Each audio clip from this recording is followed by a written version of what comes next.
644. On Luhua Island in the Cave of Fortune, which was rumored to be a place where Taoism's top cultivators practiced immortal methods, a great demon who had the potential to reach the Ascendant Realm was attacked by Zhuozhuo first to test its strength, and then attacked again, forcing it to escape from Luhua Island. In the end it was killed by Zhuozhuo at sea.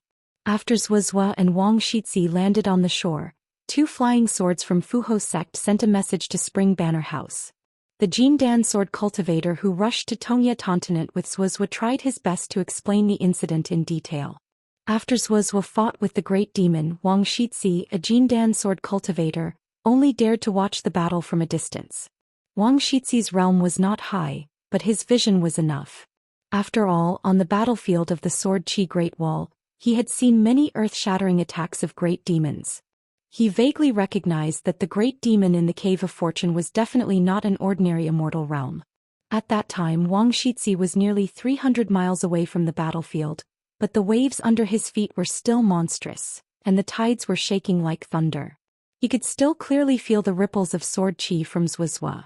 After Zhuozhuo put away his sword, he found Wang Shixi and just told him that it was over. Wang Shixi couldn't help but curiously ask the senior sword cultivator who had been silent all the way. Of course, he asked if the great demon had reached the Ascendant Realm. Zhuozhuo shook his head and said that it was still a little bit away. If they arrived at Luhua Island later, a real Ascendant Realm cultivator would come out of the Cave of Fortune in a few years or at most 10 years, and it would be very troublesome.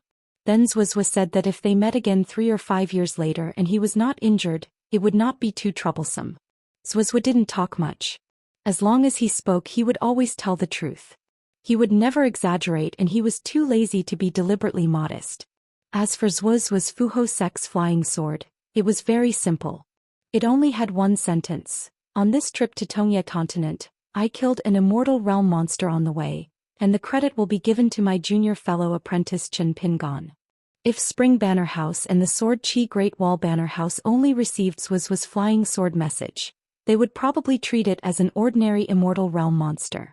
Spring Banner House's accountant, Yan Ming and Nailan Saihuan, were shocked at first, but then they smiled at each other. In any case, Wei Wenlong was listening to a heavenly book. Miyu chuckled and said, "Wenlong." Wei Wenlong felt his scalp go numb. He raised his head and asked, "May I ask Sword Immortal me, what advice do you have?" Miyu asked, "Do you know who Senior Zhuozhuo's junior brother is?" Wei Wenlong guessed, it should be the hidden official. His realm was not high, but his brain was good. He was referring to Wei Wenlong. Miyu looked at the guy who killed the conversation. Wei Wenlong hurriedly said, "Right?" Miyu smiled and nodded. "Your guess is quite accurate. You are indeed a talent that the hidden official has taken a fancy to. Did Dragon's have a woman he admired but was unable to obtain? Do you need me to teach you some tricks? Don't worry, it's not one of those dirty tricks. It's absolutely sincere." Wei Wenlong quickly shook his head. Even if there was, he wouldn't dare to let Miyu know him. Miyu held the folding fan in his hand and asked with a smile, "If a girl who likes you turns to like me, is she still worthy of your love?" Wei Wenlong felt somewhat vexed. Nailan Saihuan was annoyed by this cunning man and said angrily, "You only have a stinky body, what are you showing off for?" Miyu elegantly closed his fan. "Everyone has a love for beauty. I don't want any woman in the world to feel that I am an eyesore when they meet me. This is the only thing I, Miyu, can do." Nailan Saihuan sneered, "I feel that you are an eyesore." Miyu opened the folding fan again and covered his face. "I am willing to do more for Miss Nailan." Wei Wenlong's eyes were opened. On the Chuisheng mountain of the Fusho sect's ancestral mountain. Originally, sect master Ji Hai had rejected Zhong Kuei's proposal. After all, that exclusive secret technique was the foundation of Ji Hai's great Tao and would only be passed on to the successor of the sect master. What's more, Ji Hai had already chosen the next sect master of the Fusho sect. It was the young man who inadvertently exposed the hidden great demon. This child had a fate with the Fusho sect. When the child returned from studying at the Dafu Academy, Ji Hai planned to officially accept him as his last disciple. Previously, he did not worship at the ancestral hall, so he could not be considered Ji Hai's true last disciple. Zhong Kuei also knew that it was difficult for Ji Hai to make an exception with only the 2 secret letters from the Academy's teacher and the old Lord of Heaven of Taiping Mountain. Moreover, it was reasonable to not do so. If Zhong Kui had not been forced to complete this task by his teacher, Zhong Kui would not have forced him to do it.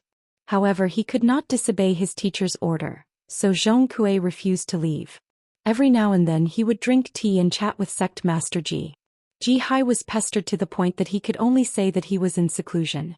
As a result, Zhong Kui placed a few tables and piled them with books at the entrance of the Fusho sect's Immortal cave, saying that he would guard sect master Ji and read there every day. Ji Hai ignored him.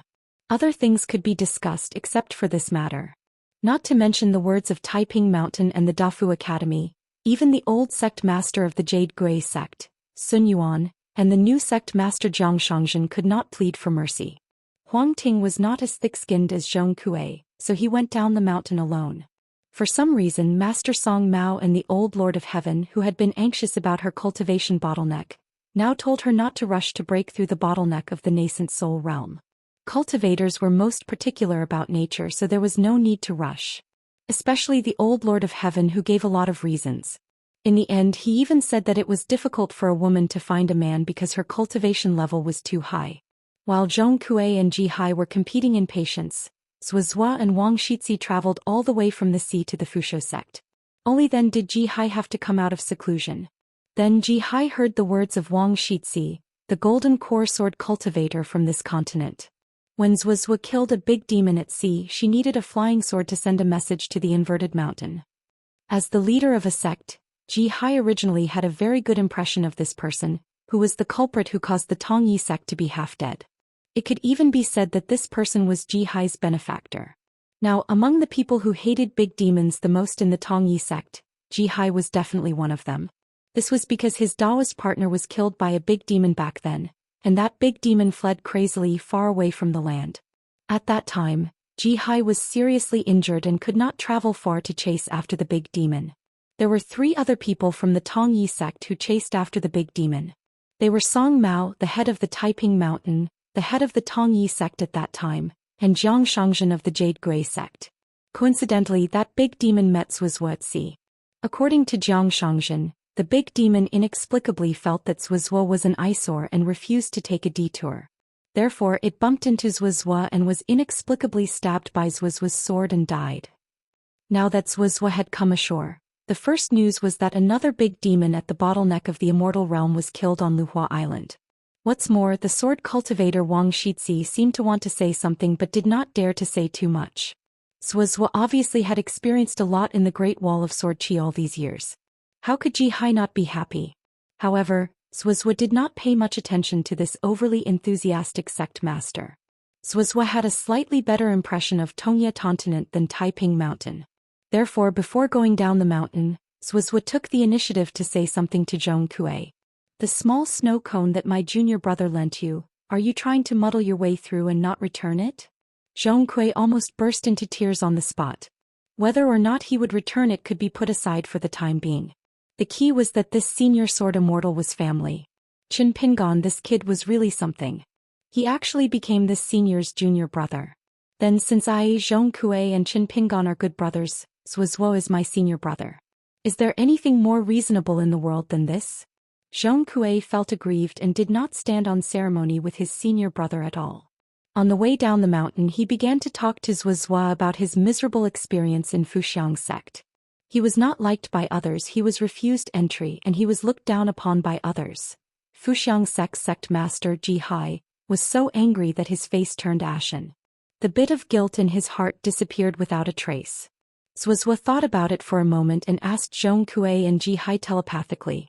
Finally he said, Ji Hai, you can make Zhong Kui swear that the secret technique will not be taught to outsiders. Since he is no longer a disciple of Confucianism, he can also be a consecrator of Fuxiang sect. However, I am just an outsider, so I just mentioned it casually. Ji Hai sighed and actually nodded in agreement. Zhong Kui had no objections. Ji Hai sent Zhou Xian all the way to the mountain gate. Zhong Kui thought about how he and Huang Ting had climbed the mountain. He really could not compare.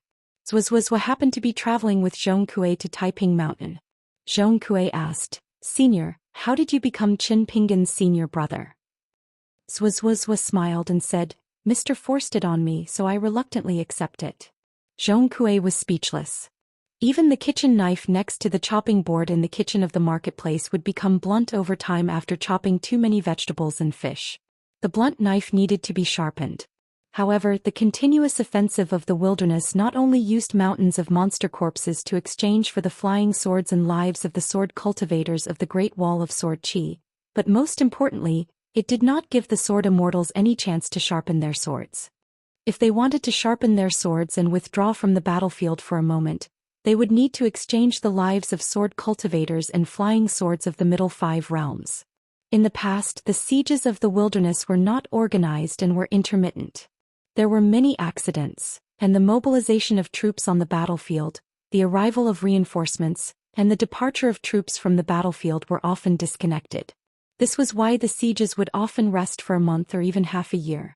After one side finished basking in the sun, it was time for the other side to enjoy the moonlight. When war broke out, the battlefield would be abnormally bitter. Flesh and blood flew everywhere and flying swords shattered.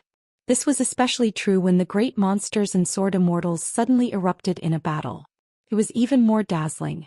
Victory, defeat, life, and death on both sides could even decide the direction of a battlefield or even the entire war. However, it was definitely not as oppressive and suffocating as this great battle. Seemed like no one could decide anything in the end. The great monsters used their magical powers and the sword immortals attacked fiercely. No one could make the final decision. Life and death, victory and defeat, were all drowned out by the battlefield. The biggest battle and the most soul-stirring battle was when the great monster Zhongguang moved the 5 mountains to the battlefield. The sovereign great monster Yangji presided over one of the mountains. Li Tumi and the other 2 sword immortals risked their lives to break out of the situation. Left and right entered the battlefield after them. The hidden great monsters from all sides appeared to surround and kill them. The old sword immortal Dong San left the city to reinforce left and right. Left and right were eventually severely injured by the hidden official Xiao Chuo with a sneak attack. The 60 military tents of the wilderness had an endless supply of troops. The sieges were closely linked and watertight. The wilderness clearly did not want to give the Great Wall of Sword Qi any chance to rest, especially the sword immortals of the upper 5 realms, any chance to catch their breath.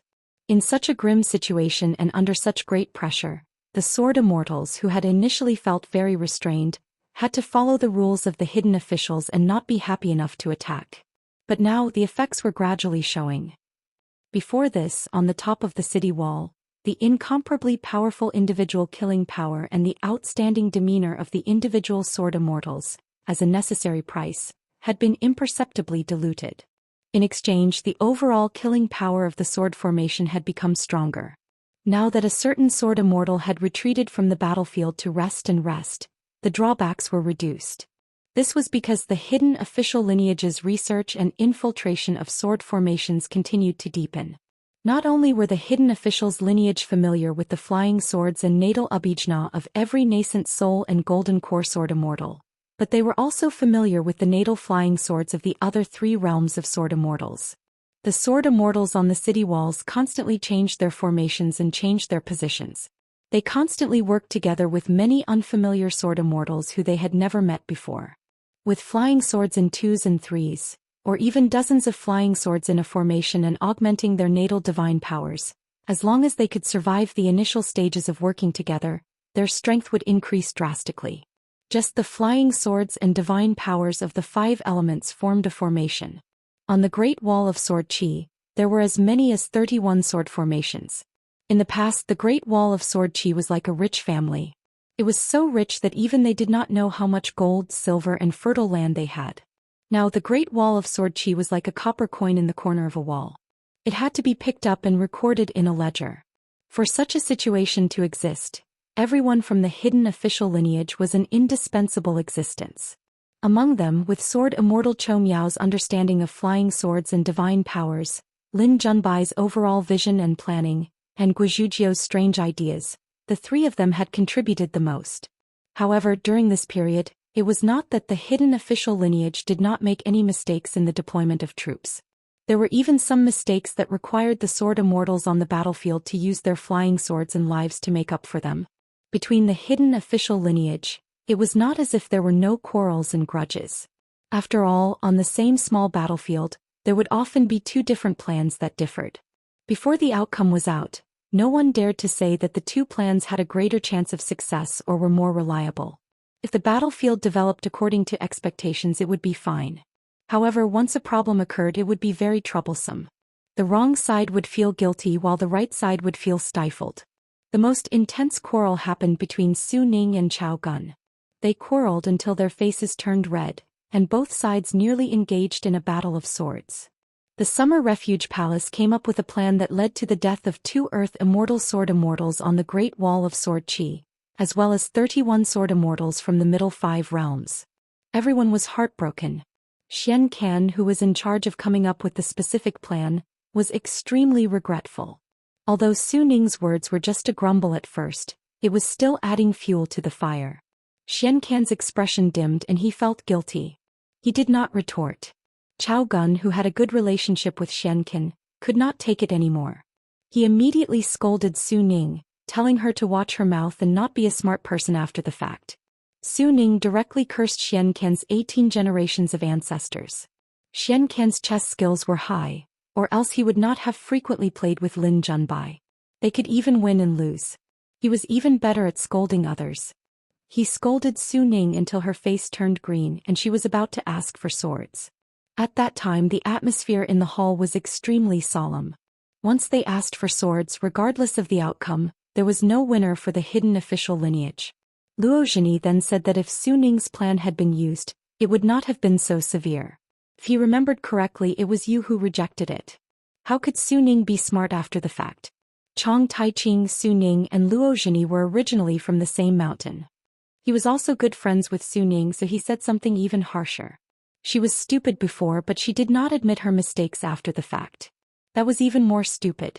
Although the foreign sword immortal Song Gaoyuan was usually close to Luo Zhini in this matter, he was obviously on Chao Gun and Xianxia's side. He directly opposed Chong Taiqing and started arguing. Lin Junbai tried to mediate, but neither side was happy. Dong Bud could not scold Su Ning and Xianxia, but scolding Lin Junbai was not a burden. Guizhujiu had never seen such a situation and was at a loss for the first time. It was as if whatever she said or did was wrong. If not for Qin Pingon and Chou Miao's patience, the two secluded mountain peaks of the native and foreign sword immortals would have cracked. After Chou Miao and Qin Pingon looked at each other, sword immortal Chou Miao asked Su Ning to keep quiet. Then Qin Pingon asked if they wanted to be reasonable or to vent their emotions. If you want to talk about reason, there is no need to talk about it at all. With such heavy losses, it is the entire hidden official's fault. Everyone is to blame, and the hidden official's fault is the greatest. Because I was the one who set the rules, every decision was made according to the rules. It is not that I can't pursue responsibility after the fact, but it is necessary. However, it is definitely not targeted at a certain person. If I dare to do so, the hidden official's temple is too small and cannot afford to serve me, so forgive me for not paying tribute. If anyone was angry and wanted to vent their emotions through scolding, then there was nothing wrong with that. Even if it was a straightforward fight, Q-Sword was fine too. 3 against 3, Deng Liang against Luo Zhini, Chao Gun against Chong Taiqing, and Xianxia against Su Ning. Just treat it as a late pass. After the fight, this matter would be considered over. But in my account book, I will have to write more about the heroic deeds of the Sword Immortals. Everyone in the hall was silent. Qin Pingon, Chou Miao, and Lin Junbai reviewed the plan and analyzed the pros and cons of Chao Gun's plan in detail. They did not reject the plan completely just because the results were bad. At this point, most of the sword cultivators had calmed down. Qin Pingon concluded once again, those who can sit here are all extremely intelligent people, and each of them has their own cleverness. So everyone here must be more reasonable and act according to the rules. I believe that Su Ning's words at the beginning did not have much malice. I don't even think that this sentence should not be said. On the contrary, it should be said clearly. We have to let Xianxia understand that if he did something wrong, he would not be forgiven completely just because he had good intentions. Since it was wrong, we will not cover it up for you just because we are all from the hidden official's lineage. On the contrary, we are friends, so we will scold you behind closed doors. We have been part of the hidden official's lineage for more than a year. We know each other's temperament very well. We are all intelligent people.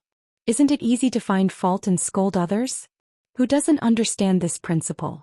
Chou Miao said immediately, What we need to talk about the most is not Xian Ken and Su Ning, but Chao Gun and Luo Zhini's shielding of each other. Must you muddy the waters for a matter to be called loyal? Qin Pingon laughed. If not for the great sword Immortal Chou Miao holding the fort, you would have beaten each other's brains out. Fortunately, I was able to predict the future and split you up with a group of 3 to kill the demons. Otherwise, one less today, one less tomorrow, and in less than half a year the summer palace would be half gone. I would have to put incense burners on each empty desk and stick 3 incense sticks on each empty desk. Who would be responsible for this expense? A good summer palace has been turned into a mourning hall. When the time comes, should I scold you all for being wastrels, or should I miss your hard work? It's here. The hidden official's specialty, the hidden official's eccentricity. Chou Miao said, it is still the hidden official's magnanimity that is willing to take the blame. Qin Pingon turned to look at Gu Jianlong. Before he could say anything, Gu Jianlong turned to look at Wang Xinshui. Wang Xinshui was unwilling to take the burden and looked at Guizhujiu. Guizhujiu had her head lowered and was looking at the desk. Qin Pingon could only flip open a booklet. It was a record of the hidden official's achievements and losses. He began to write. A moment later, Chou Miao asked, Su Ning Luo's true intentions have been written, Chao Gun of the mysterious ginseng has also written, the contents of the quarrel have all been roughly written, why don't I see the 2 words hidden official, and the 3 words Qin Pingan? Qin Pingon laughed. Chou Miao, let's make a bet? Let's bet on whether or not I have written my mistakes in the book. Chou Miao nodded. Let's bet. Qin Pingon slammed the table. Everyone can bet. Other than Guizhujiu, everyone followed Chou Miao and bet that the hidden official did not write. It was just a small bet for fun. In the end, Qin Pingon flipped back a page and picked up the booklet. He smiled. Everyone, open your eyes and watch carefully.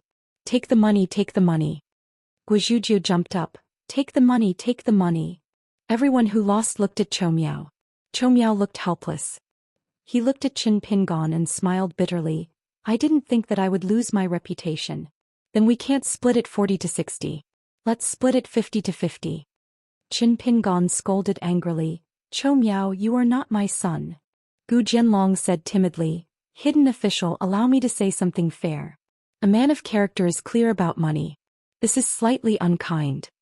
Wang Xinshui nodded, looking angry and pretending to be shocked. Going too far is as bad as not going far enough. Guizhujiu sighed. Master is really working hard to earn some money. Qin Pingon suddenly looked at the picture scroll on the ground. He said in a low voice, we need to prepare for the sword immortals to leave the city and help split the battlefield. Qin Pingon stood up. I've given you several chances to rush to the top of the city. You can count them as leftovers. So now I have about 20 days to leave the summer palace and go out of the city to kill demons. During this time, Chou Miao and Lin Junbai will be in charge of the overall situation. If there is something hard to decide, you can use the hidden official's flying sword to send a message to the sword immortal Wei Jin.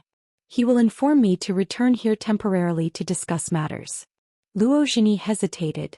She was just about to persuade this young hidden official not to be impulsive.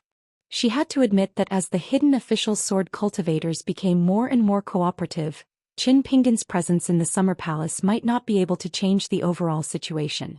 However, with or without Qin Pingan, it would still make a difference. At the very least, there would be fewer unnecessary quarrels. Unexpectedly, Chou Miao said telepathically to Luo Zhini, let him go. The ones who will feel the most depressed are not us. It is not easy for a person to not show any emotion from beginning to end for more than a year. Luo Zhini suddenly understood. If not for Chou Miao's reminder, she would not have cared about this matter. Qin Pingon stood up and walked out of the hall. In the courtyard, he put on the skin of an old man, carried a sword from the sword workshop and wore an extra robe. Gu Jianlong reminded him in a small voice, hidden official, actually wearing the other skin can cover your eyes and ears better. Qin Pingon smiled and turned his head. His body was already slightly hunched and his old appearance was natural. He said in a hoarse voice, you are so good at talking.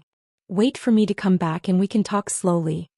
Without waiting for Gu Jianlong to say anything, Qin Pingan's long sword had already flown out of its scabbard. With a tap of his foot, he stepped on the long sword and flew away. In the hall, they looked at each other. He did not look like a sword xiao in disguise. In the summer palace, except for the young hidden official, everyone was a sword xiao and they were all geniuses. They had this ability. Chou Miao smiled and said, "Come, let's bet on whether hidden official is a real sword xiao. I will be the banker this time." Then Chou Miao immediately said, "Guizhujiu, you are not allowed to bet. Otherwise, not to mention making money, they would definitely lose money and most likely lose everything." This girl did have a lot of money. Guizhujiu, who was about to bet all her money, stared and said, "Why?" In the end, not only Chao Gun's group, even Luo Zhini, Su Ning and Chong Taiqing bet that Qin Pingon was a sword xiao. Chou Miao waved her hand and said, "What are you betting for? You are all so young and your realms are so low. Hurry up and get to work." Guizhujiu put everything back in the bamboo box. Guizhujiu rolled her eyes. He did not even have a shill, yet he dared to be the banker. Master said that a gambling table including the banker had to have 8 shills for 10 people. After Guizhujiu put away all the items, she frowned and looked around. In the end, she reluctantly found Sword Immortal Chou Miao, who had the highest realm but an average brain. She asked, "Great Sword Immortal Chou Miao, will my master be okay?" Chou Miao smiled and said, "Don't worry." The other sword xiao all had strange expressions. Gu Jianlong said, "I don't know if hidden official is okay. I only know that he has been targeted by your master. Something must be wrong." Wang Xinshui nodded and said, "Brother Gu, I agree with you." Everyone quickly fell silent. Because on the scroll there was a big accident. On the battlefield, there would often be many big demons watching the battle casually. This time it was the big demon Bai Ying sitting on the white bone throne. She used a divine ability that was extremely rude and unreasonable. On the battlefield near the city wall, hundreds of thousands of puppet corpses stood up instantly and scattered in all directions, trying to help the army climb up the city wall. Although the corpses that had lost their intelligence and stood up on the battlefield in such a state, their battle strength was far inferior to when they were alive. However, when the two armies clashed on the frontline battlefield, there were hundreds of thousands more soldiers. For the sword xiao on the city wall, it was not easy. In the end, before these white bone puppets could get close to the city wall, Sword Immortal Wu Qingpei used his natal flying sword, Sweet Rain, for the first time.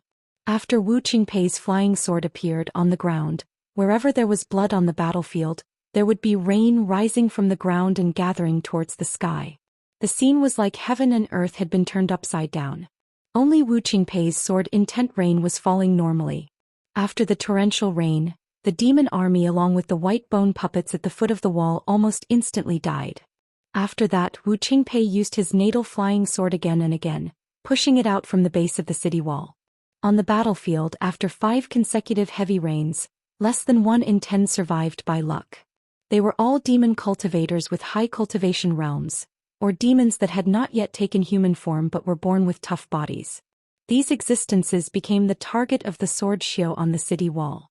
As a result, the momentum of the wilderness army's attack on the city wall was slowed down. Wu Qingpei also put away his sword and quietly changed to another city wall to continue refining his sword. It was hard to imagine that this was the work of an unpolished jade sword immortal. An old sword cultivator sneakily climbed up to the top of the city wall and witnessed this scene with his own eyes at close range. Following that, sword immortals left the array and rushed to the battlefield. It was even more fascinating. Dong Senging, Qin Shi, Qi Tingji, the 3 old sword immortals who carved words on the city wall. Lu Ji, Nalan Shaowei, Yu Qing, Yao Lianyun, Mi Hu and the other great sword immortals also left the city wall. In addition, the female sword immortal Zhou Qing, Yuan Qingshu, Tao Wen and the other sword immortals were no exception. The 3 Confucian, Buddhist and Daoist sages who guarded the Great Wall of Sword Qi began to use their magical powers to change the world. Therefore, the battle line that the sword immortals guarded after entering the heart of the army was very particular. On the line where the sword immortals were in formation, there was a river flowing on the ground. It was created by the horsetail whisk in the hands of the Daoist sages. There were golden words on both sides of the river, creating 2 embankments. In the river there were golden lotus flowers suspended. The old sword xiao followed the middle 5 realm sword immortals and left the city wall on their flying swords. After landing, the old sword xiao did not dare to rush to the front line. Holding his sword in hand, he summoned a flying sword and circled around. Seeing that the natal flying swords of the surrounding sword immortals were all advancing courageously, he seemed to feel bad. He rode his flying sword and followed the flying swords of the other sword immortals. He stabbed a half-dead demon that was hit by the other flying swords to death. A viewing sea realm sword immortal glared at him.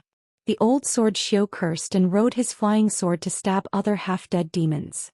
On the battlefield, those below the earth immortal realm of the demon race could only gain battle merits by killing those who were killed. Although the demon race army was large in number, there were relatively fewer cultivators. Some of the slightly more valuable battle merits could not be snatched by others. The old sword Xiu would even grumble. As the old sword cultivator went back and forth, he still managed to pick up a few demon cultivators' battle merits. He immediately grinned from ear to ear. The sword cultivator at the viewing sea realm cursed, "You mother asterisk asterisk asterisk asterisk asterisk asterisk stay away from me." The old sword Xiu scolded back, "If asterisk king won't." On the battlefield ahead, a Dragon Gate realm cultivator of the demon race had purposely appeared in his true body. When the viewing sea realm sword immortal and the useless old sword Xiu were fighting, he suddenly rushed forward and transformed into his human form. He wanted to press down on the head of the viewing sea realm sword immortal.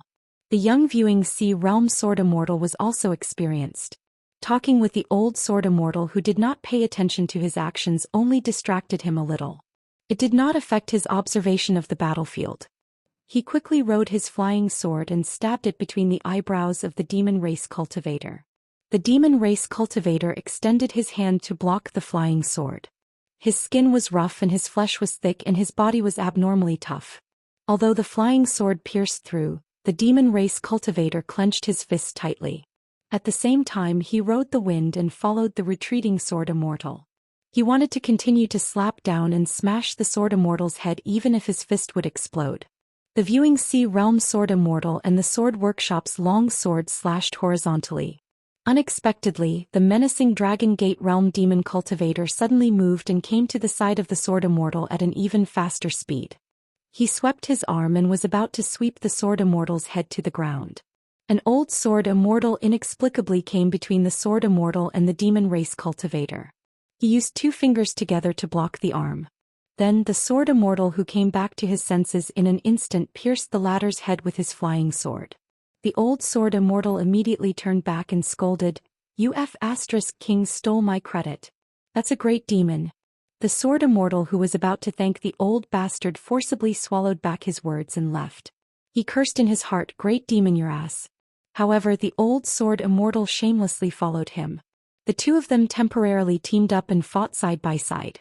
They were surrounded by danger time and time again, but they came out unscathed.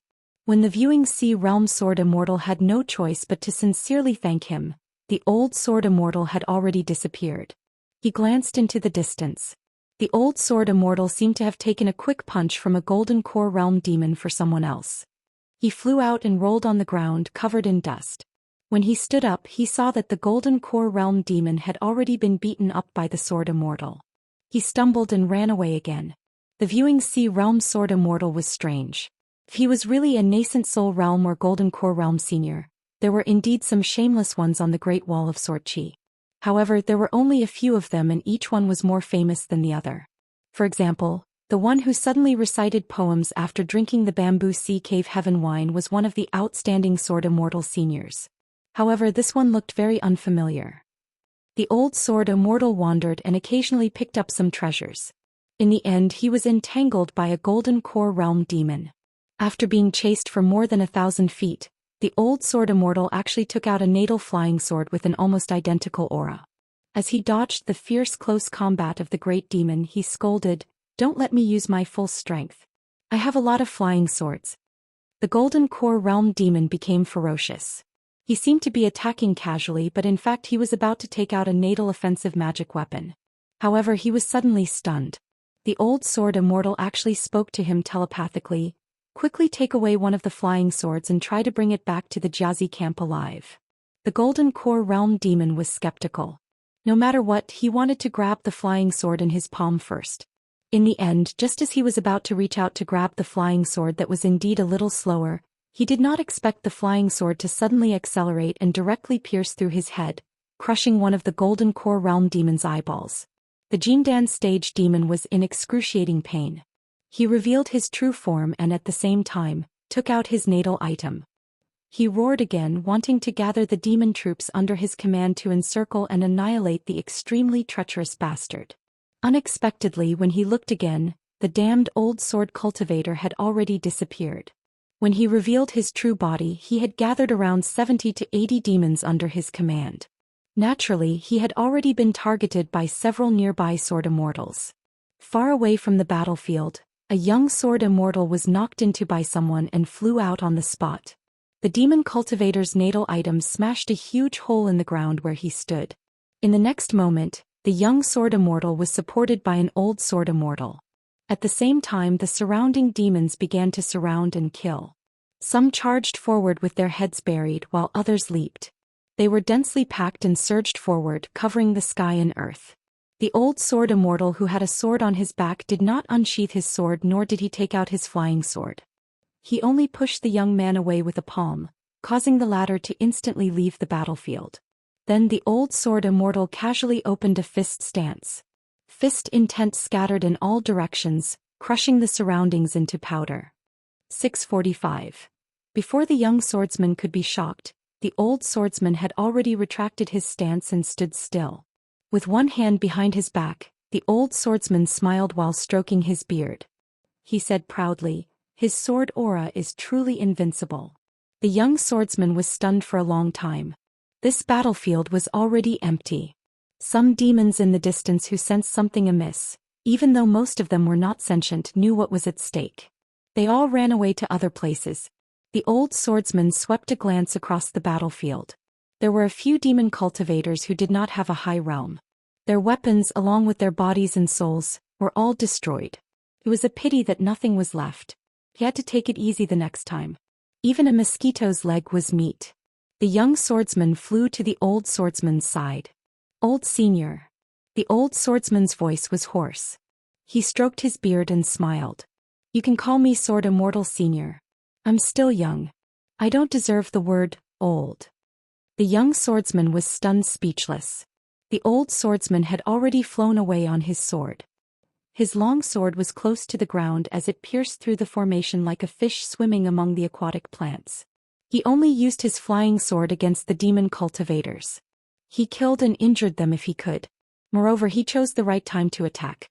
He did not delay the swordsman from the Great Wall of Sword Chi from attacking. The young swordsman glanced at the figure of the Sword Immortal Senior, and his sword. He could not tell the level of his realm and cultivation.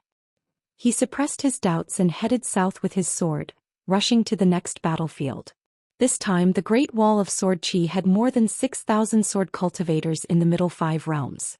It sounded like a large number, but in reality, compared to the 1,000-mile battlefield, everyone would still be trapped in the perilous situation of the demon army. In addition, there were many abode of immortals and sea-viewing realm sword cultivators. Most of them were there to sharpen their swords and familiarize themselves with the battlefield. They had to take care of both killing demons and practicing their swords. According to the rules of the hidden officials, these 2 realms of sword cultivators sought to survive first, then to break through their realms and finally to kill more demons. As for the Earth Immortal sword cultivators who had the highest realm and the greatest killing power, killing demons was their priority.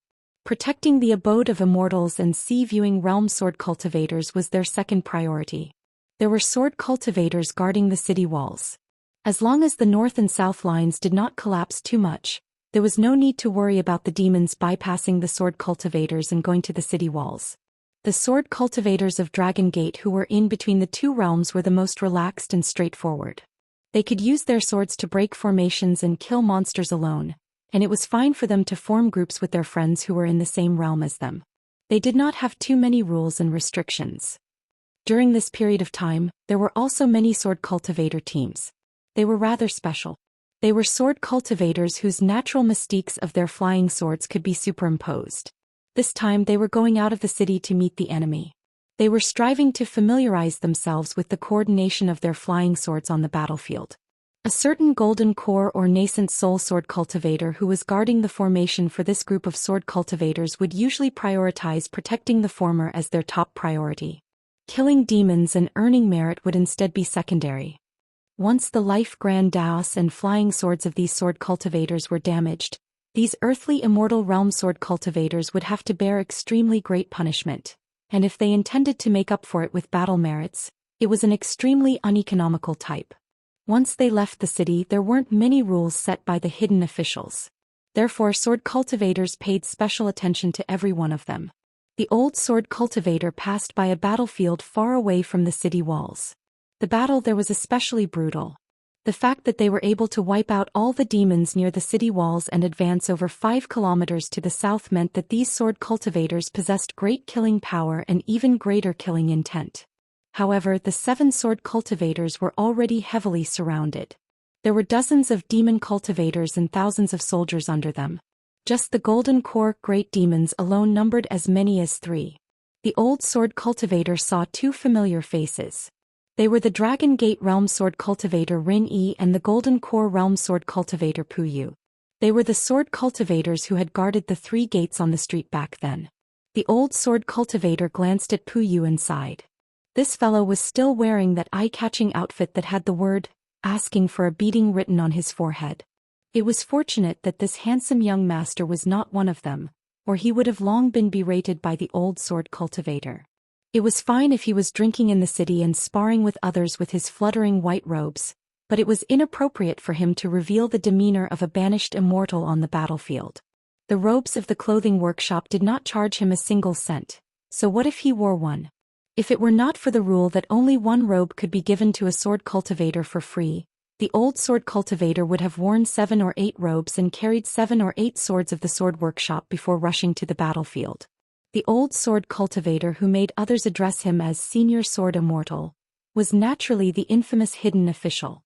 After fair dealing second shopkeeper and punching Qin Pingon to the ground, he now had another nickname, True Hidden Official who did not save those in need. On the city wall, after the hidden official was killed by the traitorous sword Immortal Lai Halberd, the sword cultivators of the hidden official's lineage moved to the hidden official's lineage. The hidden official's position had been vacant for a long time. When the word hidden official was sent to the city wall via a flying sword, almost all the sword cultivators of the Great Wall of Sword Qi knew what was going on. After all, the demons had unleashed a torrent of magical treasures, and the sword cultivator Q-Sword of the Wildlands had engaged in 2 major battles. The sword energy waterfall on the city walls had changed many times, and had killed many nascent soul demon cultivators. After a series of events, the sword cultivators were able to figure out what had happened in the wine shop. If it wasn't for the fact that the peak great demon Yang Ji killed the sword immortal and the hidden official Fei Jian stopped the sword cultivator from saving him, the reputation of the young outsider who became the second shopkeeper and then the hidden official would have changed from extremely bad to extremely good in the Great Wall of Sword Qi. Qin Pingon was not in a hurry to make a move. As a golden core sword cultivator, Pu Yu should be the sword master who protected this group of young sword cultivators. As for Rin Yi, as a Dragon Gate cultivator who came and went freely on the battlefield, he should want to join forces with Pu Yu to break the formation. They could look after each other and also kill more demons. This was because Pu Yu's natal flying sword, Rain Curtain, was very good at camouflage. The flying sword had many illusions and on the battlefield, it was very easy to fool the opponent. Qin Pingon was in no hurry. He looked as if he wanted to help but wasn't confident he could do so. He even made several detours to intercept and kill any demons that tried to bypass the battlefield and head north toward the city walls.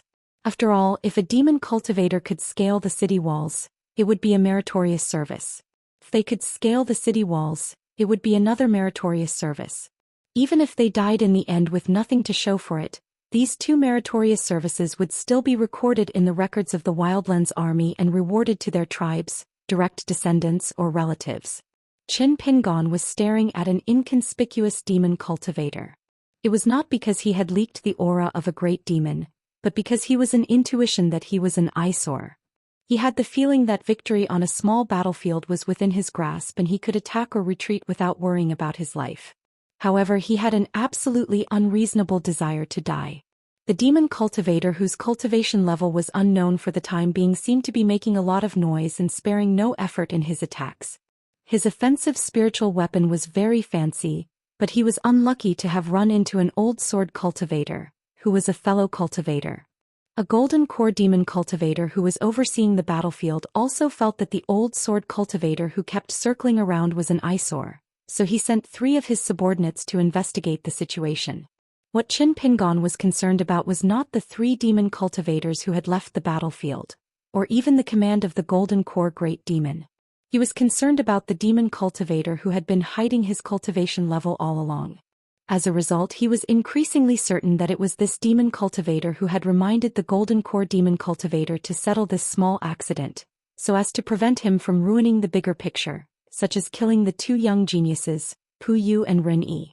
After all, Pu Yu and Rin Yi's cultivation levels were not low. They had also participated in the previous 2 battles. If they really wanted to abandon the lives of the other young sword cultivators, there was an extremely high chance that they would be able to retreat from the battlefield. Pu Yu and Rin Yi were the 2 young geniuses of the Great Wall of Sword Qi without a doubt. Just because the dazzling Qi Shou and Gao Yeho were on the small mountain where they were, Pu Yu and Rin Yi were nobodies.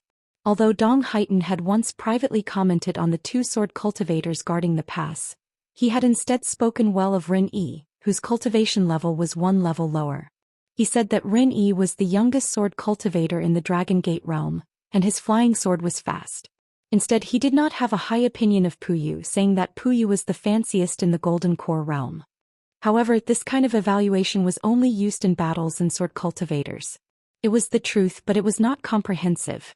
The hidden official's evaluation of Pu Yu and his natal flying sword was extremely high. This was because his natal flying sword had a miraculous effect on the battlefield, so it was rated as C. In terms of rank, it was only inferior to Qi Shou's natal flying sword, Jumping Pearl, which was rated as B by the hidden official's lineage. As for A, it was Wu Qingpei's Sweet Rain. Other B were Yu Qing's 100 Feet Spring and Skylark in the Sky. The natal flying sword of the Hassa Continent's sword Immortal Yuan Qingshu was also in this category.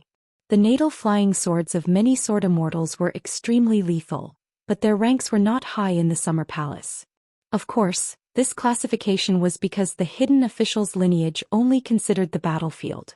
It was an extremely utilitarian and unscrupulous evaluation. Since he had confirmed the opponent's real backup, Qin Pingon did not hesitate anymore. He stepped on the sword workshop's long sword and rushed towards the 3 demonic cultivators who were trying to find out the real situation. The sword drew a large arc close to the ground. The old sword cultivator just happened to dodge a beam of light from a spiritual weapon that attacked his natal item. He stepped on the long sword and the long sword continued to rush towards a demonic cultivator in front of him. The sword workshop's standard long sword under his feet was as fast as a flying sword. The old sword cultivator had already left the long sword. He took out the natal flying sword named Account Book and aimed it at another demonic cultivator in the sea viewing realm. The flying sword pierced through the opponent's head and reached out to hold the corpse to prevent the opponent from exploding his natal aperture acupoint. While he was at it, he took a copper bell from the opponent's waist and kept it in his sleeve. He then grabbed the dead demonic cultivator's body and smashed it towards the 3rd demonic cultivator's brilliant spell. It was done in 1 breath. It was as smooth as moving clouds and flowing water. He reached out and grabbed the sword workshop's long sword back. He stepped out and stepped on the long sword. He ignored the 2 demonic cultivators who were not in a high realm and went straight to the big demon who was hiding. He stepped on the long sword and dodged several spells and attacks from spiritual weapons. He stepped on the long sword of the workshop and jumped up high. He made a gesture with 2 fingers. The account book flying sword was exactly the same as Pu Yu's rain curtain. It was just that the different flying swords had different sword chi and sword essence. The tip of the sword pointed at the demon of the man of sacrifice and disappeared in a flash. Qin Pingon reminded Pu Yu and Rin Yi telepathically. His voice was old and hoarse. Don't be greedy. Be careful of the ambush. After the battle, the demon cultivator who seemed to be at most in the sea viewing realm realized that it was useless to hide. He changed into a sword cultivator and at least a sword cultivator at the bottleneck of the golden elixir realm. The sword light flashed between his eyebrows. The natal flying sword had a mysterious supernatural power. The golden light floated and protected his body. After a crisp sound, it repelled the dozens of flying swords of the unknown old sword cultivator from the Great Wall of Sword Qi. The demon of the man of sacrifice also reminded the 3 golden elixir realm demons with telepathic thoughts. Golden elixir realm sword cultivators start with strange flying swords.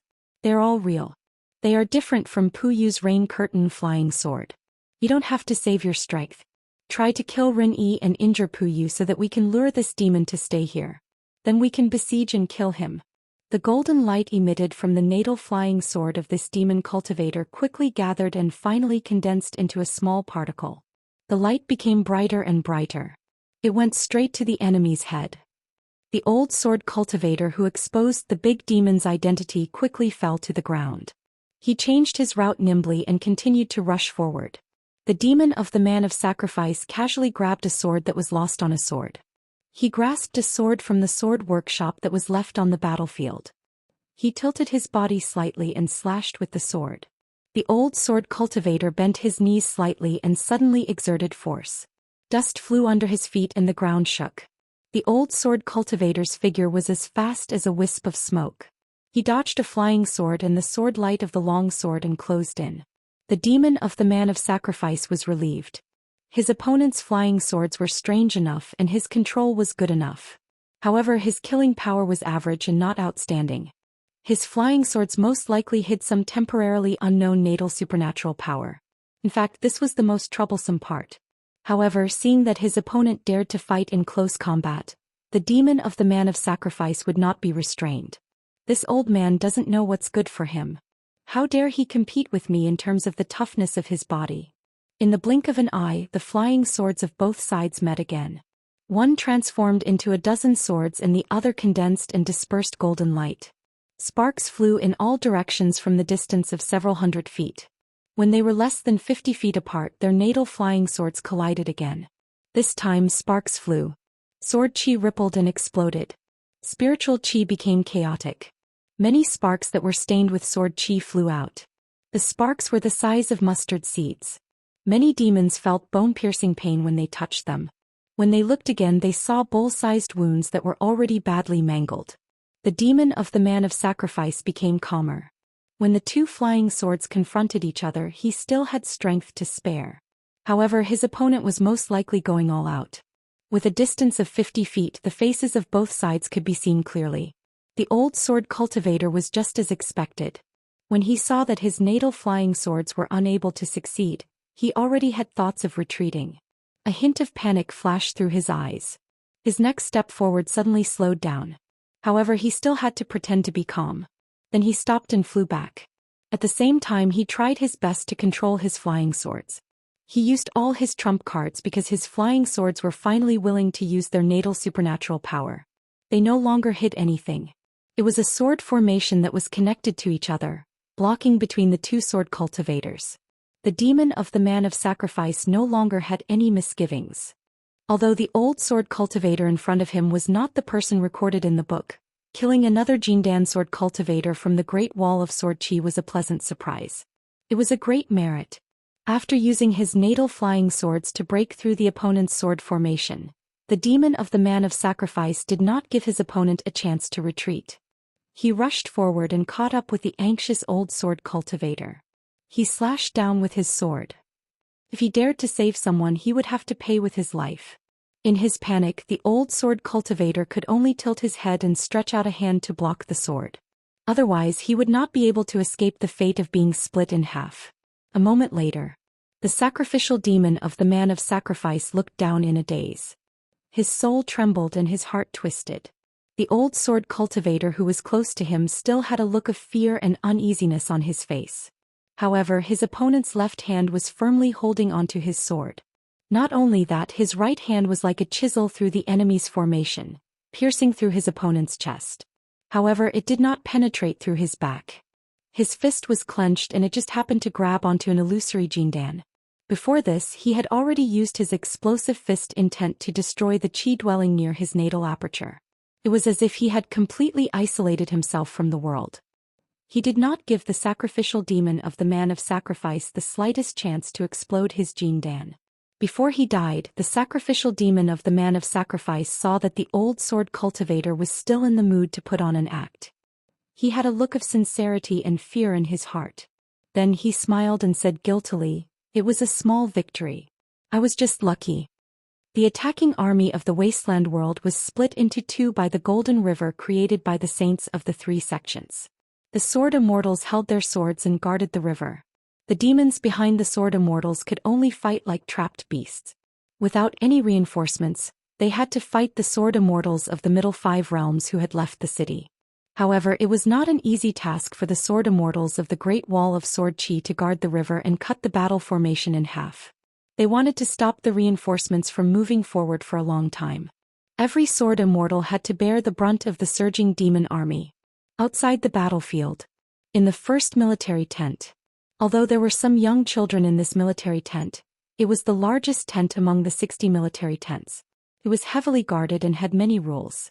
Unless there was an important military mission, any outsiders who dared to enter the tent without permission would be killed immediately, even if they were Sword Immortals or great demons. Today, two esteemed guests of extremely high status had come to the first military tent. One of them was a muscular old man dressed in a crimson robe. His crimson robe was as dazzling as the clouds, flowing with red light that flickered in and out of existence. This was an immortal armament robe. It was rumored that he had obtained it from the Yaoyuo, one of the entrances to the Great Abyss, and that it had once been the foundation of the Great River. This old man was of extremely high seniority, on par with Yang Ji and Huang Wan. However, they had their own grudges and their relationship was extremely complicated. This old man was one of the great demon candidates for the throne of the Martyr's Palace. He was even stronger than the great demon Chongguang, but he had always been a loner, so his reputation was inferior to Chongguang's. His most recent public appearance was that of Alliance, who had been rumored to be in the middle of the war. Afterward he couldn't hold back, and destroyed more than half of the old man's lair. Only then did the old man join forces with Chongguang and pursue Alliance for hundreds of thousands of li. They pursued Alliance all the way to the Great Wall of Sword Chi and conveniently received a blow from Dong Senging. Next to the old man stood a young great demon who carried as many as 5 long swords on his back. He was dressed in the equally famous emerald robe, banana binding refinement. His appearance was handsome and young, but one of his eyes was a lifeless white. The young great sword immortal did not try to hide it. He did not even bother to use camouflage. If it weren't for the eyeball destroying his appearance, he could probably compete with Sword Immortal Miyu of the Great Wall of Sword Chi in terms of appearance. However, the difference between him and the unpolished Jade Realm Sword Immortal Miyu was that this Sword Immortal Great Demon had extremely high swordsmanship. He was the youngest Sword Immortal Great Demon in the Upper 5 Realms. In the Battle of the 13 he had won fair and square against the great Sword Immortal Zhang Lu, who had been famous for a long time. The latter's reputation was ruined, and he was sent to guard the door of the inverted hanging mountain as a criminal. He could only spend time with the little Daoist child who liked to sit on a praying mat and read books. It was rumored that Zhang Lu had an extremely good relationship with the Ning Mansion Sword Immortal couple. However, the 3 of them who seemed to be friends didn't have a good ending. 2 died in battle while the other survived and became a laughingstock. The female Sword Immortal Lu Bai accompanied the leader of the tent, the young Wooden Clog. The 2 of them went out to welcome the guests. Wooden Clog said respectfully, "Greetings to Patriarch Guanxiang and Sword Immortal Si Chen." Lu Bai's words were more casual and intimate. She smiled and said, "Greetings to Old Man Guanxiang and Senior Brother Si Chen." The great demon Guanxiang smiled and nodded. "Lu Bai girl is getting more and more beautiful. In the future when you go to the vast world I will personally help you catch some gentlemen and sages from the academy for you to choose." This was the benefit of having a master. Lu Bai's master was the second highest throne who was called the Bookworm under the pseudonym Zhou Mi. He was known as the Sea of Learning in the wild world. Sword Immortal Si Chen happened to be Lu Bai's senior brother. Among Zhou Mi's many disciples they were all Sword Immortals. Si Chen, Kai Ying, Tong Xian, Tong Yin, Yu Zhao, and Lu Bai were all the seeds of the great path of 100 Sword Immortals evaluated by Moon Supporting Mountain. The 100 Sword Immortals evaluated by Moon Supporting Mountain were not ranked according to their realm. Lu Bai's senior brother Si Chen not only had a high realm, but his ranking was also extremely high. He was close to Lu Cha's direct disciple, Li Zhen, who was the last disciple of Moon Supporting Mountain. Lu Bai noticed Si Chen's abnormality and asked worriedly, "Senior brother Si Chen?" He didn't understand why senior brother Xichen was seriously injured after not seeing him for a few years. The last time they parted, senior brother Xichen was said to have received his master's order to travel. Xichen pointed at his eyeball that was added back. A great demon's physique was tough, not to mention a great demon of the upper 5 realms. However, he didn't grow a new eyeball, nor did he refine the added eyeball. It was as if he deliberately let people find out that he was blind in one eye.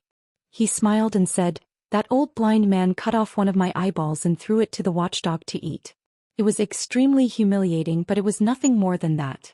If I don't take revenge, I won't feel at ease. However, if I want to take revenge, it won't be easy. I can only let outsiders see it as a reminder so that I won't forget it after a long time." Wooden Clog was shocked. Not to mention the old blind man who liked to drive the golden armored puppets to move 100,000 mountains. Just the watchdog alone was said to be an Ascendant Realm great demon who broke through the bottleneck to find trouble. In the end, it failed to find trouble, so it stayed there and became a veritable lackey. That year, the great demon Guanxiang brought the sword Immortal Xichen to find the old blind man to talk about things, hoping that the old blind man could help and kill the world together. They didn't expect to part on bad terms. 12 against 13, the Immortal Realm confronting the Ascendant Realm. Even if they couldn't win and had no chance of winning, it was not impossible to escape. However, once the 12 and 13 realms confronted the next realm, it was really unreasonable. Of course, the Ascendant Realm sword Immortal still had the power to fight. As long as the sword was fast enough, it could break the world that was manifested by the Great Tao. The legendary 14 realms, wherever the person was, the world would be there. The suppression of the Great Tao was everywhere. It was not as simple as a small world with a barrier. The Ascendant Realm Qi cultivators who were not sword immortals were the most uncomfortable in it. Therefore, the Immortal Realm sword Immortal Xichen suffered a great loss. It was really not that Xichen's sword Tao was bad, but it was because the old blind man was too strong. He was so strong that an outsider in the desolate world was also the god of the vast territory of the 100,000 mountains. Alliance once had a very interesting analogy. The old blind man was the second master of the desolate world. Unless the second master who had disappeared for 10,000 years was unhappy and personally suppressed it, all the spells and supernatural powers were just fleeting clouds and flowing water. The great demon Guanxiang smiled and said, "Let's talk about business first. The Jiazi camp is afraid that you children will be depressed. According to the military records, this is the second time the Jiazi camp has rejected the Jiazi camp's suggestions. Therefore, I have to personally make a trip to tell you some inside stories. When you enter the Jiazi camp later, I will tell you the situation. It's fine if you know, but you must not spread it out." Everyone in the Jiazi camp stood up and respectfully welcomed the two seniors. One of them was an Ascendant Realm cultivator who had lived for a long time. Many pages of the old almanac of the desolate world had the old man's pseudonym and related deeds written on it. The other was young, had outstanding battle achievements, and was also a sword immortal. The old man smiled and nodded, indicating for everyone to take a seat. There was no need to be polite. The sword immortal Xichen looked around. Those who were not sword immortals, he glanced at them. Those who were sword immortals, he took a few more glances. Li Jin Zhu Gong, you see? Tan, together with junior sister Lu Bai, the Jiazi camp had 5 sword immortal embryos of the desolate world. The great demon Guanxiang said, "According to your plan, including Chongguang and I, the Ascendant Realm and Immortal Realm cultivators, how many sword immortals' heads can you get at most?" Wooden Clog said, "According to our plan, we only kill the jade unpolished realm sword immortals of the Great Wall of Sword Qi first.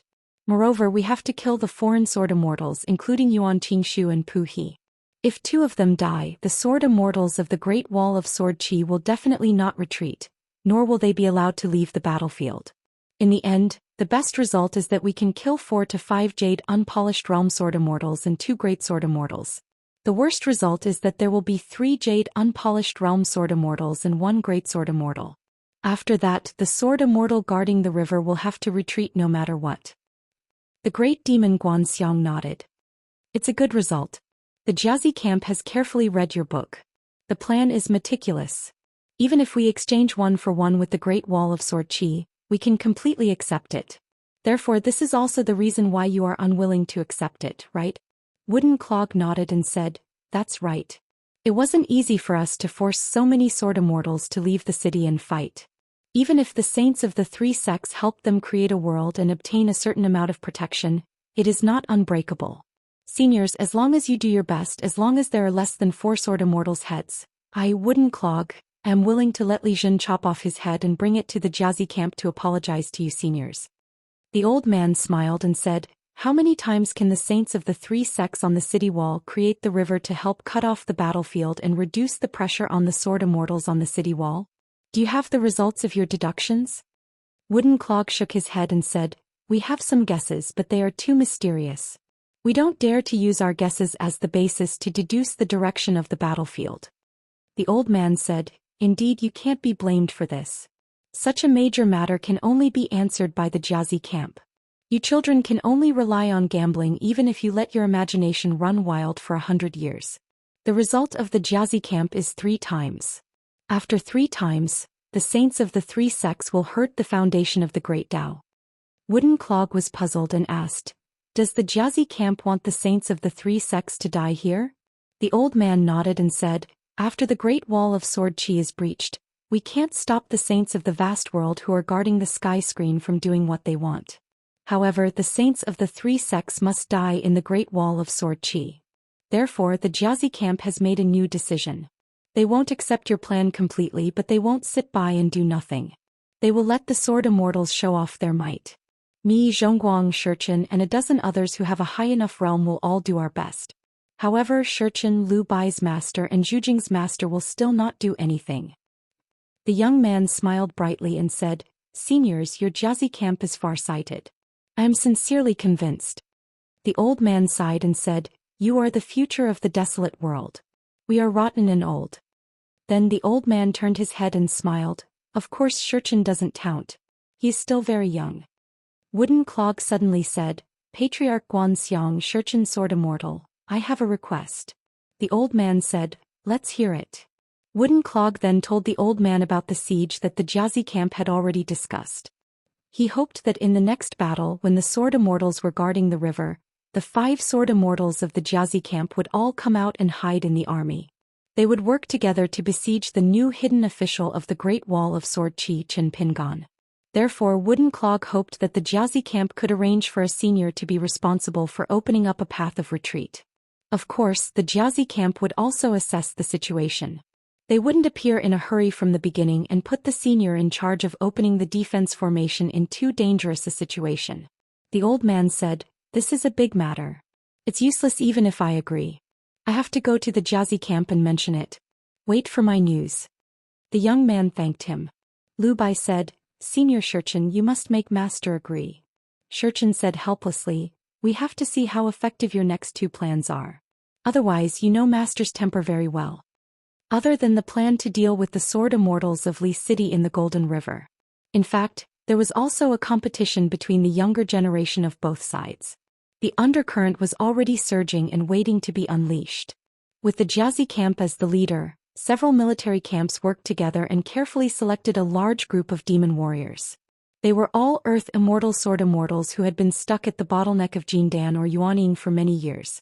These heroes who had become sword immortals but still ended up as warriors of sacrifice were each given a small booklet written by the Jiazi camp before they rushed to the battlefield. The booklet recorded all the information about the 50 genius sword immortals of the Great Wall of Sword Chi. Ning Yao was on the first page. Qi Shou, Gao Yeho, Peng Yuanji, Situ Weiran, Luo Zhini, Qin Sanqiu, Dong Huafu, Taizhang, Yan Chia, Suning, Chong Taiqing, Gu Jianlong, Guizhujiu, Gao Yuqing. There was a long list of names, realms, flying swords, natal supernatural powers, temperament, fighting style, and the names of their friends who would appear in the same battlefield. The booklet was filled with detailed records. Even if there was a difference between the records and the hidden officials of the Great Wall of Sword Chi, it wouldn't be too far off. However, when Peng Yuanji was recorded in the booklet, his name was crossed out and the words, cannot be killed, were written in red. During this period, an old golden core demon sword immortal who volunteered to be a warrior of sacrifice was suddenly found by the military camp's cultivators before he went to the battlefield and was killed on the spot. The demon sword immortal was only shocked and didn't think much about it. Those who were already dead would die early. Those who were still alive would not be treated as a joke and would die later. He was probably a traitor who wanted to leak information to the Great Wall of Sword Chi. This small story about the demon race and humans, sword immortals and life and death, wilderness and the Great Wall of Sword Qi disappeared forever in the river of time. It was like a piece of duckweed that floated for a long time and then disappeared without a trace. This generation of the Great Wall of Sword Qi produced many geniuses. It was known as the Second Great Wall of Sword Immortals in 10,000 years. What the wilderness needed to do next was to use the Great Wall of Sword Immortals as the price to grind down this opponent into a Great Wall of Sword Immortals. It seemed like it was a success, but it wasn't a gain. However, that was not the case. Reality had proven that the Great Wall of Sword Qi's pure sword will, the older the sword will, the more it would not reject the sword immortals of the wilderness. As long as the latter's sword heart was pure and clear, they would be able to gain the favor of the ancient sword will and seize the opportunity of the great Tao. In terms of sword Tao providence, the Great Wall of Sword Qi was without a doubt the most majestic. Once the Great Wall of Sword Qi was breached and all the sword immortals died, the wilderness would be able to seize more of the Great Wall of Sword Immortals. The 100 sword immortals' seeds would be able to grow rapidly. On the battlefield, Puyu didn't stay idle. She summoned her natal flying sword, Rain Veil, with all her might. Even if she couldn't help much, she wanted to prevent the old sword immortal from falling into a trap just to save them. After all, when sword cultivators nurtured their flying swords, other than tempering their sword intent, they could also temper their physique. As for the Fey race, their physique was innately tough. Once they were sword cultivators, the toughness of their physique would reach an exaggerated level. Ren-Yi even cooperated with Puyu's flying sword mystique to assassinate the demon cultivators. However, there were golden core demon cultivators on the other side who purposely ignored Puyu and Ren-Yi. Unless their flying swords were close to them, they would specifically target the young sword immortals whose cultivation was not high. This made it difficult for the two genius sword immortals to use their flying swords to their heart's content. The other young sword immortals had already received Puyu and Ren-Yi's warning. For the time being, they only cared about supporting each other and controlling their flying swords to protect themselves. The old sword cultivator who had sneakily hidden a golden core in his sleeve seemed to have suffered a heavy blow as he was sent flying backward. After rolling to his feet, he vomited blood onto his palm and unleashed his flying sword to randomly stab the sword cultivator who had already died. Then he was sent flying again and slid on the ground for several meters before he staggered to his feet and wiped the blood on his face. The old sword immortal reached out and grabbed the sword immortal's sword on the ground. Another sharp sword light arrived in an instant. It was another golden core demon cultivator. The old sword immortal blocked the sword radiance with his sword. He slid backwards and plowed a deep trench in the ground. The sword immortal's sword was finally broken by the sword radiance. The old sword immortal pinched his fingers and controlled the broken sword to return to its sheath. He faced off against the golden core sword immortal who had come out alone. Not only were Puyu and the other young sword immortals of the Great Wall of Sword Qi shocked, but the golden core demon cultivators and their subordinates were also very confused. Since when did their side have two of the most valuable sword immortals in the wilderness? Qin Pingon had a rough idea of what was going on. The wilderness had been cut off from the battlefield this time, so they had already made arrangements. For example, Puyu and Ren-Yi had each summoned a golden core sword immortal. They were older and were likely to be sword immortals who had no hope of breaking through their bottlenecks. They were the most suitable sword immortals to serve as assassins. If this happened everywhere on the battlefield, it was a meticulous plan that the wilderness had long planned. It would be very troublesome for the young sword immortals of the Great Wall of Sword Qi. Therefore, Qin Pingon did not plan to stay for too long. After cleaning up the battlefield, he would first send a message to Wei Jin on the city wall and pass the news to the Summer Palace. After that, he would have to rush to the battlefield as soon as possible. After all, he was still Fan-Dash's guardian sword immortal. He had to fulfill his promise. Qin Pingon rolled up his sleeves, stomped on the ground and instantly disappeared. The golden core demon cultivator was clearly at a loss. He had already sent out his flying sword, but he could not find anyone. What was he to do? In an instant, the lethargic golden core sword cultivator was sent flying. His unusually tough body directly broke through the encirclement. The demon clan member who was hit was smashed into pieces and died on the spot. The old sword immortal with the sword workshop sword on his back and the clothing workshop robe on his back followed like a shadow. Before the golden core sword immortal's body landed on the ground, he sent out a second punch, shattering his body and golden core together. In the next moment, the old sword Immortal landed on the ground and secretly sent a message to the city wall. A portion of the Earth Immortal sword Immortals stationed on the city wall had to leave the city wall and conceal their aura.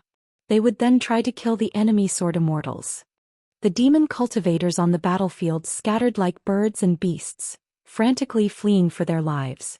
A few golden core demon cultivators rode the wind and took out their defensive natal items. As long as they did not retreat too far to the south, changing the battlefield and continuing to fight was not a mistake. Moreover, the battlefield had been cut in half. The Wilderness War Supervisor really could not care less about the cowardice of the battlefield. Although the demon cultivators who went to the battlefield risked their lives to obtain merits, they were not courting death. Even touching the city wall a few times was good enough. In any case, it was still considered a merit. Puyi was a sword immortal.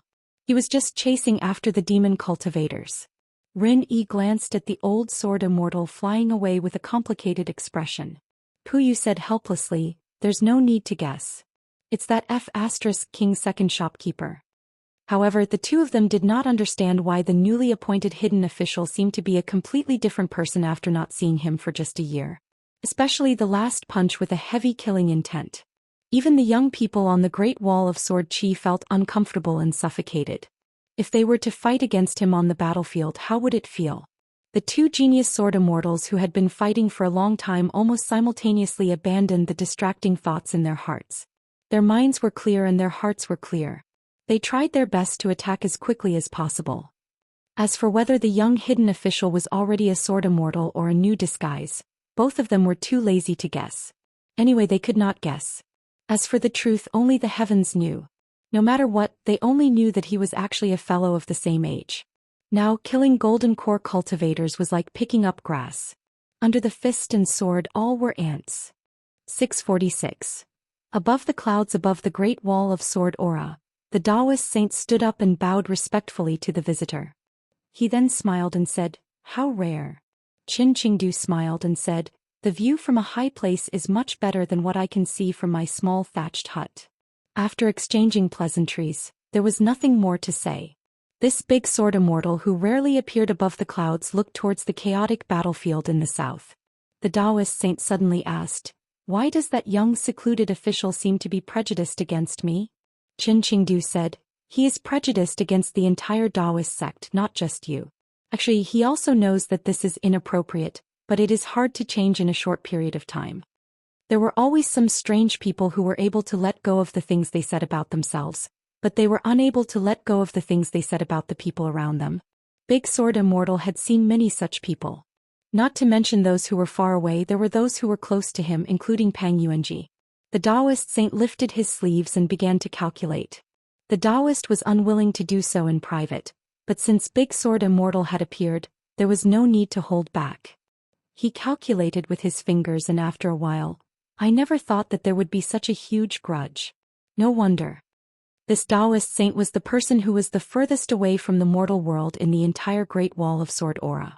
He had truly achieved a clean cultivation.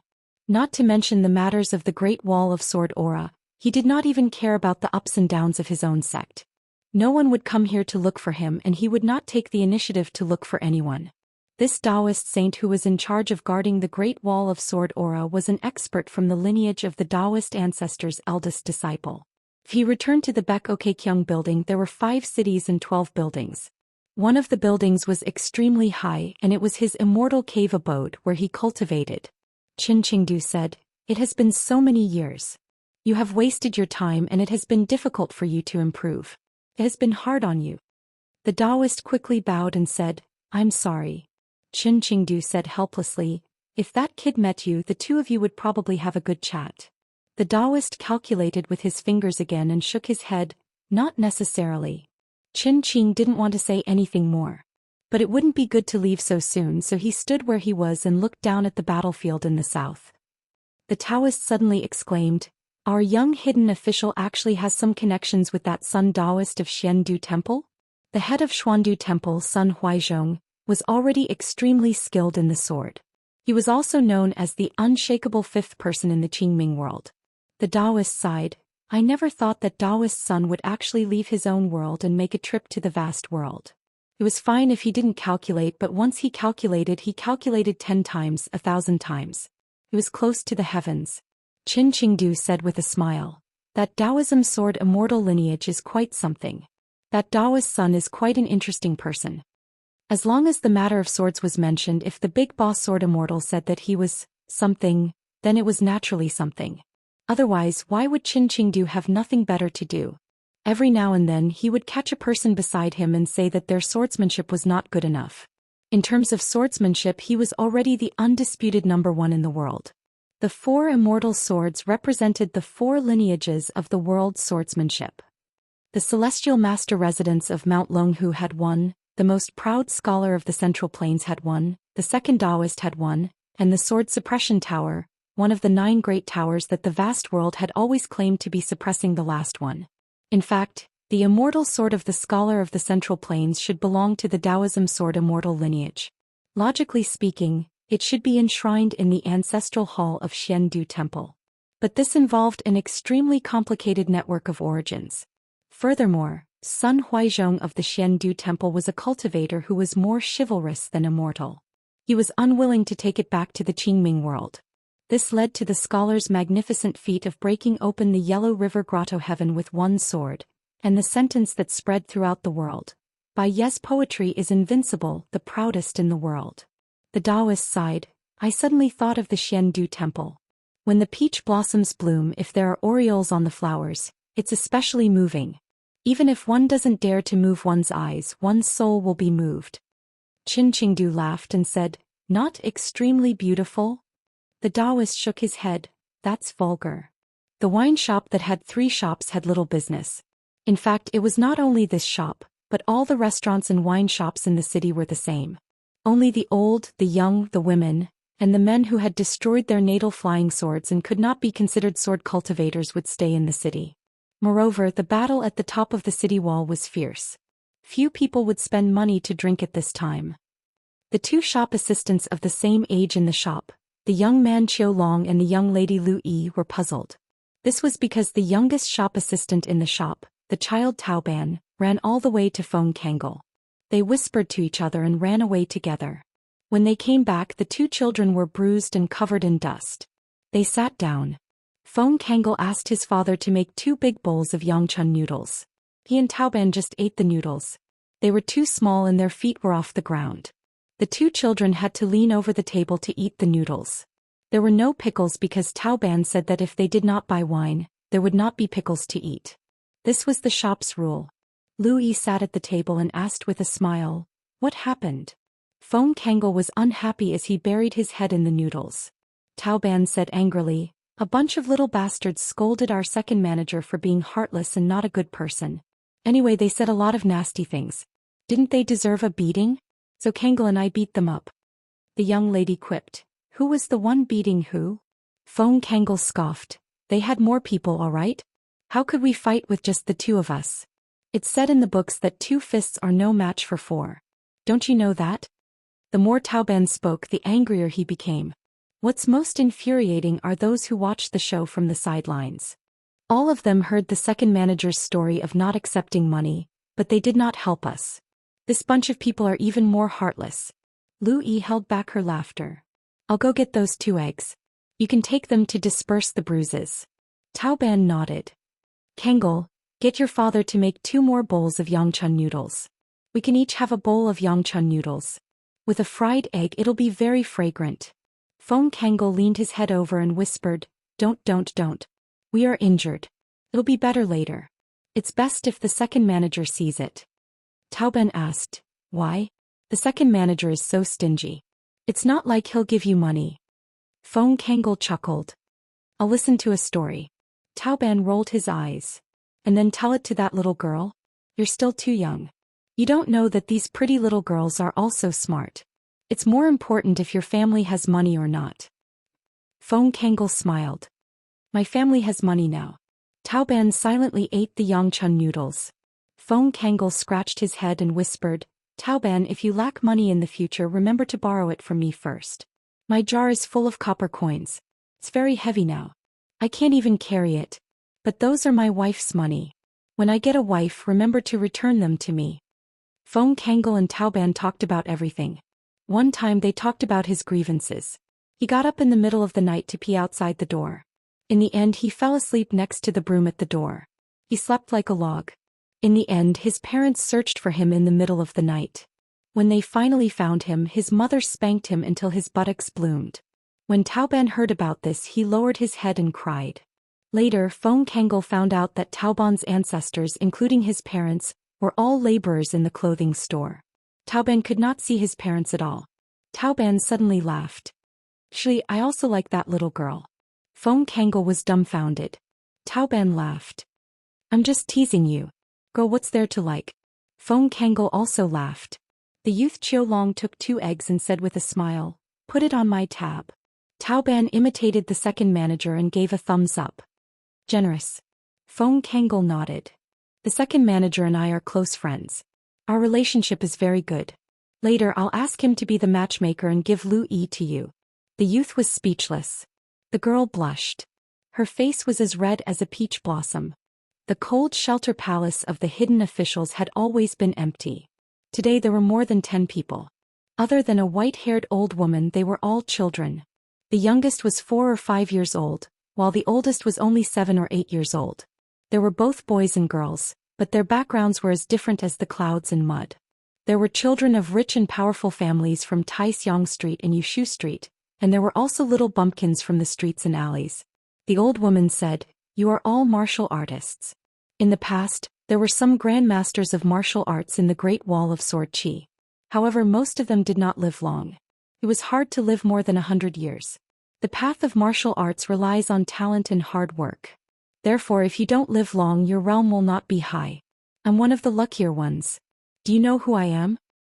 A child from Taixiang Street said in a childish voice, "Nanny Bai from the Ning Mansion." She's an old woman with a hard fist. Yes, I'm Bai Lianshuang. I'm from the Ning Mansion. I'm a female martial artist. My fist art is not bad. The old woman nodded with a smile. She kicked the child's stomach and sent him flying. He fell on the ground and rolled around. In the end he curled up. It was so painful that tears and snot came out of the child's nose. The old woman asked again, "Do you know why I gathered you here?" A little girl from Yushu Street said with a pale face, "Nanny Bai, I want to be a sword cultivator. I don't want to learn martial arts. It's useless."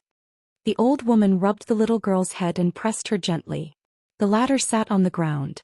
The old woman glanced at the delicate child on the ground. She weighed her for a while and could only say that her foundation was not bad. She smiled and said, "Whether you want to be a sword cultivator and whether you can become one are 2 different things. I had the same idea as you when I was young. However, I couldn't become a sword cultivator. There's nothing I can do about it. It can't be forced." Just as the little girl was about to speak, the old woman smiled and said, "Don't worry. After a month, those who want to learn martial arts might not be able to stay. Those who don't might stay." The old woman turned to look at the group of children who looked cautious but had passionate eyes. The foundation of martial arts is not as important as learning the sword, but it's only relative. But whether you can do it or not, you'll only know after you've suffered a lot, right? The group of children nodded one after another. The old woman said, "First, learn 2 fist stances from me. Without a stance or a house without a pillar, you won't succeed. First, I'll teach you 2 stances, one standing and one walking. It's easy to get started but not easy to master. Practice 1,000 moves and familiarity is the most important." After the old woman taught the 8 children how to stand and walk, she walked slowly. She looked at the children's awkward stances and said slowly, "After 1,000 punches, your movements will be natural. Don't believe this statement even if you want to. If you believe it, you'll need to practice more. If you don't believe it, you'll be natural after 1,000 punches. Even if you're a martial arts genius with good foundation, aptitude and temperament, it'll still be difficult to get the fist intent in your body after 1,000 punches." The child who was rolling on the ground sat on the ground. He was really a ghoul. He gritted his teeth and said, "That genius martial artist from the central divine continent Xianxia, does he need to practice 1,000 punches for the same fist technique? Definitely not." The old woman was not angry. She looked at the child and said with a smile, "In the vast world, martial arts are great. Pure martial artists can be unreasonable with their fists, But they also pay attention to etiquette before they learn martial arts, and morality before they learn martial arts. The child crossed his arms and sneered, I'm teaching you fist techniques and you're talking reason with me? Granny Bai, I don't think your fist technique is that good. The old woman's expression became more and more amiable. She bypassed the row of 8 children who were already swaying. The heart is righteous, the fist is righteous, the heart is evil, the fist is evil. So, teaching fist techniques is teaching people. The child looked at the old woman who was smiling more and more. He knew something was wrong. He said loudly, You're an old woman. Rather than learning fist techniques from you, I'd rather learn from the second shopkeeper. He's a master. I've seen him fight with my own eyes. Although he lost to Chao Ci 3 times earlier, didn't he also win against Yu Zhuanfu 3 times later? The old woman laughed. You're smart, kid. Alright, get up. Do your stance with the others. If you do it well, you'll get hit less. The 6-step stance I taught you just now was taught by Mr. Chen. The child stood up and rubbed his stomach. He grimaced. Really hurt. The old woman smiled. The child's pain was real. It was only superficial and would be over soon. The child muttered, I have some food at home. I don't need to do this. The old woman glanced at him. The child immediately wailed, I'll learn, okay? The old woman felt helpless. When it came to dealing with children, her son-in-law was better. Actually, she was not even good at teaching fist techniques. Even though Bai Lianshuang was the only level 10 martial artist on the Great Wall of Sword Qi. Even when she was teaching her son-in-law at Ning Manor, the old woman felt bad about it. She could not bring herself to give him a heavy punch. However, her son-in-law had said that the martial artist seeds on the Great Wall of Sword Qi were insignificant on the Great Wall of Sword Qi. No one knew what would happen in the future. Even if she took a step back, it was still a good thing to have a skill to rely on. Qin Pingon found a secluded area and changed his face to that of a teenager. He secretly took out a long sword he borrowed from the sword workshop and put away the broken longsword on his back. He would have to return it to Pang Yuanji when the time came. He flew on the sword again. His aura changed from an old man past his prime to a young man full of vigor. His eyes were bright and clear. The great refined flying sword Day 1 and 15, the hateful sword mountain imitation sword Pine Needle and Cough Thunder. Unless it was an emergency, he would not use any of them. The immortal weapon Sword Saint and the Daoist robe Golden Wine had been given to Ning Yao. Therefore, Qin Pingon's sword Kinesis Flight, as well as the conjuring of 1 or 2 intrinsic flying swords from the account book, was the best disguise for him to enter the battlefield as a true sword cultivator. As for the skin on the faces made by Zhou Xian, that was secondary. After all, it was never a burden to have more skills. The more the better. Qin Pingon had a thought. He flew on the sword and looked at the situation on the battlefield. Soon he flew on the sword close to the ground again. On the battlefield, thousands of sword cultivators chiseled their way down south, forcing the demon army to the south. The fiercest battle was still at the line of the Golden River. The army of the demon clan further south was swarming towards the long river guarded by the sword Immortal. Usually, the moment the sword Immortal struck out with his sword, the army of the demon clan could instantly pile up a sloping hill. The invisible barrier that squeezed the small world of the long river was smashed by the waves of the Golden River, causing blood to splatter everywhere. The waves came and went, leaving behind countless piles of white bones. The white bones were then covered by the demon clan behind, layer upon layer, constantly eroding the text bank on the southern bank of the Golden River. The sword saint could only retract his sword a little and clean up the battlefield in front of him. He did not want the bones and flesh to pile up and corrode the Golden River. The sage's words that were as small as the head of a fly, and the swaying golden lotuses in the long river were disappearing all the time. It was only because the saints of the 3 sects kept reinforcing the long river from afar that this small world did not dissipate too quickly. On the battlefield there were already a few great demons who had personally broken the array. There were also demon cultivators who had the innate supernatural powers of moving mountains and moving rivers. They kept smashing down mountains on the Golden River and the sword saints' heads, or pouring rain that was filled with energy and filth. Some of the great demons directly used spells to crack the ground and hollow out the ground. Some of them rode on huge demons to break through the ground and dig deep into the ground. With a loud rumble, they tore the ground apart and endured the sword saint's sword slash. They also tried to turn the indestructible Golden River into a floating river that had no soil to rely on. They could allow the demon army on the southern battlefield to quickly connect with the army on the northern battlefield. The two saints who were sitting at the two ends of the city wall used their supernatural powers almost at the same time.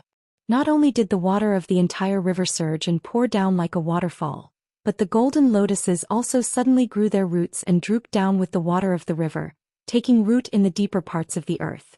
Above the golden lotuses, there were also rows of fine golden words entangled on them.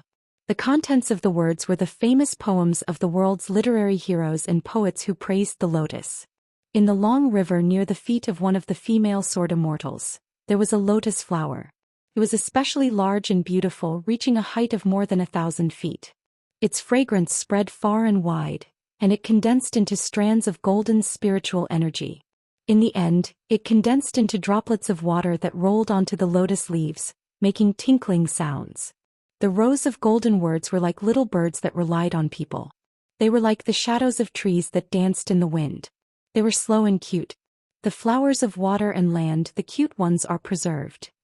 Not creeping and not branching, the plants are pure and clear. They grow out of the mud without being stained. The female sword saint's figure landed on the lotus leaves that were constantly growing. Standing in the middle of the golden lotus, the world became clearer and more spiritual energy was abundant. Every time the woman attacked with her sword, it became smoother and more relaxed. At that moment, the female sword saint, who was already extremely beautiful, became even more stunning. The male sword saint next to her was extremely ruthless when he attacked the enemy. His sword did not stagnate at all. At the same time, he said to her telepathically, "Are you really not willing to be my sister-in-law?" The female sword saint Zhou Xian said indifferently, "Miyu is just an embroidered pillow. He even likes to speak sour words that I don't understand. It's extremely annoying." Miyu was silent for a moment and asked again, "Then what about me?" Zhou Xian was also silent for a moment before she replied, "Too ugly." Miyu, who had just become a great sword saint, was not angry. Instead, he laughed heartily and attacked with a new sword. In between life and death, one could see the great elegance of a sword saint. Qin Pingon was extremely fast on his sword. He went straight to the battlefield in the south to find the group of sword cultivators who were the fastest to invade the south. With Stack Cliff and Dong Haitan opening the way with their swords, it was difficult to slow down. The demon army also gave up on the idea of charging forward. If they could successfully kill the sword cultivators who had left the city to fight, the merit would be greater than climbing the city wall. Moreover, once they approached the city wall, the sword cultivators stationed there would only become fiercer and fiercer. They would only die quickly.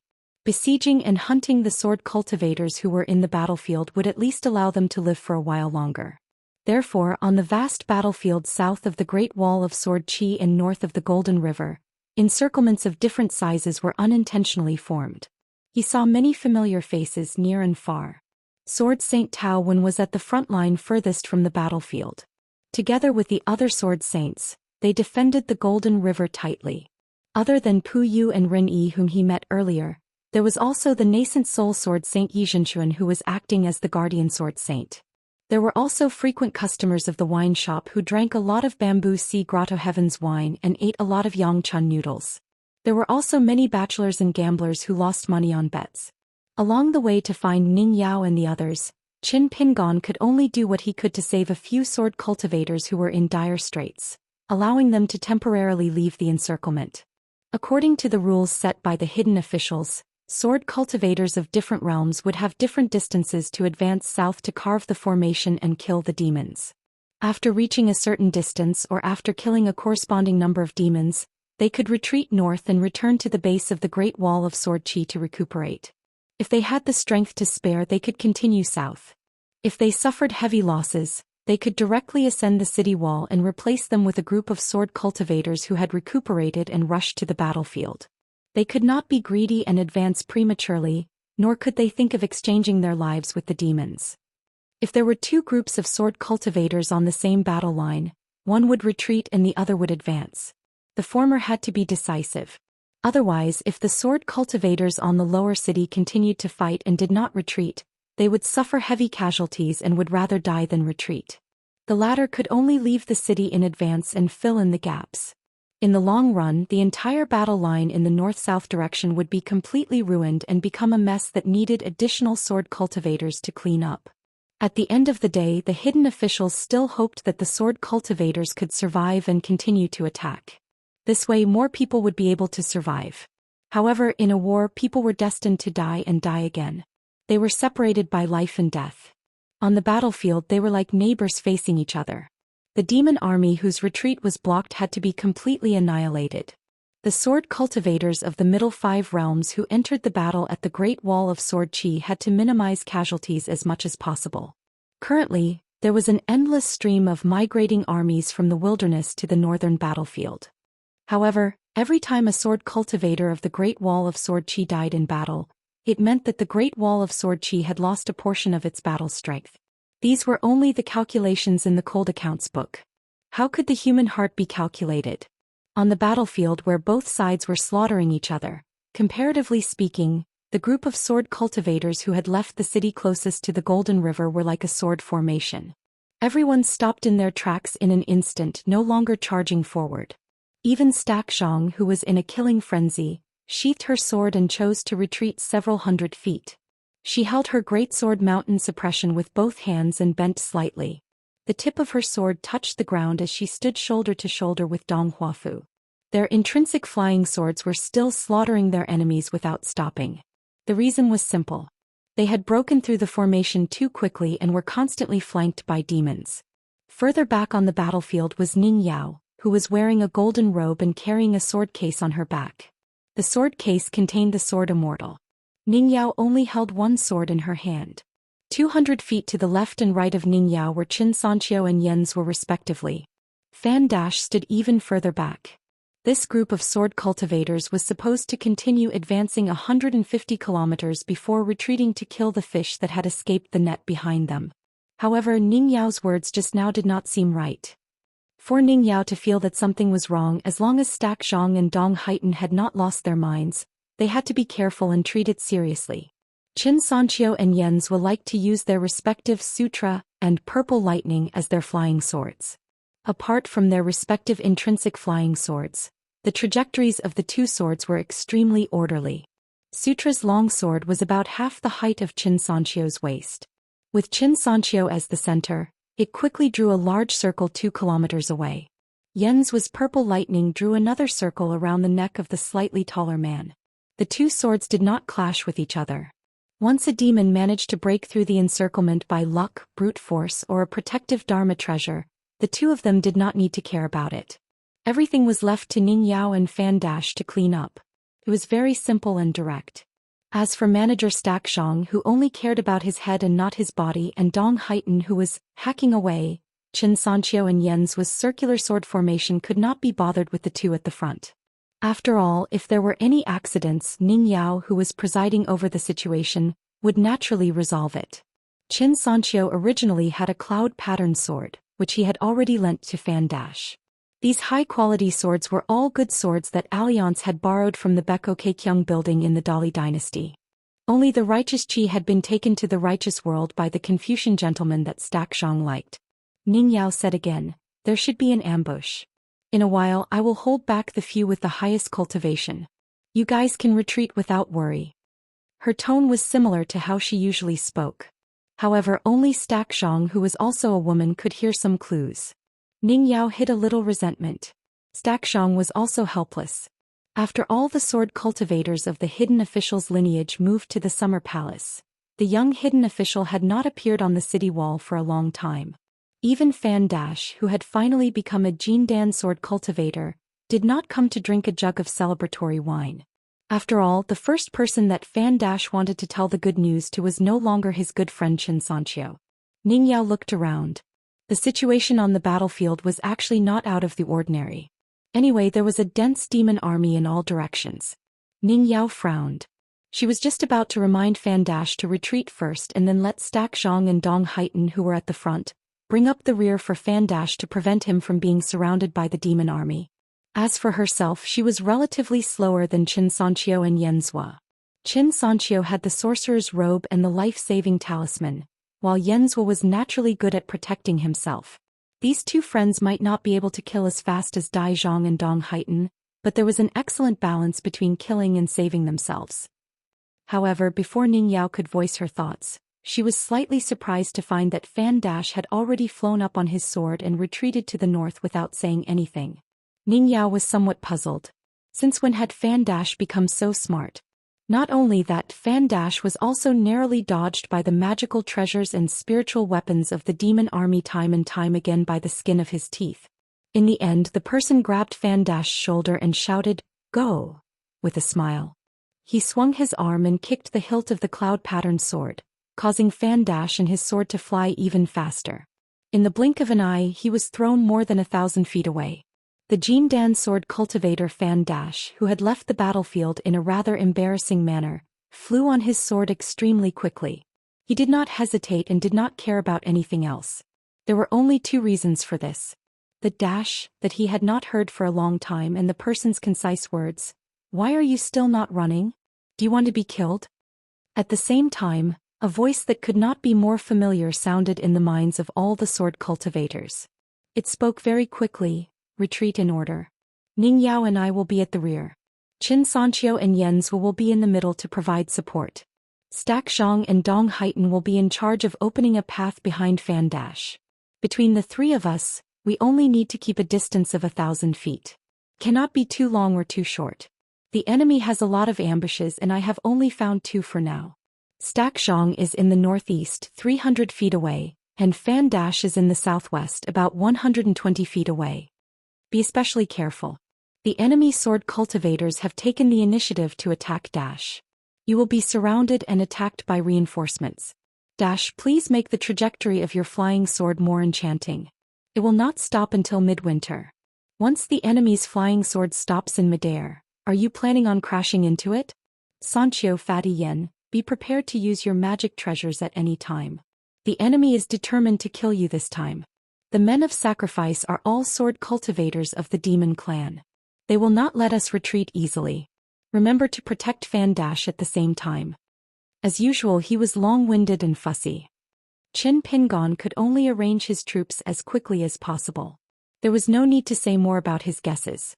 There would definitely be 2 or 3 nascent soul sword cultivator deathsworn who would be hidden extremely well, waiting for an opportunity to strike. There might even be a demon sword cultivator at the Jade Unpolished Realm who would hide even deeper. He would copy the sword Immortal Lai Halberd and disregard his life to deliver a single strike. The reason could not be simpler. Among this batch of sword cultivators, apart from the newly ascended Jindan Fan Dash, everyone else was on the list of people who had to be killed in the wilderness. Minya, Qin Sanchio Dong Huatu Stack Zhang Yenzhua. They were all outstanding figures in the Great Wall of Sword Qi. Ning Yao raised her eyebrows. She seemed to be annoyed by that person's incessant nagging. In fact, her most beautiful eyes in the world were filled with happiness, joy, and pride. It was like the ripples on a lake that were slightly ruffled by the spring breeze. Beside Ning Yao, a slender young man hovered on his flying sword. She and him were no longer just Ning Yao of Sword Qi Chongqing and Qin Pingon of the vast world. They were sword cultivators who appeared on the battlefield together. Everything was difficult at the beginning. This person beside her liked to think too much, so doing things was even more difficult than the beginning. But as long as she gave him a start, she did not need to worry about him anymore. For example, liking her. For example, practicing martial arts. For example, becoming a sword cultivator and then a great sword immortal. Ning Yao asked in her mind, "Life-bound flying sword?" Qin Pingon smiled and replied, "2." Ning Yao did not speak further. Qin Pingon naturally did not know what Ning Yao was thinking, nor did he have the time to guess her thoughts. What worried him the most was that the enemy's loyalists had chosen not to act and continued to conceal their tracks. Ning Yao and company were in charge of the battle line. There were no more sword cultivators on the city walls to replace them. They also needed to kill the most enemies and be the fastest to penetrate the enemy's formation. Only when they approached the Golden River could they be considered to have succeeded. Once they were evenly matched, Fan Dash, who had just entered the Golden Core realm, would be the best breakthrough point. If they were to ask Fan Dash to leave the battlefield and watch from the sidelines, it would be unreasonable. No matter what, Qin Pingon was only certain that his appearance might have killed an accident, but it could also bring about an even bigger accident. This was like Xianxia and Su Ning's two plans. Before the results were revealed, no one knew which plan was better. The most helpless part was that Su Ning's plan might not be better than Xuanxian's once it was implemented by the hidden officials. But at the time, Qin Pingon had not been willing to say such harsh words. It was inconvenient for Chou Miao to say this, and Lin Junbai did not dare to say it. Compared to the plans of the heavens, no matter how much effort you spared, you would still give others a feeling of insignificance and powerlessness. This was the greatest feeling in Qin Pingon's heart after he became the hidden official. The group retreated as they fought. Stack Zhang and Dong Huafu did their best to protect Fan Dash as they retreated from the battlefield. With Ning Yao and Qin Pingon behind them, Xianxia and Yanzhou did not have any worries. Their focus was still on killing the monsters. Ning Yao did not summon her flying sword. She only held her sword and attacked. She still gave people the illusion that the essence of swordsmanship in the world was nothing more than two words. Sword after sword. Compared to Ning Yao's previous calm and composed demeanor, her sword became extremely fast. Sword energy swept through the air, instantly slicing apart a large number of corpses. As for Qin Pingon, he rode his sword beside Ning Yao. For a time he had nothing to do, so he paid more attention to the clues on the battlefield. In addition to the two sword cultivators that had exposed themselves, there was also a monster race sword cultivator with a golden core aura that Qin Pingon had found. Because Ning Yao's sword energy had inadvertently swept past him, only this cultivator was able to dodge a little faster. There was an imperceptible stagnation in his movements, and in order to not reveal his identity, he even deliberately suffered some injuries, allowing the sword energy to cut off a large chunk of flesh from his shoulder. Ning Yao's sword was fast, and sometimes she even seemed aimless. This was clearly done on purpose so that Qin Pingon could see more details. Ning Yao had been the fastest to break through the array formation and was the closest to the Golden River. But unknowingly she had become the closest sword cultivator to the city walls. Xianxia and the others didn't care about this at all. In any case, no one in the monster army on this line would steal from them. Moreover, no one thought that they would be slower to break through the array formation than the sword cultivators on the other lines. This was because there was Ning Yao and now there was also Qin Pingon. Everyone felt that this was the most natural thing to do. After temporarily distancing themselves from that dangerous accident, Fan Dash hesitated to speak. Xianxia said in a soft voice, "It's fine. Don't feel ashamed." Stack Zhang and the others also felt that Fan Dash intended to take the lead and return to the city walls. But Fan Dash said, "My boundary is the lowest and my skills are the worst. Then let me be the bait. I'm not afraid of thieves stealing, but I'm afraid of thieves remembering. Rather than everyone being distracted, it's better to take the initiative to break through the situation." Qin Pingon was a bit surprised. Fan Dash looked at Qin Pingon. "What do you think, Array Guardian Swordmaster?" Qin Pingon thought for a while and nodded with a smile. "All right." Qin Pingon looked at the front of the battlefield. An extremely strange scene had appeared on the battlefield. The monster army was gathered in a line, 1,000 feet away from the young sword cultivators of the Great Wall of Sword Qi. None of them were willing to charge forward no matter what. Qin Pingon said, "I'll bring up the rear. You just need to attack with your swords." Then Qin Pingon looked at Ning Yao. Ning Yao nodded and said, "All right." Ning Yao's sword returned to the scabbard on her back, but the sword Immortal was unsheathed and held in her hand. "I'll open the array." Stack Zhang and Dong Huafu looked at each other and smiled. "All right." Xianxia and Yanzhou were filled with anticipation. The reason was simple. How did Fan Dash feel when he fought alongside them? In that case, Xianxia and the others who had fought alongside Ning Yao all these years felt even more so. Because Ning Yao had always been accommodating and taking care of these geniuses, she had been restrained for a long time when it came to attacking with her sword. Finally, Ning Yao added, "I'll open the array very quickly. Don't be unable to keep up. First set a small goal. For example, 1 second. Remember, Book Dweller." 647. Chao Ci was a martial artist with his fists. Ning Yao was a swordsman with her sword. It was as though she was born with a mystical phenomenon of heaven and earth. This was different from Qin Pingon's first intrinsic flying sword, Sparrow in the Cage, and Qi Jinglong's rules, which he claimed to have read from books. Both of them could use their flying swords' intrinsic mystical powers to create a small world of their own. It was completely different from the first two. Therefore, when Ningyao took the lead and walked out of the group with the sword Immortal in hand, she was about to break the array. The demon army, which had already been stuck in a stalemate, began to retreat involuntarily. This resulted in the front line of the army becoming denser and more bloated. Perhaps this was how all living things reacted to the changes in heaven and earth by instinct. It was like how humans could sense the changes in the four seasons. Qin Pingon was actually looking forward to Ningyao attacking without any scruples. All this while he had never seen the real Ningyao on the battlefield. As for the sword Immortal that Qin Pingon had spent a lot of effort to tame, when it was in his hands, its temper was as bad as a big boss.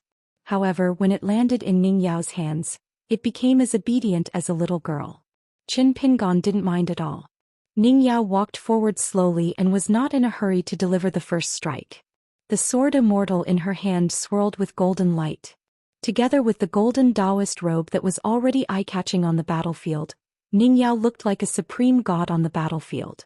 Using this opportunity, Qin Pingon asked Xianxia and Zhou about the details of the battle in which they had broken the array. For example, the approximate number of Dragon Gate Realm and Golden Core Realm demon cultivators who were not seriously injured and had a high cultivation realm, their appearances, dermic powers and intrinsic items. During the retreat, Qin Pingon had spent most of his time searching for the hidden sword cultivator loyalists. It was inevitable that he would miss out on a large number of details. If he were to ask about the stacked mountain seal or Dong's Wufu, it would be a waste of time. They had killed their way through and their flying swords had collided with each other. It was likely that these two would not even be able to remember the rough merits. Qin Pingon quickly reminded everyone with his words, "You don't have to think too much about breaking the formation. Kill the enemy on the spot.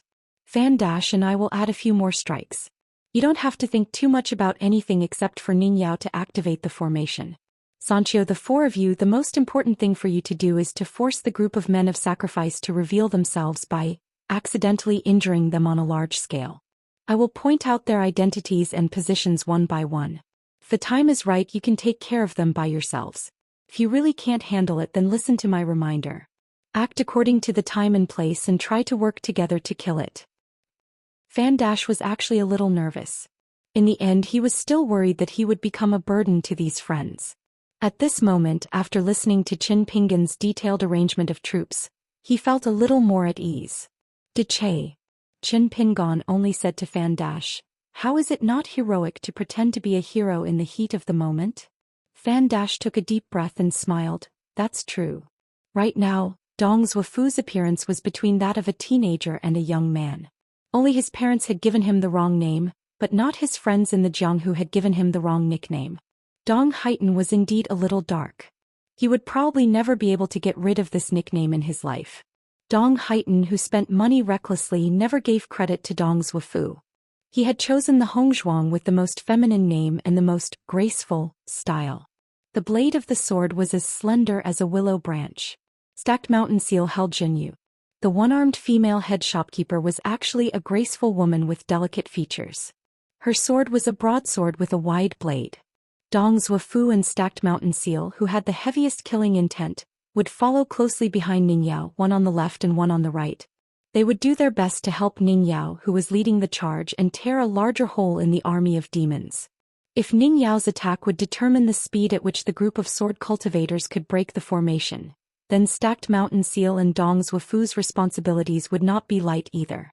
If the overall killing power of the 7-person sword formation was not great enough, even if they succeeded in breaking through the formation, they would still be able to reach the Golden River guarded by the sword Immortal at their fastest speed. In reality, it would not be of much significance to the overall situation of the battlefield.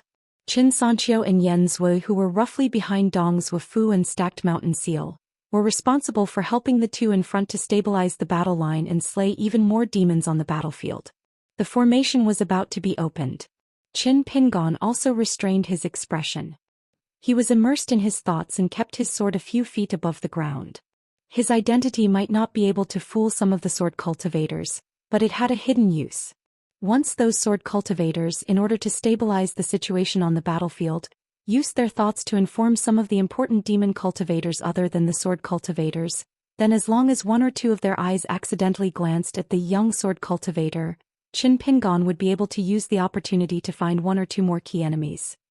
In order to make a big deal, one had to haggle over the smallest details. As the 6 sword cultivators moved forward separately, Qin Pingon, who was in charge of bringing up the rear, had unknowingly arrived at the very back of the battlefield. He suddenly laughed. As expected, the golden robe Ning Yao wore was the most beautiful. As for the snow-white robe Puyu was wearing, he did not have any recollection of it at all. Of course, since Ning Yao was on the battlefield, any sort of camouflage was useless. Firstly, her sword cultivator friends were all young geniuses of the same age. More importantly, if Ning Yao attacked with her sword, it would be too obvious. After all, for someone like Qin Pingon who believed that it was never a burden to have more skills, if he could use 2 taels of strength to kill an enemy, he would not use half a kilogram of strength. It was indeed rare for someone to be so ruthless as to be willing to wear the skin of a woman and even pretend to be a spy for the demon race. Ning Yao flashed and instantly traversed hundreds of feet, sweeping her sword horizontally. On the front line of the demon army, the 1,000-foot-wide battlefield was completely sliced apart by the golden sword radiance. A nascent soul realm demon cultivator who was in charge of supervising the battle gave orders from the rear. He used a spell to kill dozens of cowardly demons on the front line. Ning Yao floated forward in a straight line. After she attacked with her sword, she did not bother to attack again. Using the sword radiance to kill the demons, she only used her majestic sword chi to open a path. Vaguely, it was very similar to Zhou Xian, who had the highest swordsmanship. There was too much sword chi and too much momentum. It was simply an indestructible lesser heaven and earth sword formation. If she wanted to attack with her sword, she would have to see if the person was worthy of her attack. The demon cultivators were unwilling and did not dare to wait for death. Dozens of spiritual weapons and several natal magic treasures were crazily smashed towards the ball of sword chi. As for whether or not it would affect the demon army on the front line, they did not care at all. They only wanted to wear down the incomparably sharp sword chi world as soon as possible. Otherwise, if Ning Yao continued to break through the formation, the losses would be even greater. Moreover, the depletion of their troops would be extremely fast. In a grand and mighty war, it was possible to use lives to pile up the results. However, in some specific battlefields, it was not necessarily so. Against Ning Yao, it was even more impossible. In any case, they only needed to view Ning Yao as a sword immortal, regardless of her cultivation realm. Whether she was a golden core or a nascent soul was not important. This was a publicly acknowledged fact in the wild world. In an instant, Ning Yao directly swept past the battlefield that was littered with corpses. On a single line, any demon that was touched by sword chi would be crushed to pieces, even their souls being torn apart. The magic treasures and spiritual weapons that were destroyed were simply unable to stop her advance. Ning Yao wielded her sword, and in the blink of an eye, she had already arrived at the heart of the demon army. She slightly increased the strength of her sword and grasped the sword immortal that was wrapped in golden light. She closed her fingers together and casually formed a sword seal. The golden light on the sword immortal instantly scattered in all directions. Within a radius of several miles on the battlefield, besides the golden core cultivators that managed to escape in time and those that managed to use their natal magic treasures, all of them died. Qin Pingon looked at the picture scroll from afar. It was like a golden lotus had bloomed in his heart. In another instant, Ning Yao's figure was several thousand feet away. She aimed at a golden core demon in the distance and slashed down with her sword. At the same time, she looked up into the distance and softly said, "Come here." The golden core demon that was frantically commanding his subordinates never thought that he would be so lucky to be able to withstand a single strike. He immediately summoned his natal magic treasure. It was a simple weapon that resembled a spear and halberd. It was engraved with a golden talisman. The golden core demon gripped the weapon with both hands and spun it around. It actually transformed into a large round plate that resembled a light golden talisman that was used to protect a mountain. Not only that, a large string of light golden characters on the spear and halberd flowed backwards like water, covering the entire body. It had the effect of an armor pill that was used to protect the body. He used a talisman array to protect the front of his body and wore an armor that resembled the armor of a deity from the military. The demon's physique was also tough enough. The magic treasure was both offensive and defensive. It was definitely an extremely high-quality immortal treasure. In the vast world, even a nascent soul cultivator would be envious if they saw it. Unfortunately, after a long golden line fell down, the talisman array, the armor, and the golden core demon were all split in half. On the ground, an extremely long ravine was carved out by the shockingly long golden line. Breaking the talisman array, the armor, and the body was only a casual strike from Ning Yao's sword. When Ning Yao stopped and appeared on the battlefield, the demon army around her had already retreated frantically. It was only when she casually said, "Come here," that a strange phenomenon occurred. Around Ning Yao, in each of the 4 directions, there was an ancient pure sword intent that wandered between the heavens and the earth. As if they had received an edict, they all fell straight to the ground. The strands of sword intent seemed to have gained sentience. Not only did they appear for the first time under the command of a sword cultivator of the later generation, they were also able to absorb the abundant sword chi between the heavens and the earth. The 4 pure sword intents that reached the sea of clouds and the depths of the earth constantly expanded like pillars. In the end, 4 pillars of sword intent that connected the heavens and the earth were erected in the 4 directions. Then in an instant they split into countless extremely fine sword intents that crisscrossed and covered the entire heavens and earth. This time, there was not a single person around Ning Yao who survived on the battlefield. Moreover, the bodies and souls of the demon army, along with the life-bound items and weapons of the cultivators, were all smashed together. Ning Yao's figure flashed forward once more, pulling a large distance away from the sword cultivators behind her. The 4 strands of sword intent converged into a line once more, following Ning Yao like a shadow and lingering around her. As a result, Ning Yao had sword intent outside of the sword chi formation. The golden sword in her hand was indeed not very useful. Even though Fan Dash was on her side, after seeing this scene from afar he felt his scalp go numb. If Lin Junbai had the chance to see this scene, he would probably tell himself that even though he had lost, it was still an honorable defeat. He would definitely not feel the slightest bit of sadness or loss. Instead, he would be rather happy. On the path of the sword, what was there to be embarrassed about losing to Ning Yao? If you don't believe me, you can ask Peng Yuanji, Qi Shou and Gao Yeho. Do they have the ability to get Ning Yao to personally take action? Looking back again, before Ning Yao became a Jindan sword cultivator, perhaps the main reason she was on the battlefield was to practice her sword and kill her enemies, while at the same time taking care of the safety of her friends. However, after Ning Yao made a trip to the vast realm and returned to the Great Wall of Sword Qi, the 3 battles in succession seemed to have been just to help Dai Zhang, Xianxia and the others practice their swords. She seemed to have no more swords to practice. Far behind Ning Yao, the battlefield was empty. Some of the small fish and shrimp demon cultivators further away, as well as the demon army that had yet to develop intelligence, were easily slain by Dai Zhang and Dong Huafu, who were desperately following Ning Yao. Dong Huafu even had the leisure to scratch his head, muttering softly, "Sister Ning, for better or for worse, you should have left more for us." Dai Zhang twisted his body and swiftly threw out the peak suppression in his hand, directly chopping a sea-viewing demon cultivator to death. He waved his hand again but did not retrieve his sword. With a tap of his foot he rode his sword towards Ning Yao's side, the closest strand of sword intent to the south. She and Dong Huafu were actually more than 1,000 feet away. He turned his head and complained, "What are you mumbling about? Follow me. Later we won't even be able to see Ning Yao's back." Of course Dai Zhang would not complain about Ning Yao.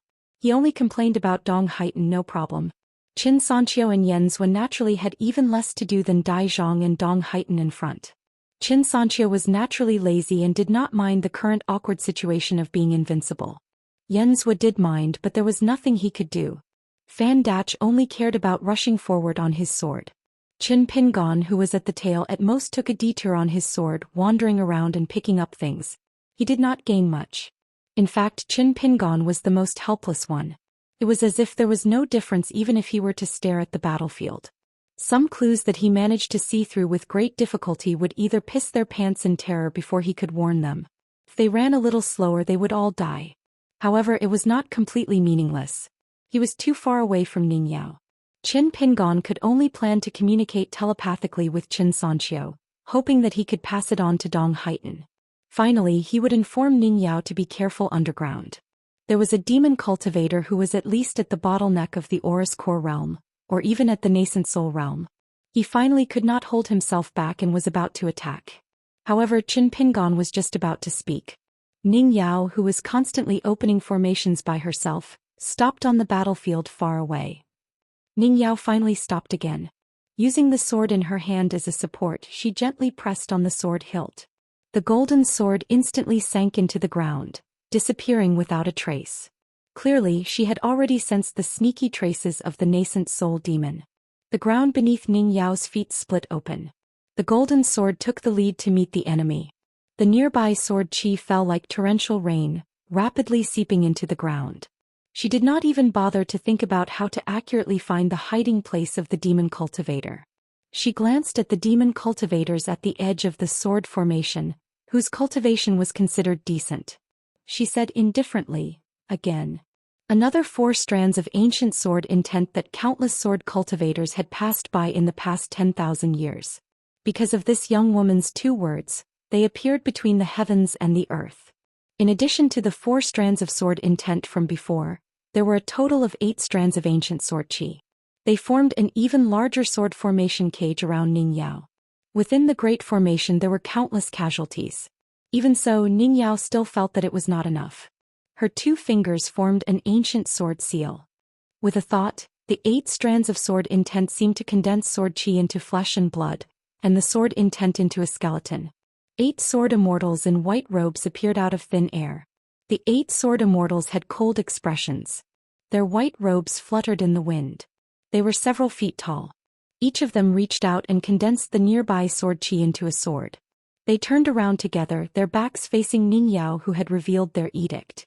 They scattered in all directions, attacking the enemy at almost the same time. These ancient sword immortals without intelligence were naturally unable to recover to their peak state. In terms of combat strength, they were only equal to golden core sword cultivators. Of course, they did not have their life flying swords. They did not have supernatural powers. But with the combat strength of 8 golden core sword cultivators, even if their bodies were shattered by the demon army of the wild world, they could only condense the battlefield's sword chi once more. They would grow and multiply endlessly. They did not know fatigue or life or death. They did not need to worry about accumulating spiritual energy. Wasn't it easy for them to kill on the battlefield?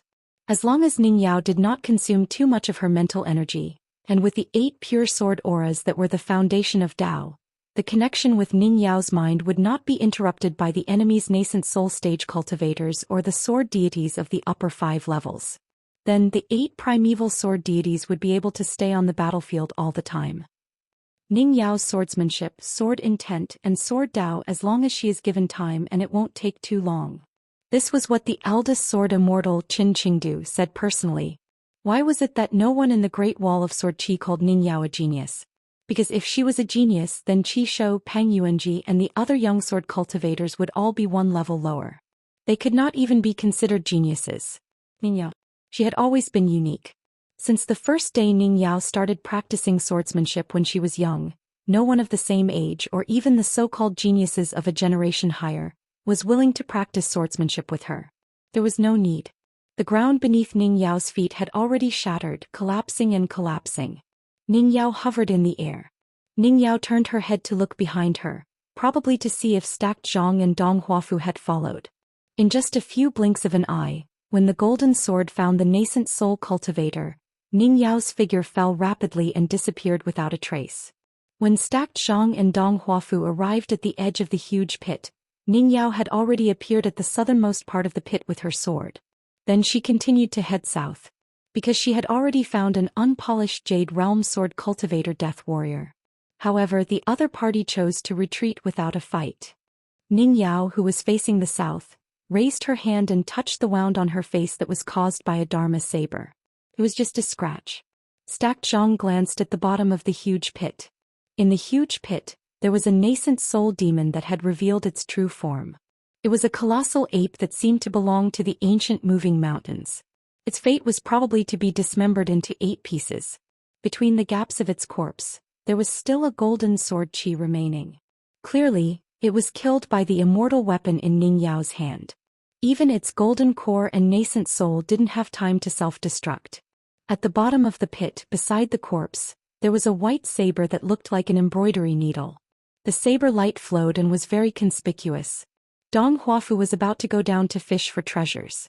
In the end he was glared at by stacked Zhang. Are you stupid? Dong Huafu grunted and quickly flew south with stacked Zhang. Xianxia and Yenzhua followed along the edge of the pit and went south. The only use of their life-flying swords and their accompanying swords was to go to the left and right sides of the battlefield and collect as many battle merits as possible. It was better than nothing so as to avoid having nothing to do. The two were like picking up wheat from the ground and putting it into a bowl. Grain by grain they hadn't even filled the bottom of the bowl. Fan Dash was at a loss. Didn't they say they would let him be the bait? When Fan Dash reached the south end of the pit he looked back. The second manager was squatting there picking up junk. His movements were nimble and it was quite pleasing to the eye. Fan Dash was the closest to Qin Pingon. Besides, since he was going to be the bait, it didn't matter if he was distracted. Therefore, Fan Dash was very clear that the second manager's journey south had accumulated a lot. He had collected all kinds of scrap metal. The fragments of spirit weapons and magic treasures that had not turned into powder but were scattered all over the ground were not bad. Therefore the quantity was quite considerable. After this trip through the pit even the quality of the magic treasures would be good. Qin Pingon left the pit on his sword. He was in a complicated mood. It didn't seem right to keep picking up scraps like this. From the looks of it, those demon sword cultivator Deathsworn didn't even have the guts to attack. Qin Pingon could only remind Xianxia and Yenzhua, I don't think we can keep up. Find an opportunity to kill the golden core demons whose identities are obvious. If there are nascent soul cultivators, work together to stop them. Don't let them escape to other battlefields. Unexpectedly, Ning Yao, who was the furthest south, was one step ahead.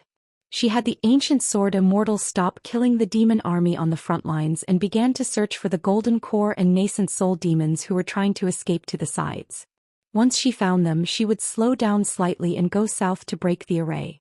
With the sword Immortal in hand, she would take a detour and pursue them. That Jade Royal Realm sword cultivator seemed to be extremely good at hiding, similar to Grandpa Nalan. Ning Yao didn't think much and just hid. As a result, Stack Zhang and Dong Huafu finally caught up with Ning Yao. Qin Pingon scratched his head. Then this group of sword cultivators went south. Perhaps the group of demon men of sacrifice originally thought that Ning Yao would be mentally exhausted one day, but they never expected that Ning Yao didn't show any signs of mental exhaustion or spiritual energy exhaustion all the way to the south with the array in the lead. Moreover, two golden core sword cultivator Deathsworn and a nascent soul sword cultivator demon were killed one after another. Ning Yao personally killed the nascent soul cultivator. The other two injured golden core cultivators were handed over to Stack Zhang and the others to deal with. Ning Yao couldn't even be bothered to pretend and disdain to lure the opponents to attack. If I can find you, you can die. This was Ning Yao's way of attacking. Compared to the notorious second manager, the two of them had completely different styles on the battlefield. Just like that, they went south. As they approached the Golden River, a sword Immortal smiled and greeted Ning Yao. Ning Yao grunted and nodded at the sword Immortal Senior. Then Ning Yao finally stopped. The 7 sword cultivators finally gathered together for the first time. Ning Yao looked at Qin Pingon and asked, Kill our way back? Stack Zhang and the other 3, let's go north together. Me, you and Fan Dash, the 3 of us will take one path. Is that okay?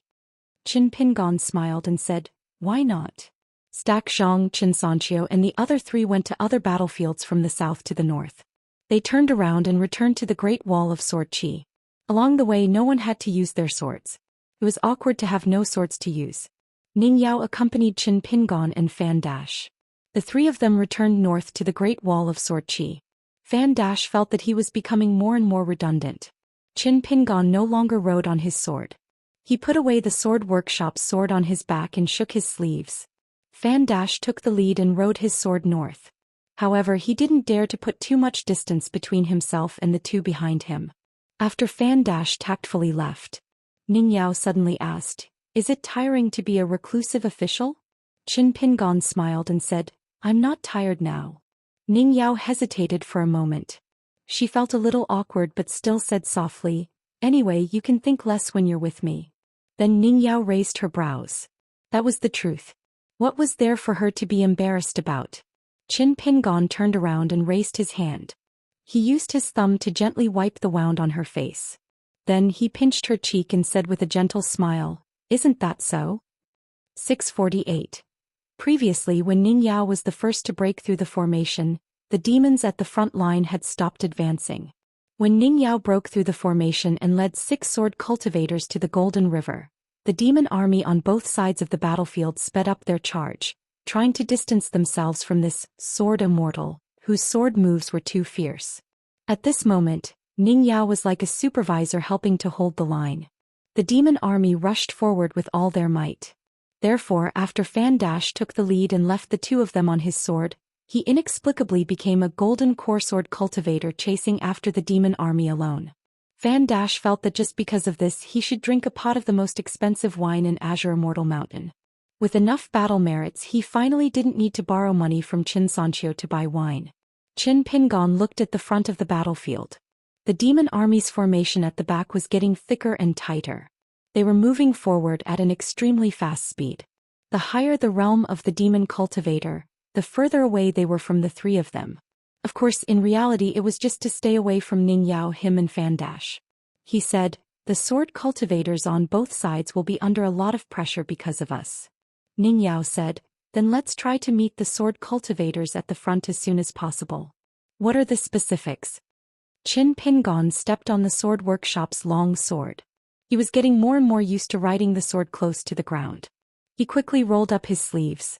"This time I'll open the formation. You take the rear. Once the golden core and nascent soul demons appear, I'll leave them to you." Ning Yao asked, "You're not going to use your flying sword?" "I'll only use my fist. It's just nice to polish the bottleneck of the martial path." Qin Pingon said, "Don't worry. The speed of opening the formation is definitely not comparable to yours. But compared to other battlefields it won't be slow." Ning Yao nodded. "Then just use your fist." Qin Pingon took a deep breath and rode his sword like a rainbow. After catching up to Fan Dash, he said telepathically, "Dash, you attack from the middle. I'll open the formation in front. No matter what happens during this period, don't be calculative. Just ride your sword forward. I may not be able to take care of you, but with Ning Yao taking the rear, it shouldn't be a big problem." Fan Dash said in a deep voice, "Okay." In fact, when the second shopkeeper didn't say, "Dash," Fan Dash knew that he had to be more careful. In an instant, Qin Pingon, who was wearing 2 sets of robes, suddenly sped up on his sword. He flew in a straight line, whistling through the air. Along the way, Qin Pingon drew his fist when he was still 1,000 feet away from the demon army. With a stomp of his foot, the long sword under his feet tilted and fell. Unable to bear the weight, the sword actually flew close to the ground. In Fan Dash's eyes, Qin Pingon's figure disappeared in an instant. He obviously did not use the mind talisman, but he already had the effect of the mind talisman. Could it be that he had broken through the bottleneck and become a grandmaster of the distant travel state after just over a year after entering the golden body realm? Ning Yao chose to ride on her sword this time. She explained to Fan Dash, "He's only at the golden body realm now and hasn't reached the far roaming realm yet." He wore 3 robes. Now it was no longer to protect his life, but to suppress his fist intent. Coupled with the sword chi to a certain extent, the 3 robes could be considered as a form of training. It's similar to those martial artists who tie sandbags to their feet all day long. Ning Yao was willing to say so much. Of course he was related to Qin Pingon. Fan Dash was her and Qin Pingon's mutual friend. Qin Pingon took care of Fan Dash. It wasn't just because Fan Dash's level was not high enough. Qin Pingon seemed to see a lot of his own shadow in Fan Dash. Pieced together, it was natural to feel close to him. It was just that Ning Yao didn't understand the specific reason behind this. She believed that when Qin Pingon was free in the future, or when the hidden official finally managed to find some free time in his busy schedule, naturally he would tell her about it. Ning Yao said, when he first started learning martial arts in his hometown, he tied a bag full of gravel to his leg. The first time he went out, he used half a caddy of talismans and 8 tails of talismans. He has long been used to this. He doesn't even know what will happen if he punches with all his strength. Since he doesn't know how heavy or fast his punches are, then his opponent won't know either. As she spoke, Ning Yao slashed out with her sword. On another battlefield, a golden core monster cultivator glanced at her from afar. Ning Yao sensed something in her heart. With a slash of her sword, she cut through the monster cultivator like a knife cutting through tofu. In particular, the monster cultivator she targeted had his body split in half. His golden core exploded, bringing disaster to countless bystanders. Ning Yao suddenly thought of a small matter. She remembered that when Qin Pingon was still young he carried a locust wood sword case with 2 swords. The first time he came to the Great Wall of Sword Qi to find her, the 2 of them were alone. He liked to find things to talk about. He talked about many things in the countryside. For example, the carpenter's ink line. The carpenter's exquisite skills were very accurate. It was rare for Ning Yao to look at the battlefield after her sword's strike. It was quite realistic. Fan Dach simply didn't know how to respond. In truth, standing beside Ning Yao gave him an unimaginably great pressure. His good friend Xianxia had once said to Fan Dach in private that if he and his friends were a level lower than Ning Yao's cultivation, it would be fine. But once they were at the same cultivation level they would begin to doubt their lives. Am I really a sword cultivator? My cultivation level isn't fake, right? It was just that when Fan Dach saw Xianxia leisurely drinking wine and grumbling, Xianxia's face was full of smiles. The vice manager had once said that wine was the best fishing rod in the world. It could hook a drunkard's innermost thoughts back to their lips. In particular, his Sea of Bamboo Paradise wine was even more amazing. To be able to become friends with Ning Yao, even a proud son of heaven like Xianxia would feel a bit of pressure. But at the same time it was also worth drinking happily. Fan Dach carefully observed the surroundings of the battlefield. The truth was that it was empty and there didn't seem to be any danger. But Fan Dach was still worried that there might be some sneaky monster cultivators hiding underground. They might stab him with a sword or throw a magic weapon at him. On the battlefield there were many such things. Fan Dach had once witnessed a sword cultivator of the same age with his own eyes. But in a moment of carelessness, a mountain razor monster cultivator hiding underground had already calculated the trajectory of his sword. The monster cultivator broke out of the ground and grabbed the 2 ankles of the sword cultivator, tearing him in half.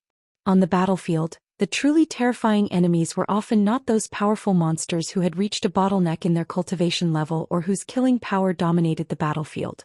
In a confrontation with them, unless it was a place of certain death, it was possible to avoid them.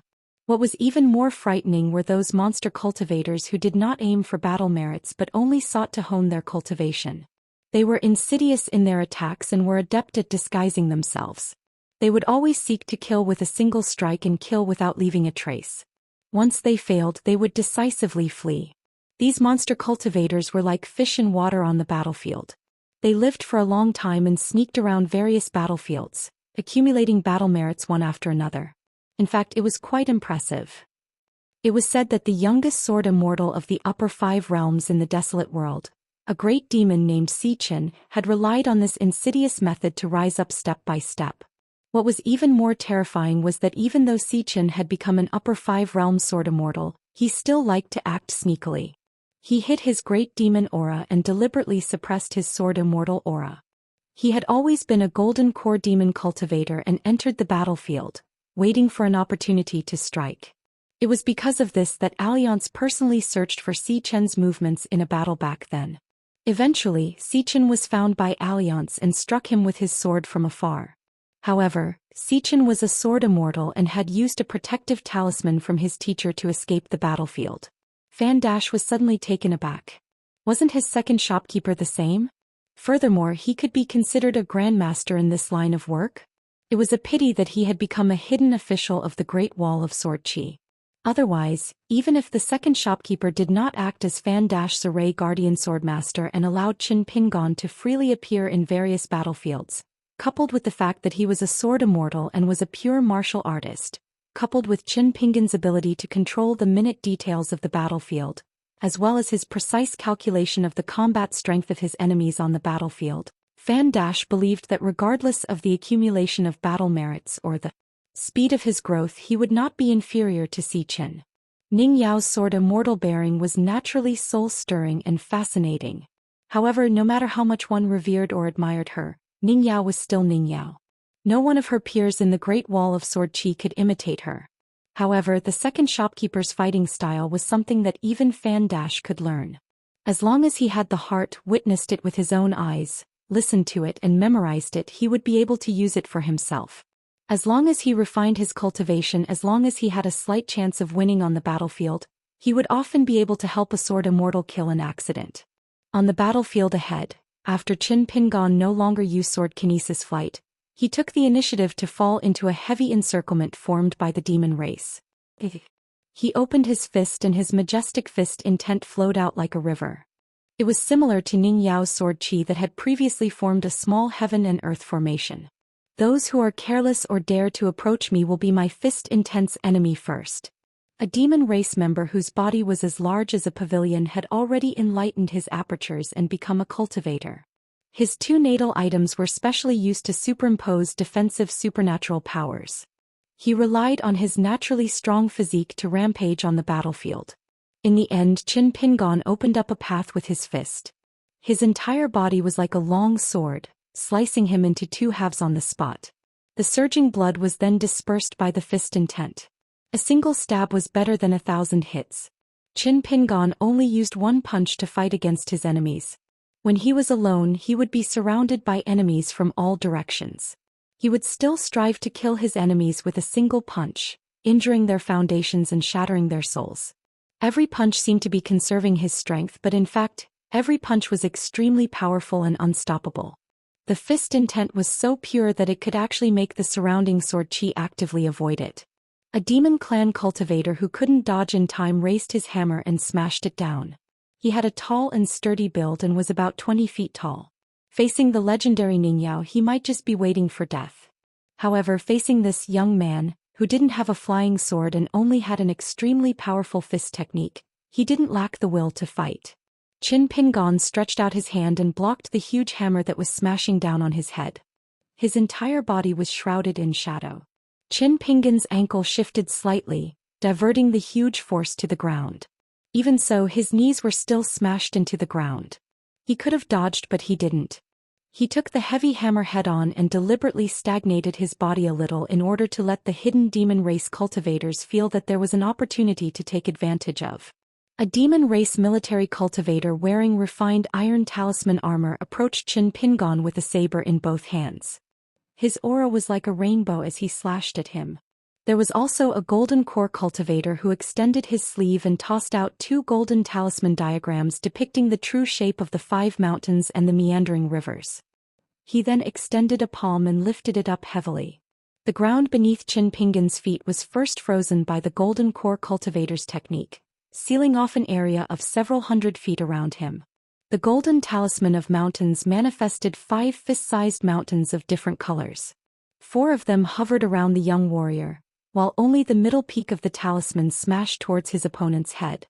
Holding the huge hammer with one hand, Qin Pingon raised his left hand and directly grasped the pitch-black saber that was as thick as ink. The pure fist intent in his palm rubbed against the black saber, causing sparks to fly everywhere. With a twist of his wrist, he dragged the demon race military cultivator who was unwilling to let go of the saber to his front and slammed him against the miniature mountain formed from the golden talisman. Having completed his task of luring the enemy, the hammer-smashing demonic cultivator could no longer bring his huge hammer down. He temporarily withdrew his weapon and raised his arm high, wanting to attack again. The demon race military cultivator saw that the situation was not good. He did not want to be hit by the middle peak, nor did he want to be hit by the hammer that followed. He decisively abandoned his saber and retreated, kicking the young man's chest and borrowing the momentum to retreat. In the next moment, Qin Pingon, who had been using the monkey fist stance taught by Zhou Xian, suddenly changed to Zhong Qiu's peak fist stance. The slender young man, whose shoulders were slightly slumped and whose back was hunched, immediately returned to his normal posture. His fist intent changed and became even more vigorous. He directly shattered the spell seal around him and smashed his fist onto the miniature mountain. When the fist made contact with the small mountain, a frenzied ripple of fist intent surged in all directions, shattering the mountain into splashes of golden light. Qin Pingon, who was still holding onto the tip of the saber in his left hand, slid backwards and dodged the second heavy hammer strike from the burly demonic cultivator. He retracted the saber in his left hand slightly and loosened his right fist into the shape of a saber. He chopped down with the saber, chopping the saber into 2. This caused the demon race military cultivator, who had wanted to take the initiative to destroy his natal item, to end up losing the rice used to lure it. Instead, he spat out a mouthful of blood essence from his heart. He glanced at the young man who was still trapped in the formation of the 4 mountains. This demon race military cultivator actually directly rode the wind and left the battlefield. Although the 4 mountains formed from the golden talisman were small, they hovered in the air at this moment. They still gave off an extraordinary aura of mountains towering over the earth. The black-clothed young man and the hammer were trapped in the formation. The only thing lacking was that central mountain, which was slightly lacking. Fortunately, the other golden talisman had already transformed into a water serpent that was several zhang long. In the end, the formation of mountains and flowing water was still formed. The burly demonic cultivator, who had been implicated and could only fight for his life with the young man, no longer cherished his life. On the battlefield, death was inevitable, but there were also those who feared death and would die even more. The burly demonic cultivator wielded a large hammer and unleashed his ferocious nature. Within the formation cage of the 4 mountains where a water serpent was pouncing, he charged straight for the young man whose fists were unreasonably heavy. If he could exchange lives with the young man, he would. In the end, his chest was smashed apart by the young man's fist. Before this, the talisman's water serpent had already worn down the burly demonic cultivator's flesh and bones. Perhaps even the golden core demonic cultivator had not expected this outcome. It had actually become a mutually destructive battle where one fellow Daoist would rather die first than live. This was because after the young man punched the burly demonic cultivator to death, he leaped high into the air with the tip of his foot. He pressed the burly demonic cultivator's head down and crashed into the water serpent. The burly demonic cultivator, who had chosen to self-destruct his golden core, was reduced to ashes along with the water serpent.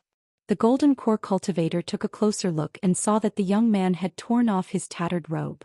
He was still wearing a robe underneath. The mask on his face was also badly damaged. The young man casually removed it and kept it in his sleeve. Even the large hammer on the ground disappeared and was kept in an item close to him. Without hesitation, the golden core cultivator no longer cared about the talisman of the 4 mountains. He cast a unique spell and turned into several wisps of green smoke, burrowing into the ground in different directions. Qin Pingon did not deliberately pursue the golden core cultivator. Without the restriction of the robe on his fist, the fist aura became more abundant. He pushed the 4 tottering pocket-sized mountains away. As he ran forward, he threw out 4 punches from afar. 4 rays of golden light burst open. In the blink of an eye, nearly 100 demonic cultivators were killed or injured on the battlefield. Without the mask, someone in the demonic army took the lead to shout out the 2 words "hidden official." The army that was originally still trying to form a formation to fight the enemy under the supervision of the battle suddenly scattered. The path that Qin Pingon took after that was no longer a straightforward charge. Instead, he chose to draw a large circle on the battlefield and then slightly shift forward. The faster he ran, the more he punched first. A pure-blooded martial artist's pure vital qi punched non-stop. When he was about to exhaust his vital qi, he would find an opportunity to take a breather. If the situation was dangerous, he would force himself to hold on. On the battlefield, no matter how many enemies there were, how could it compare to the feeding punches of a 10th realm martial artist? Dealing with the latter was truly a matter of life and death. Wouldn't the so-called toughness of the body be like paper under the punches of a 9th realm martial artist who was easily at the peak of the 9th realm? He could only guess, gamble, rely on instinct, and rely on someone who was close to divine connection and had telepathy to follow the punches. To Qin Pingon, as long as there was no nascent soul sword cultivator hiding nearby, he would be able to break through. The so-called one man breaking through the enemy lines was not a battlefield at all. It had always been a one-on-one fight. Li Er once said that in the one-on-one battle where he almost accidentally killed Song Jianqiang, the Dali King's aptitude was of course good, but his fist was still too light at that time. However, the reason why Song Jianqiang was able to hold on for so long at that time was that Song Jianqiang was not only a martial artist, but also a martial artist who fought on the battlefield. After honing his fist skills on the battlefield for a long time, he naturally had a kind of, the battlefield is the enemy of 10,000 people, atmosphere. Then he practiced it thoroughly and returned to the original state. When the opponent fought with him, it was like fighting against 1,000 troops and they would be restrained. Now that Qin Pingon was on the battlefield, he was seeking the first level of this kind of atmosphere. There were thousands of mountains and rivers. How many mountains and rivers could there be in close combat? As long as the punch was heavy enough, the body was fast enough, and the eyes were accurate enough, It was nothing more than wading through the water and crossing the mountains, slowly passing through one place at a time. After that, Qin Pingon, who was fighting excitedly, became more and more pure. Whether it was walking or flying, he was always using the six-step stance. His punches were only the 3 moves of the Iron Horse Chisel formation, the deity beat the drum and the cloud steaming swamp. Although Li Er was a martial artist of the 10th realm, he did not say much about the fist theory in the ruins of the Lion Peak Immortal Mansion. Occasionally he would say a few words, but he was blunt. He said that he heard Jing Dafeng often talk about it. The words of Li Er and Qin Pingon might be useful to you. Anyway, a few words of fist theory had no weight and could not suppress people. Among them there was a sentence: when there is an enemy in your eyes, you will start to punch. When you are invincible, you will be able to connect with the gods. This time Qin Pingon would not kill those roaring ferocious demons with his fists, nor would he show mercy to those young demon cultivators who were full of fear and begging eyes.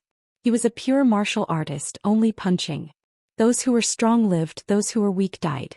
On the battlefield, Qin Pingon, a martial artist, had a silent expression. His eyes were cold. Ning Yao only reminded Fan Dash, "Don't get close to him." Qin Pingon's thoughts became fewer and fewer. He put down all his previous thoughts and worries, infinitely approaching the realm of forgetting oneself and punching that Li Er had mentioned. He did not use the contraction talisman, nor did he use the 1st and 15th steps. He did not even use the pine needle and cough thunder that could move his body. As for the 2 intrinsic flying swords, Sparrow in the cage and Moon at the bottom of the well, they were even more useful. They definitely would not appear so early. At this moment Qin Pingon had even completely forgotten that he was a sword cultivator, had 4 flying swords and even had 2 intrinsic flying swords. At the thickest part of the demon race army's formation, the fist intent had already arrived before the person. Ning Yao was still looking for those golden core and nascent soul demons with high realms. Fan Dash still had nothing important to do. Fortunately, compared to when Qin Pingon opened the formation previously, the group only followed the sword kinesis flight.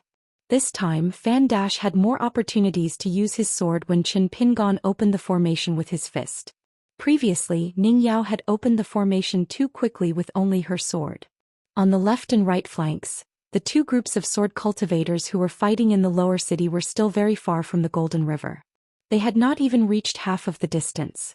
Furthermore, the further they went, the slower their speed of breaking the formation and killing the enemy. It was even very likely that they would need to withdraw from the Great Wall of Sword Qi before they reached half of the distance. They would then have to take turns with the second group of sword cultivators on the city wall to deal with the tug-of-war that was full of corpses. On the vast battlefield between the Golden River and the city wall, the fastest group of sword cultivators who were digging the formation south had only reached half of the distance. That was because the nascent soul sword cultivator Qishou was leading the way. Stack Zhang and the other 3 returned north. Together with a dozen or so sword cultivators who were heading south, they slaughtered the demon race army from the front and back. The 4 young genius sword cultivators stood in a row with a distance of 70 to 80 feet between each other. They no longer pursued the speed and depth of the formation and began to kill as many demon race soldiers as possible. Therefore, the 4 sword cultivators began to step on their long swords. Zhenyu, Hongzhuang, Sutra, and Zidian were in a sword kinesis flight posture.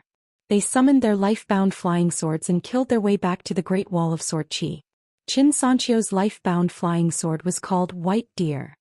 One of the flying sword's life-bound abijna was the scene of the white deer holding a Ganoderma.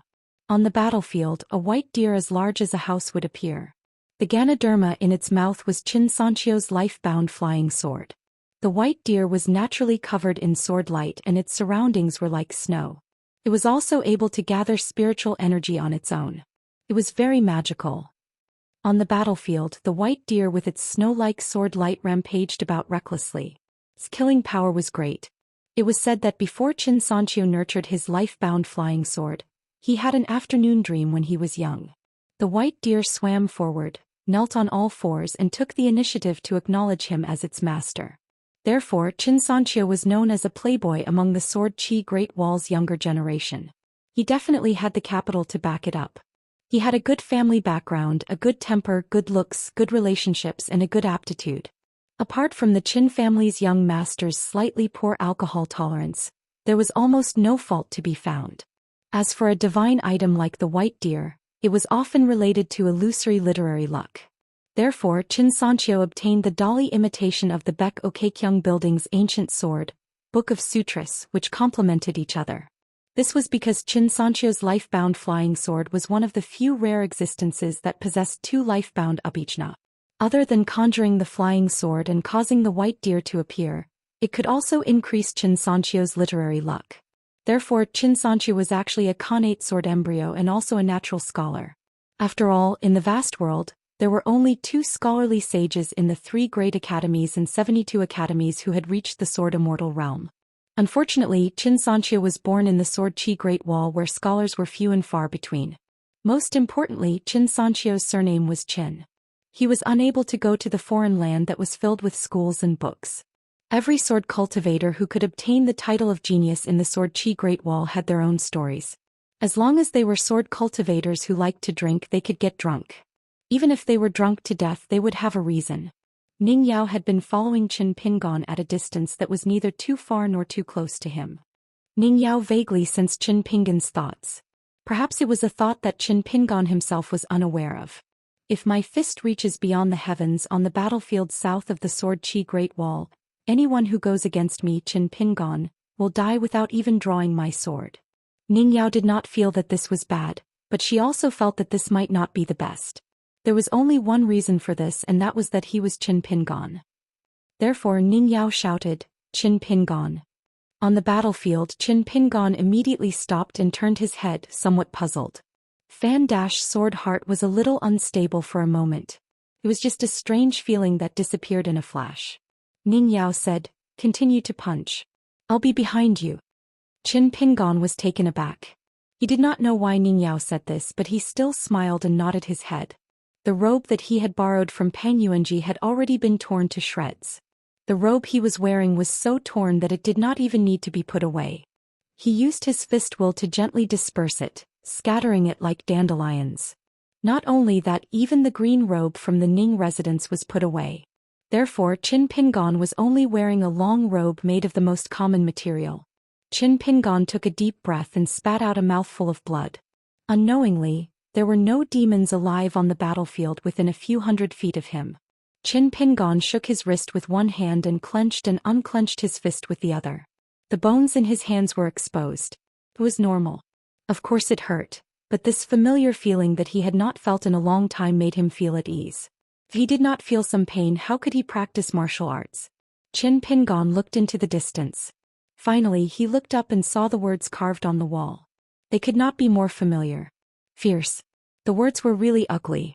Qin Pingon subconsciously looked up at the sky. He could come late, but he could not come at all. Even if he only returned to half of the Great Wall of Sword Qi in his hometown, it would be good to take a look. As for whether he could use his sword, he could come and see. Qin Pingon reached out and grabbed it. However, he remembered that the sword of the sword workshop had already been destroyed. He took out the Dharma saber that belonged to the nascent soul realm demons. It was narrow, long, and sharp. It shone brightly. Qin Pingon held the Dharma saber that no longer had an owner.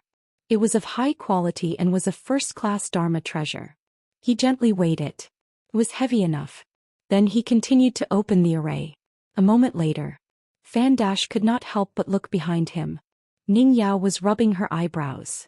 In front of them, Qin Pingon was slashing wildly with his saber. Fan Dash felt that this was probably killing a thief.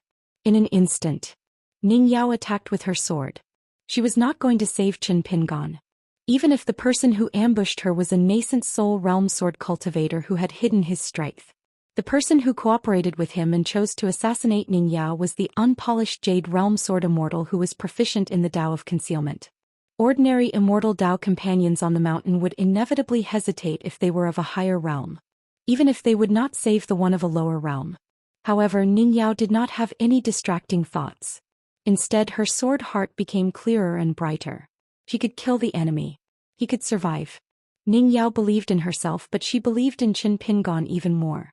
Ning Yao, who had deliberately suppressed the bottleneck of the Golden Core realm for many years, suddenly broke through the bottleneck of the nascent soul realm. After Ning Yao attacked, she was still able to divert her attention and glanced at the city wall. Qin Qingdu stood on the city wall with his hands behind his back and a smile on his face. Wei Jin smiled bitterly. Boss, why did you deliberately suppress Ning Yao's breakthrough? Qin Qingdu smiled. There's no hurry. There's no need to deliberately fight for those empty titles. Is there a need to become the first sword immortal under the age of 30 in history? Wei Jin, who became a sword immortal at the age of 40, still did not understand. Ning Yao did not spoil things through excessive enthusiasm.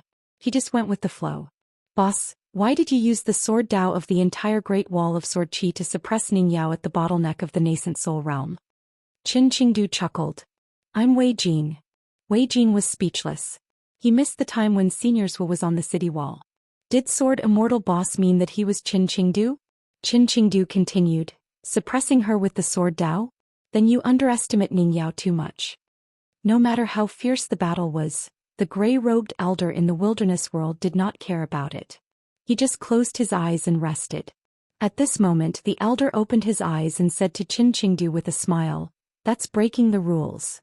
Qin Qingdu answered, "You're not convinced? Let's fight on the city wall?" 649. There was no reply from Jiazi tent. Qin Qingdu had a look of regret. Almost the entire savage world belonged to this old man. He only occupied a great wall of sword Qi. He did not even dare to challenge him. As expected, if a man was not a sword cultivator he would not be able to do it. Qin Qingdu was silent for a moment, then suddenly asked, "Is the bottleneck of the unpolished jade realm so hard to break through?" Wei Jin spoke the truth. To me it is very difficult. When I met Senior Alliance and broke through the bottleneck of the nascent soul realm, it was already a fluke. I have always felt guilty about taking credit for myself. He thought that sword immortal boss would mock him, but he did not expect Qin Qingdu to nod his head. It is not easy to reach the immortal realm. Actually, it is difficult for a sword cultivator to break through to the next realm. Wei Jin asked, "Sword immortal boss, can you give me some pointers?" Qin Qingdu turned to look at the number 1 sword cultivator of the Aquarius continent, a young man who openly admitted that he was troubled by love. As for Wei Jin, in the vast world where sword fate was relatively thin, to be able to reach the upper 5 realms at the age of 40, even in the Great Wall of Sword Qi, it was considered a great achievement. How did Wei Jin do it? Other than his own talent being good, it was also thanks to Alliance that bastard imparting him his plan. The old almanac of the Great Wall of Sword Qi to the sword cultivators of the vast world, it was the golden rule. Of course, the prerequisite was to be able to flip through the almanac. Alliance had no problem. He was the kind that almost finished flipping through the almanac. He was also a thief. Alliance helped Wei Jin by stacking the 2 methods together and risking his life to break through in advance, becoming the leader of the Aquarius continent's sword Dao. Strictly speaking, his methods were not glorious and not too brilliant. Qin Qing had lived for 10,000 years and naturally saw through Wei Jin's cultivation foundation. The saying of the strong having strong luck had some truth to it.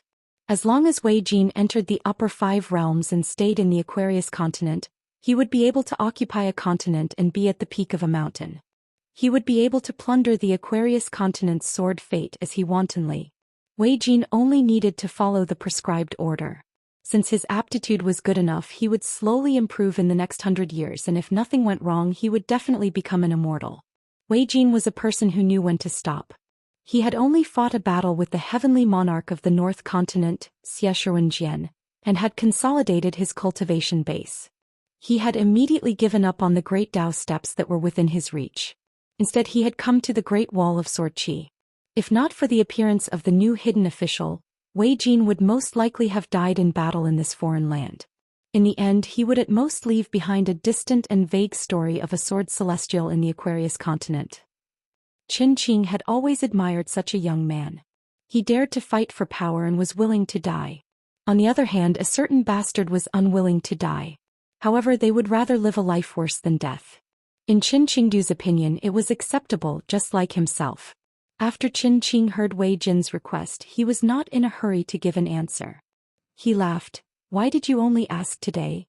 Wei Jin, you are very smart. Letting you stay in the thatched cottage at the back. You should know that this is my tacit agreement. First it was Chao Xi, then it was Qin Pingon, and now it's you. Not everyone can be neighbors with Qin Qing."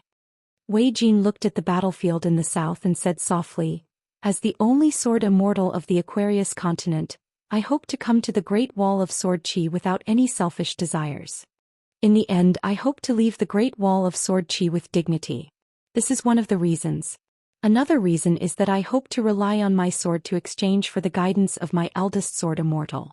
That year Senior Alliance gave me pointers. I do not wish for the next time we meet Senior Alliance to feel that he helped a piece of trash.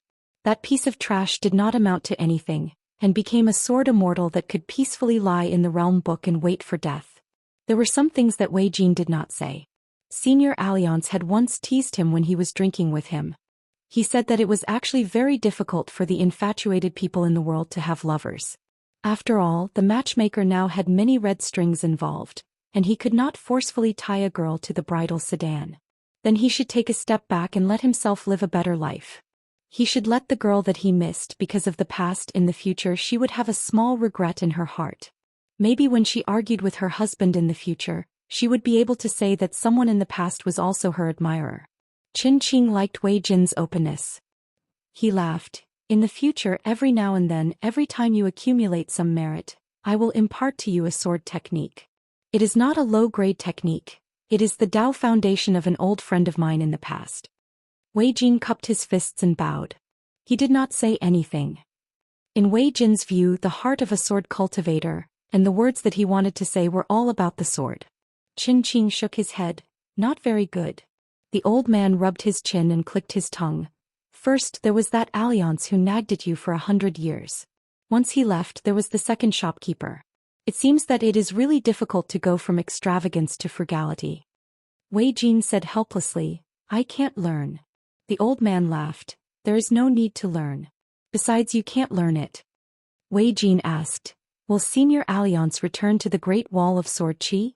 Qin Qing asked, have you ever thought about why Alliance taught you the method to break out of seclusion? Wei Jin answered, I have thought about it but I don't understand. Alliance did not meet you by chance. He purposely found you and taught you swordsmanship. It was not because he was scheming against you and felt that you would definitely return to the Great Wall of Sword Qi. It was also not because he felt that you were not accomplished and casually gave you alms so that you, the future master of the continent's sword Dao, would be grateful to him. Instead, he sincerely hoped that you, Wei Jin, would be able to stand side by side with him, Alliance, in the future. It was the same for Wei Jin. Alliance treated all those who walked on the same path as him equally. Qin Qing said, this is the reason why I taught you the sword technique. Sword cultivators need to be in the company of the weak and fight against the strong. Those who see others as ants are ants themselves. Back in the day, who wasn't an ant under one's feet? Wei Jin seemed to have understood something. The old man put his hands behind his back and glanced at the sky. He retracted his gaze and looked towards the southern land. Swordsmen, sword techniques in the heavens, guests on the earth. When a sword cultivator who was clearly a sword immortal, was willing to call himself a swordsman from the bottom of his heart, it was a little interesting. In Qin Qing's opinion, Wei Jin was lacking in this. Even if this young sword immortal had always been in the Jianghu, in fact, Wei Jin had never felt that he belonged to the Jianghu. He was a passerby of the entire human world. In the end, he still had to go up the mountain to become an immortal. He would bring his sword up the mountain with him and try his best to distance himself from the secular world. He was most afraid of the messy karma. However, Qin Qingdo looked into the distance and recalled a picture scroll of his youth. When a sword cultivator ascended to the top, he would seek the sword from the heavens. The person with the highest realm would be more involved with the human world. In the end, step by step, it would be extremely slow. Relying on the complicated threads of the human heart, it was as if he was dragging the entire world upwards. This was the earliest sword cultivator. This was the true purity of the heart of the sword. With great perseverance and great wishes, he took on great burdens and endured great hardships. He was determined to let the entire human world go to a higher place.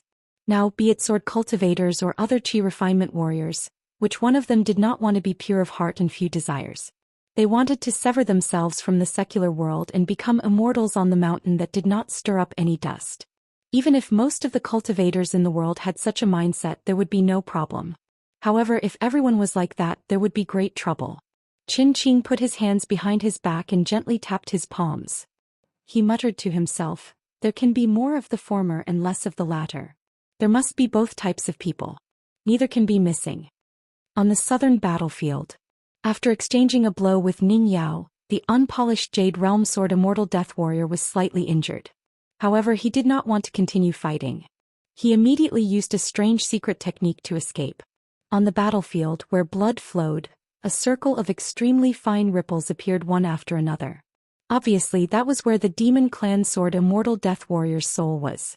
Moreover, the escape route was not in a straight line. It seemed that he had used some kind of formation. Ning Yao's second blow missed. Not only that, there was a ripple in a pool of blood 600 feet behind Ning Yao.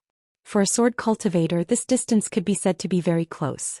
The sword Immortal Death Warrior actually wanted to risk his life for a blow. Ning Yao was even more ruthless. She was determined to exchange injury for life. She could have dodged in time. However, she still deliberately paused for a moment to give the Demon Clan Sword Immortal a chance. However, the Sword Immortal Death Warrior also gave up the chance. He completely dispelled the idea of assassination and chose to leave the battlefield. According to the records in the Jiazi tent, the golden robe on Ning Yao's body was worthy of being an immortal weapon. For a top assassin like him who succeeded in one blow, it was extremely restrained. Ning Yao could not find any trace of the Sword Immortal Death Warrior. Looking around, there was no sign of him in the nearby battlefield. Thus she gave up. However, she had already memorized the escape route of the Sword Immortal Death Warrior. She silently deduced it in her heart. If there was a chance to fight again, Ning Yao's sword would be more measured. What really annoyed Ning Yao was that the nascent soul sword cultivator that targeted Qin Pingon had also decisively retreated after his first blow failed. The Demon Clan army acted as a natural barrier. Ning Yao's third strike was dodged by the nascent soul sword cultivator. He formed a sword seal with both hands, and the sword Immortal Death Warrior turned into thousands of sword lights that scattered in all directions. Ning Yao raised her hand, and the thousands of broken weapons on the ground chased after the sword lights like flying swords. It was as if the sky above the battlefield was covered with a torrential downpour of flying swords. At the same time, Ning Yao swept out dozens of feet and bypassed Qin Pingon in the distance. She slashed her sword forward. However, the nascent soul sword cultivator's flying sword failed to kill Qin Pingon. The so-called failure was that it did not kill Qin Pingon. Qin Pingon was trapped in the formation. When a nascent soul sword cultivator suddenly attacked, there was nowhere for him to hide. The only thing he could do was to avoid being fatally injured. Thus, his entire shoulder was pierced by the flying sword and most of it was blown off. When a sword Immortal Death Warrior attacked with his flying sword, it was not only because of its sharpness, but also because of the sword chi left behind. It used the injured person's small world as a battlefield. The fine and complicated sword chi and wisps of sword intent were like countless dragons crossing the river. The sword chi was like a flood breaking through a dam, crashing into the acupoints and chi residents. It was a recognized fact that it was the hardest to recover from being injured by a sword Immortal Death Warrior's flying sword. The sword Immortal Death Warrior was worthy of being ranked first among the 4 troublesome ghosts on the mountain. On the battlefield, Fan Dash could no longer see Qin Pingon's figure. The mighty demon race army swarmed over from all directions, blotting out the sky and covering the earth. It was obvious that they wanted to surround and kill the young man. The demon race cultivators were the first to recognize the young hidden official's face. After his identity was revealed, the army retreated out of a survival instinct. It was because the young hidden official had not only defeated Li Zhen, a disciple of the moon-bearing mountain who was in seclusion, but he had also defeated Li Zhen, a top genius of the wasteland world, to the point that his soul was scattered. This matter had long been spread throughout the demon race army. This news was destined to slowly spread to the south, becoming a hot topic of discussion in the wasteland world.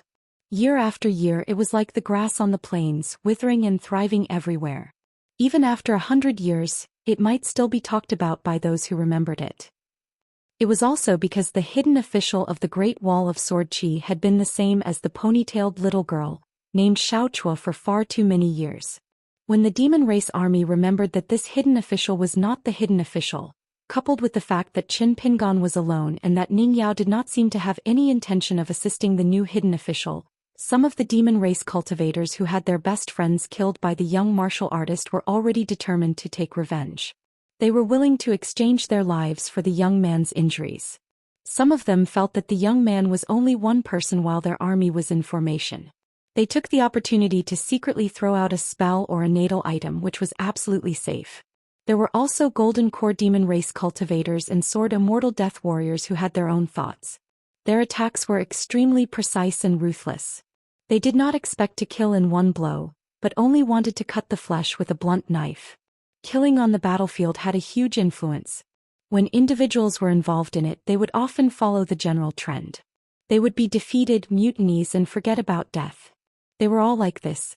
Finally, there was the nascent soul sword immortal death warrior who injured the young hidden official. Killing intent was everywhere, covering the sky and the earth. In the distance, Fan Dash murmured, "They shouldn't have opened the formation like this. It's too dangerous. In this kind of battlefield, how could there not be accidents? It's not the martial arts fist after all." If not for Ning Yao holding the formation, the deputy manager would have undoubtedly died with such a punch. Ning Yao said, "It's because I'm here that he punched like this. This is the order of things. That's how it should be." Ning Yao also knew why Fan Dash was so uneasy. In the end, he was worried about Qin Pingan's safety. Ning Yao did not elaborate. Fan Dash was not a pure martial artist. The path of sword immortal and the path of pure martial artist were gradually ascending. The martial arts fist was at the peak. They seemed to be different paths leading to the same goal, but in fact they were very different. This was the true martial arts fist. Competing with others was only a small path of martial arts. Using one's own strength, using only one's fists to compete with the heavens and earth, this was the true glory of the great Tao. In the distance, the center of the encirclement had almost turned into a slowly moving hill. As Fan Dash sheathed his sword, he could not help but ask, "If this continues, will it really be okay?" She said, "The other side is not okay." Fan Dash was speechless. He could only continue to attack at the edge of the battlefield, trying his best to share some of the pressure on Qin Pingan. Actually, it did not mean much, but he had to do something. When dealing with people, it was a good habit to seek peace of mind as much as possible when one's strength was beyond one's reach. Ning Yao controlled the sword immortal and traversed the battlefield wantonly. A long golden line condensed in the middle of the demon race army and did not disperse for a long time. There were straight lines that crisscrossed with each other, but there were also crooked golden trajectories that spanned several thousand feet. Everywhere it went, there were broken limbs and broken bones that had been sliced apart by the golden sword.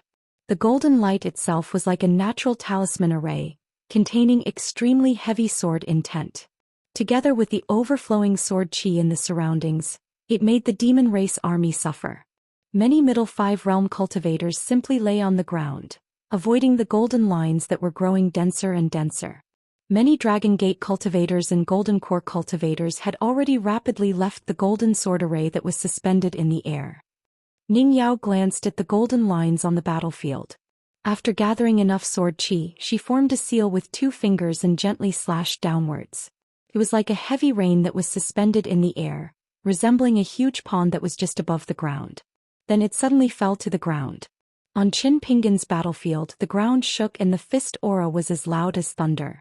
The nearby demon race soldiers were sent flying in all directions. A small mountain that was piled up by the demon race army seemed to have collapsed from the middle. Fan Dash heaved a sigh of relief. He finally saw Qin Pingan's figure. He looked a little wretched. His clothes were tattered and his flesh was mangled. The fist intent was so thick that it was almost visible to the naked eye. It flowed through Qin Pingan's body as if a god was protecting his body. This was probably the world's most worthy golden body realm martial artist. Although Fan Dash was a sword cultivator and dreamed of becoming a sword immortal, after witnessing this scene he could not help but admit that the golden body of a martial artist was unbreakable. It was truly tyrannical. Qin Pingan was hit in the back by a dazzling spell technique. He only staggered a step before he took advantage of the momentum to charge forward. He moved straight for more than 100 feet and opened a path with his fist. A military demon race cultivator swept a large halberd across his waist and sent Qin Pingan flying for more than 100 feet. At the same time, dozens of spells and divine abilities and dozens of natal items followed him like shadows. In the blink of an eye, Qin Pingan had just landed on the ground. A small mountain was formed on the battlefield and he disappeared without a trace. One good thing about Fan Dash was that he did not do unnecessary things. However, Fan Dash became more and more frightened. Were those demon race cultivators crazy? Why were they so reckless with their lives? Ning Yao still left the front line to the injured Qin Pingan alone. At most she would help to attack and hold back the two sides of the battlefield. She used the sword Immortal to shave off some horizontal thickness of the demon race army. As an immortal weapon, the sword Immortal had already gained some sentience. It was like an ignorant child who was learning to speak. It was clearly very carefree at the moment. In the past it was indeed somewhat sullen in Qin Pingan's hands. It was fine that its master, who was not even a sword cultivator, could order it around at will. The key was that every time the sword Immortal appeared, it was far from satisfying. Although Ning Yao was calm and composed, her sword heart was calm, and her attacks were always accurate. It did not mean that she was not worried about Qin Pingan's situation at all. How great was the merit of killing the hidden official of the Great Wall of Sword Qi on the battlefield? The 60 military tents in the wasteland world had a great debate about this matter. There were roughly 3 opinions. The military tents led by Ginyin Camp believed that killing the hidden official Qin Pingan was equivalent to killing a Jade Realm Sword Immortal. The reason was that although Qin Pingan was the new hidden official and held a high position in the Great Wall of Sword Qi, and he was in charge of the hidden official's line of command and had caused great losses to the wasteland world, Qin Pingan was not a sword cultivator. Moreover, his realm was not high. Although he could kill Li Jin in a fight, he did not necessarily have the combat power of a peak nascent soul realm sword cultivator. Therefore, with his identity as a hidden official, it was reasonable to regard him as a Jade Realm Sword Immortal. Led by Ding Mao's tent, another large group of tents supported by the 2 sovereign stage great demons, Yangji and Huang Wan, all believed that this young hidden official, regardless of whether it was a real threat or a symbolic significance to the Great Wall of Sword Qi, killing Qin Pingan would be equivalent to a sword cultivator in the immortal realm. It was not excessive to regard him as a great sword immortal. Apart from this, there was another lone armored commander's tent that raised an even more shocking opinion. As long as they could kill Qin Pingan, their battle merits should be at least between killing Dong Sangying, Qin Shi, Qi Tingji, Lu Ji, Old Def and Nalan Xiaowei, these 2 groups of sword immortals.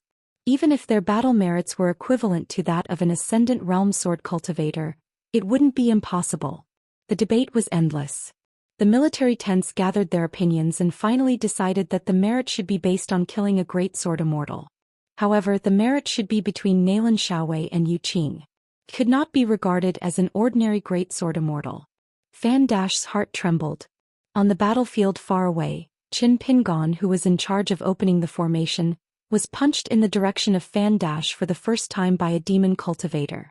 Qin Pingan twisted his body in the air, dodging the entanglement of some key spells and magic weapons. He forcefully withstood the other attacks and landed on the ground. He slid back 5 or 6 steps and stomped heavily on the ground. He returned to the battlefield at an even faster speed and went straight for the demon cultivator, who was also a pure martial artist. The latter was not only the leader of a demon army, he was also a cultivator. Furthermore, he was in the far travel realm. After transforming into a human, he was tall and sturdy.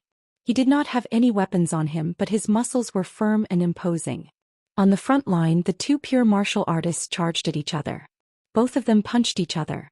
The fist aura shook violently, and the surrounding demon army was immediately pushed back by the majestic fist intent that surged out. The demon cultivator in the far travel realm and Qin Pingan each took a punch, but neither of them retreated a step.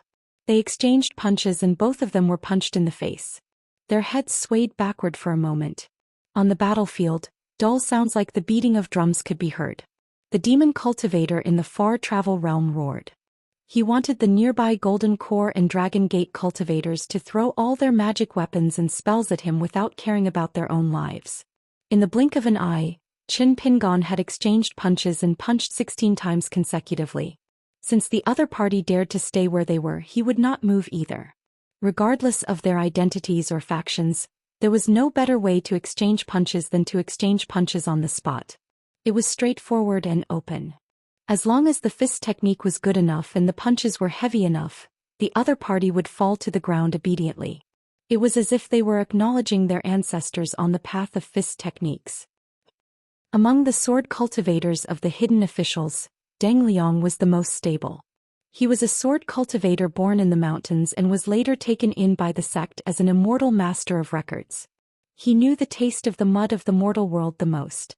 He was also influenced by the ethereal immortal chi of the cave abode in the mountains. Naturally, he was not impatient. Almost everyone's calmness had been honed bit by bit. However, for some reason, Deng Liang suddenly flipped the writing table today. Then Deng Liang instantly quietened down and apologized. After sitting in a daze for a moment, he got up and quietly set up the writing table. Sword Immortal Chou Miao shook his head gently, indicating that there was no need for anyone to say anything. With Chou Miao expressing his stance, the other sword cultivators could only turn a blind eye. Even Xian Ken and Chao Gun, who were also outsiders like Deng Liang, maintained their silence. Dong Bujue glared at Guizhujie, who was winking at him. What the hell?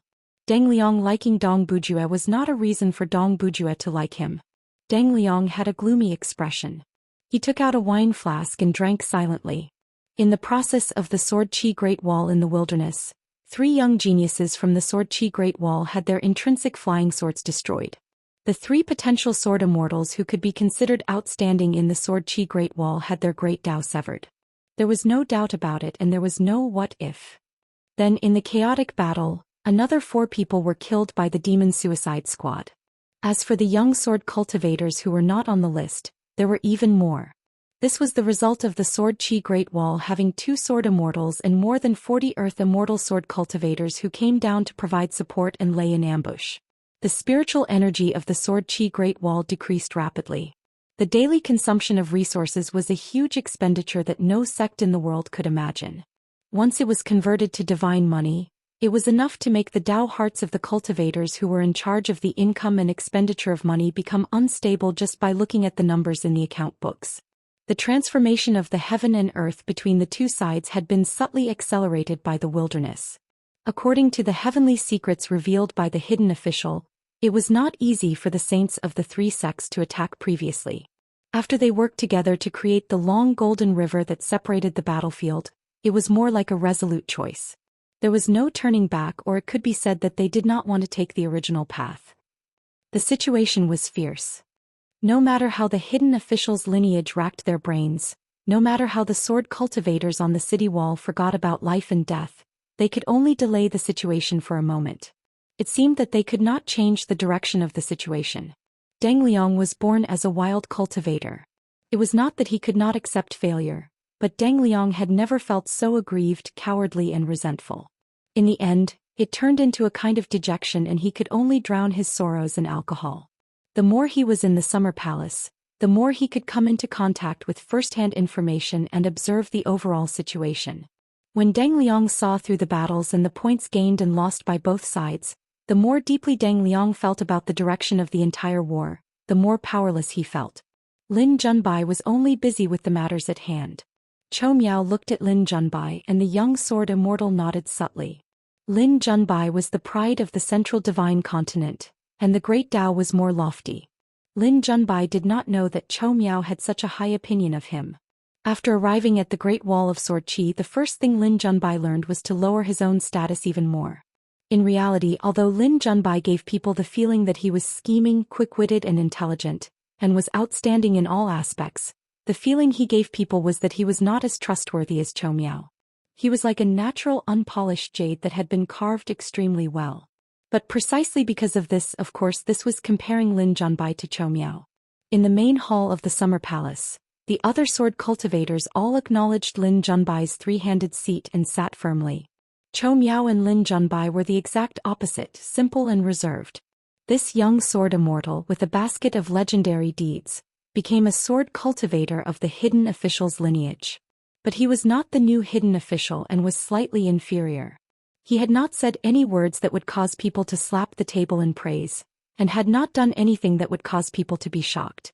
But he was able to convince the masses and make people trust him. Everyone in the hidden official's lineage had probably thought that if something really happened to that young hidden official, who would become the next hidden official?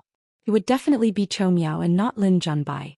Lin Junbai did not have much resentment towards this. He had to admit that his skills were inferior. Lin Junbai had never been afraid of interacting with experts. He learned everything very quickly. As long as it was not a life-and-death situation, the improvement of his chess skills after the spar was all capital that entered his pocket. Lin Junbai was very clear that Sword Immortal Chou Miao's ability to convince the masses was not as simple as Chou Miao's high cultivation level.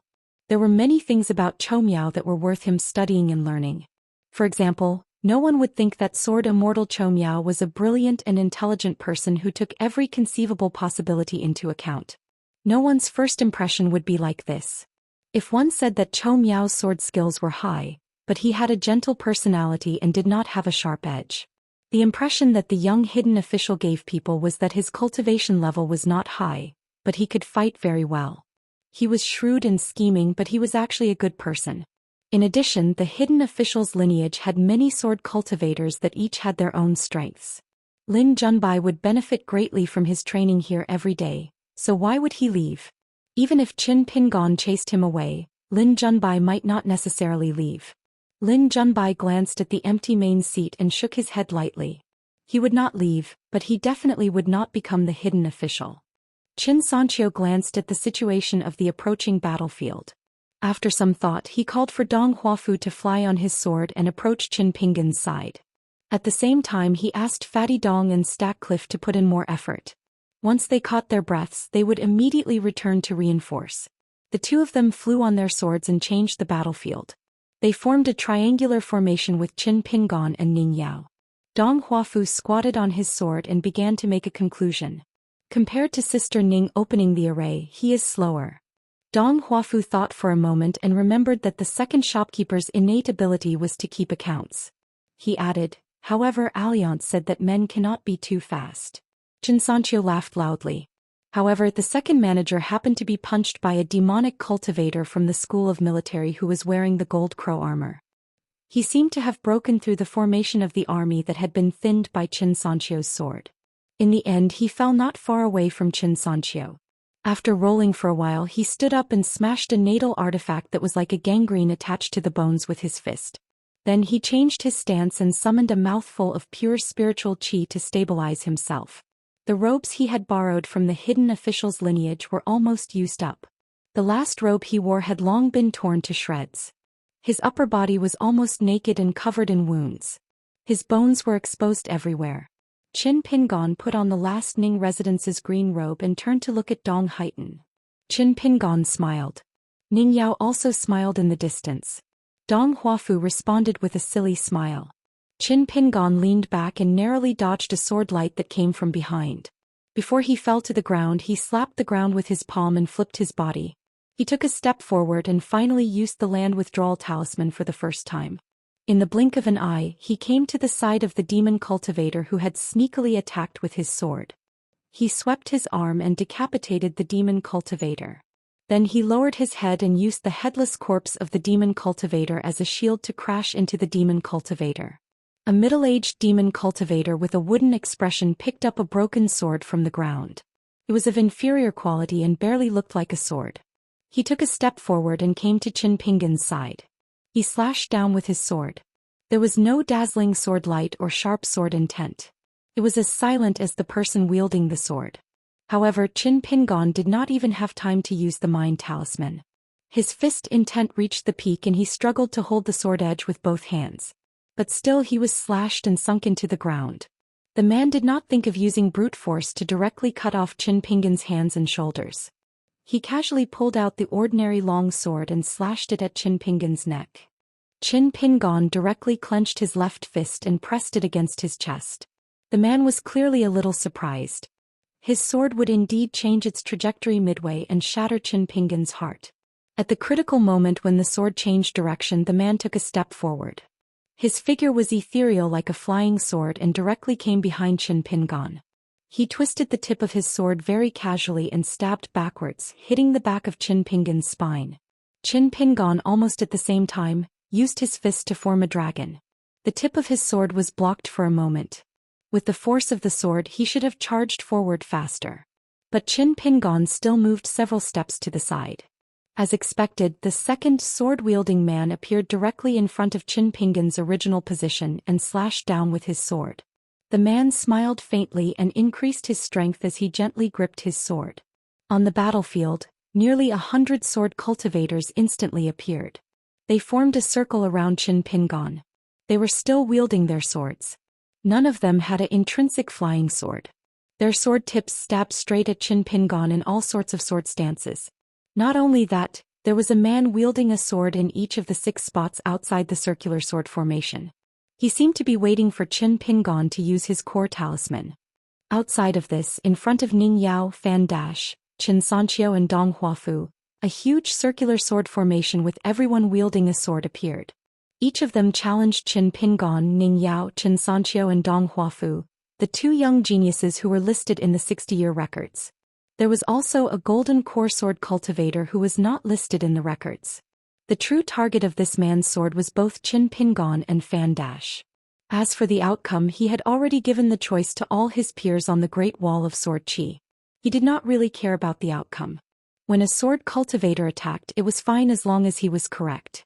The amount of battle merit was secondary. Every person wielding a sword was both real and fake. Their battle strength would be divided, so he needed to make precise calculations. The sword-wielding man seemed to be somewhat helpless. Somewhere, his figure, which was already faintly discernible, suddenly dispersed. The other sword-wielders were all targeted by at least 2 or 3 flying swords, and at most 5 or 6 flying swords. As for the young hidden official, he did not move. The man who had also covered his face and concealed his aura looked at Qin Pingon one last time. He smiled knowingly and said in a mellow and elegant voice, "A kindred spirit." No one knew where this strange sword cultivator who had appeared out of nowhere and disappeared like a ghost had gone. Qin Pingon withdrew all his flying swords and returned them to the moon at the bottom of the well. This flying sword's innate ability was the moon illuminating the deep well. As long as a ripple appeared in the lake of his heart, every time he attacked and withdrew his sword, it would be a scene of a broken moon and then a full moon. Everything depended on the sword cultivator's thoughts. He had nurtured 2 innate flying swords with great difficulty, but in the end, the moon at the bottom of the well had to appear prematurely. Qin Pingon cursed inwardly, "A kindred spirit." 650. Yes, the latest issue of the journal has been published. Ning Yao let Qin Pingon return to the city first and reminded him to be careful on the way. Dong Huafu felt that her words were a little redundant. Dong Huafu's style had always been straightforward. Xianxia smiled and said, "It would be troublesome if there weren't any redundant words between a man and a woman." Dong Huafu nodded in agreement and then asked, "Do you have the chance to speak?" Xianxia imitated the second shopkeeper and smiled.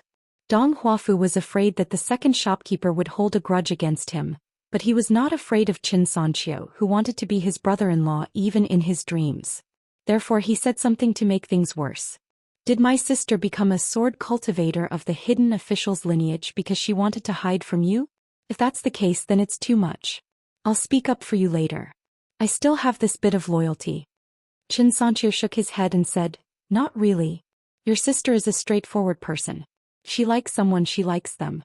If she doesn't like them, she doesn't like them. She won't do it on purpose. Liking someone was always good. Besides, ever since Xianxia started wearing open crotch pants, he felt that the neighbor's sister Dong did not become good just because he liked her. She was really good. Just like the first time Xianxia saw the words, "childhood sweetheart" in a book, he felt that it was the most touching phrase in the world. Things like a calm lake or a fiery autumn mountain had to be put aside. To say that Dongbu was beautiful was actually not enough. It was just that after so many years, the more Xianxia drank, the more he liked her. Before Qin Pingon arrived at the Great Wall of Sword Qi, Xianxia would always head over to Dongbu's side to observe the battle from afar. This time, when the situation was dire, Xianxia had lent a helping hand. Dongbu thanked her after the battle and gave her a heart-wrenching reply. This was the second time Dongbu had explicitly told Xianxia that they were both sword cultivators and friends. They could help each other on the battlefield, but he advised Xianxia not to have any thoughts of becoming Dao companions on the mountain. Whenever Dongbu thought of this, goosebumps would appear all over his body. That time, Xianxia returned to the city and drank some wine. On the way home, he pushed walls and crashed into trees again. Qin Pingon's injuries were not light. Not only were his skin, flesh, tendons, and bones damaged, the most troublesome part was the sword qi left behind by the sword cultivator's flying swords and the injuries caused by the many demon cultivators attacking his natal item. However, Qin Pingon's spirit didn't decrease. Instead, it increased. Ning Yao hadn't seen Qin Pingon with such bright eyes in a long time. Words. He picked up a damaged sword of unknown origin. The sword itself was not too mysterious, but it was heavy. It was probably made of good materials and was worth some money. In the Jianghu of the vassal states of the Aquarius continent, this was a real divine weapon. Even the gods of the mountains and rivers of those places were afraid of it. Qin Pingon took the lead to fly north on his sword. He chose a place where the demon army's battle formation was weak. He punched a little along the way. He did not go directly to the top of the city wall. Instead, he rode his sword to the highest point of the word Meng on the city wall. He sat cross-legged and took out the blade's strengthening gourd. He drank a few mouthfuls of osmanthus wine and observed the battlefield closely. While he meditated and recuperated, he skillfully bandaged his wounds. Every big word carved on the wall, every horizontal stroke, was an excellent place for cultivation. But when it came to the stage of the battle, these natural sword cultivators' training grounds were often places of death. Therefore, the old sword cultivators who could cultivate here for hundreds of years must have great killing power and were very good at preserving their lives. Not far from Qin Pingon, there was an old sword cultivator who was meditating with his eyes closed. He did not stand up to greet him, so Qin Pingon did not disturb him. Looking at the old man's appearance, he should be the nascent soul sword cultivator Yin Qin on the 6th page of the 3rd book. He was old, but the bottleneck was hard to break. He had always been stuck in the nascent soul realm. He had an arrogant personality and was a loner with no family. The sword cultivators of the Great Wall of Sword Qi almost always had close friends. They were either alive or dead. But Yin Qin never had any. As long as he entered the battlefield, his killing intent would be huge. Once he used his sword, he would not differentiate between friend and foe. Therefore he killed many demons, but the battle achievements he accumulated were not much. He was not as good as many young Jindan sword cultivators, because many of his battle achievements were erased. The old sword cultivator Yin Chen's reputation was even worse. After all, no one was willing to get close to a monster who would even kill their own sword cultivators. Every page of the 1st and 3rd book had different annotations from the hidden official sword cultivators. If there were too many sword cultivators in the Summer Palace, they would add in a few extra pages. Yin Qin, who was ranked very high in the 3rd book, had very few opinions. Only Chou Miao and Lin Junbai had written a few words. Their opinions were completely different from the common view of the Great Wall of Sword Qi. In terms of accidental injuries on the battlefield, almost every sword immortal had done it. Those who harmed the innocent did not deserve to be scolded. But Yin Qin was different. Many times the old man's swift and fierce sword attacks were precisely calculated to kill a few sword cultivators. According to the division of responsibilities of the hidden official's lineage, the old sword cultivator Yin Qin only needed to guard the place. He did not need to leave the city to fight. Qin Pingon finished bandaging the wounds of various sizes. He took out a filth removal talisman and quickly got rid of the bloodstains. He was a guest after all. Even if the host did not smile, it was not a reason for the guest to be disrespectful. The old man opened his eyes and said hoarsely, "Kid, you are really interesting. I have seen a few pure martial artists of the Great Wall of Sword Qi. When others use their fists, they are restrained by flying swords and magic treasures. You, on the other hand, are suppressing yourself." Qin Pingon turned his head and smiled. "Senior Yin has good eyesight." The old man asked, "Don't you have a knot in your heart because I didn't call you Lord Hidden Official?" Qin Pingon said, "No." Yin Qin looked at the front line of the battlefield. To the north of the Golden River there was Ning Yao who helped. To the south, there was the sword cultivator who was responsible for opening the formation. Yin Qin sneered, "Every time I see these so-called young geniuses, I can't help but feel depressed. How can you compare yourself to others?" Qin Pingon smiled. "More sword cultivators will be the same when they see Senior Yin." In fact, Yin Qin was also one of the young geniuses. He was extremely outstanding. His glory at the Great Wall of Sword Qi back then was roughly equivalent to the present Lord Gao Yi and Situ Weiran. Practicing the sword was extremely smooth. He broke through the realms with irresistible force. He only stopped when he reached the nascent soul realm. He did not expect that this pause would lead to hundreds of years of wasted time.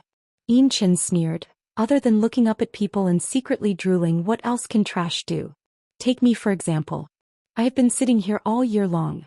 I went from a young trash to an old trash. A person who would even scold himself when he was ruthless was basically invincible when it came to quarreling. Qin Pingon asked, Senior Yin, did you see through the background of the man who held the sword? Yin Qin sneered, the reclusive officials are getting worse with each generation.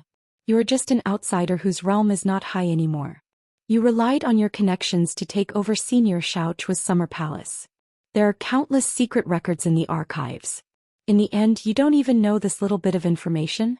Even if you can't recognize him, can't you guess? Qin Pingon did not mind these words. You scolded you, I asked my questions. He continued probing. Is it the Heaven's Pride who is ranked at the top of the moon supporting Mountain's 100-sword deities? Is his ranking similar to Zhu Gong and Li Zhen? Yin Qin, on the other hand, asked your questions and scolded me. Now I guess the entire Great Wall of Sword Qi has said all kinds of nasty things about Senior Xiaochua. They are really a bunch of bastards who have no parents to teach them. If I were Senior Xiaochua, I would break through the Great Wall of Sword Qi and find out all the sword cultivators who scolded me before. If they dare to scold me, they can live. If they don't, they can die. That's how satisfying it is. Alright, previously when the great demon Yangji killed that south-wandering sword deity, you were also scolded for the sake of the big picture. How did it feel? If you were to do it again, would you just let those sword cultivators who are courting death be? Qin Pingon said, Alliance once told me that if a person can survive, he must not die. If I can save many people by being scolded, is there a better deal than this? I don't think so. Yin Qin immediately shut his mouth. It was not about how right the young man's reasoning was. It was not the case at all. This young reclusive official was a reclusive disciple of the literary sage's lineage. He was his junior brother and even had a good relationship with the great sword deity. Yin Qin did not care about him at all. Only when he was related to Alliance did Yin Qin have a headache. Indeed, Yin Qin had been screwed over by that son of Ab*Tsh in the last 100 years. He had really caught a fat sheep and was plucking it. After plucking the fat sheep, he would replace it with a skinny sheep. When the skinny sheep was gone, the fat sheep would probably recover some of its wealth. Very well, then he would pluck another one. If a Liang only had such means, Yin Qin would have just ignored him. However, that fellow had really squatted beside him and mumbled to himself for several hours just so that he could say something to old Immortal Yin Qin. Only then would this trip to the Great Wall of Sword Qi be worth it. Yin Qin couldn't help but curse at a Liang. In the end, a Liang immediately turned hostile and was pinned to the ground, giving him a good beating. When Alliance left, he was very refreshed. He did his signature action of running his hands through his hair and saying, Awesome, awesome. Quarreling and fighting, big and small, over 800 fights, and I still won all of them. Yin Qin was lying on the ground and was stunned for a long time. After that, Alliance often came to find old Immortal Yin. He called it a chat and increased his winning percentage once or twice. Remembering all Liang, Yin Qin was not entirely resentful. After all, the two of them had never actually sparred with Q-Sword. It was more of that man bragging about how he was liked by good girls in the vast world. It was just that from the beginning to the end he had never mentioned a girl's name to Yin Qin. However, Alliance occasionally said a few serious words, and they were all aimed at Yin Qin's nascent soul bottleneck. No matter how bad Yin Qin's temper was, he still had to remember this favor. Yin Qin might not know how to be a person, but he was still very clear about good and bad people. Sometimes, perhaps because he was too clear, he was too lazy to know how to be a person. The two of them did not know each other and their temperaments were too different. In fact, there was nothing to talk about. Moreover, Yin Qin did not like to drink. Otherwise, Qin Pingon would have given him a bottle of bamboo sea paradise wine. Yin Qin suddenly said, Do all the pure martial artists in the world practice martial arts like this? Qin Pingon shook his head and said, The way of practicing martial arts is actually very similar. You can't escape the fact that you have to be beaten before you learn martial arts. The only difference is the strength. Yin Qin asked again. He said, You picked up so much trash in front of Ning Yao. Aren't you embarrassed? Now there was something to talk about. Qin Pingon smiled and said, I have a lot of bad habits. Fortunately, Ning Yao doesn't mind. Yin Qin asked, I think you look ordinary. You're just passable. How did you hook up with her? I only heard that Ning Yao went to the world once, but I didn't expect that she would be so vicious. In my opinion, you're far inferior to that Chao Ci. I specially went to the city wall to take a look at that guy. Whether it's his appearance or his martial arts, you can't compare at all. It was great to chat like this. The old senior was praising him. Qin Pingon hurriedly got up and sat down close to old Immortal Yin. He drank a mouthful of wine and said with a smile, "I can't compare to you in martial arts. I admit it. If we're talking about appearance, the difference isn't big." Unexpectedly, Yin Qin suddenly turned hostile. "I'm going to take care of my sword. I'll have to trouble hidden official to make way. Don't be an eyesore here. You're not likable." Qin Pingon resentfully got up and left on his sword. Yin Qin clenched his fists and rested them on his knees. He smiled. All the scholars in the world deserved a beating. Qin Pingon went to the thatched cottage at the city wall. He first greeted the great sword immortal Wei Jin, who held up half of the wine shop's sky. Wei Jin smiled and said, "What a good fist. Anyway, it looks very powerful. It has the style of the invincible divine fist sect's old leader. It's just that it's a bit slow to chisel through the formation." Using his fists to kill a remote wandering martial artist of the desolate world was naturally not a big achievement compared to a sword immortal's sword attack. However, it was still rare. It would be a delicious dish to accompany wine. Qin Pingon laughed and said, "Next time we go to the shop, I'll give you a bowl of Yangchun noodles. That way you can talk less." Wei Jin pointed at the thatched cottage behind him. "Boss Sword Immortal is not in a good mood. You should talk more." Qin Pingon and Wei Jin parted ways. As soon as he landed on the city wall, Boss Sword Immortal walked out of the thatched cottage with his hands behind his back habitually. "Yo Martial God Qin. Your arrival brings light to my humble abode." Qin Pingon found it strange. Boss Sword Immortal was not so polite in the past. In his impression, Boss Sword Immortal was a person of virtue and prestige who cherished his words like gold. Qin Qingdo glanced at Qin Pingon. His injuries were not bad and he had gained a lot.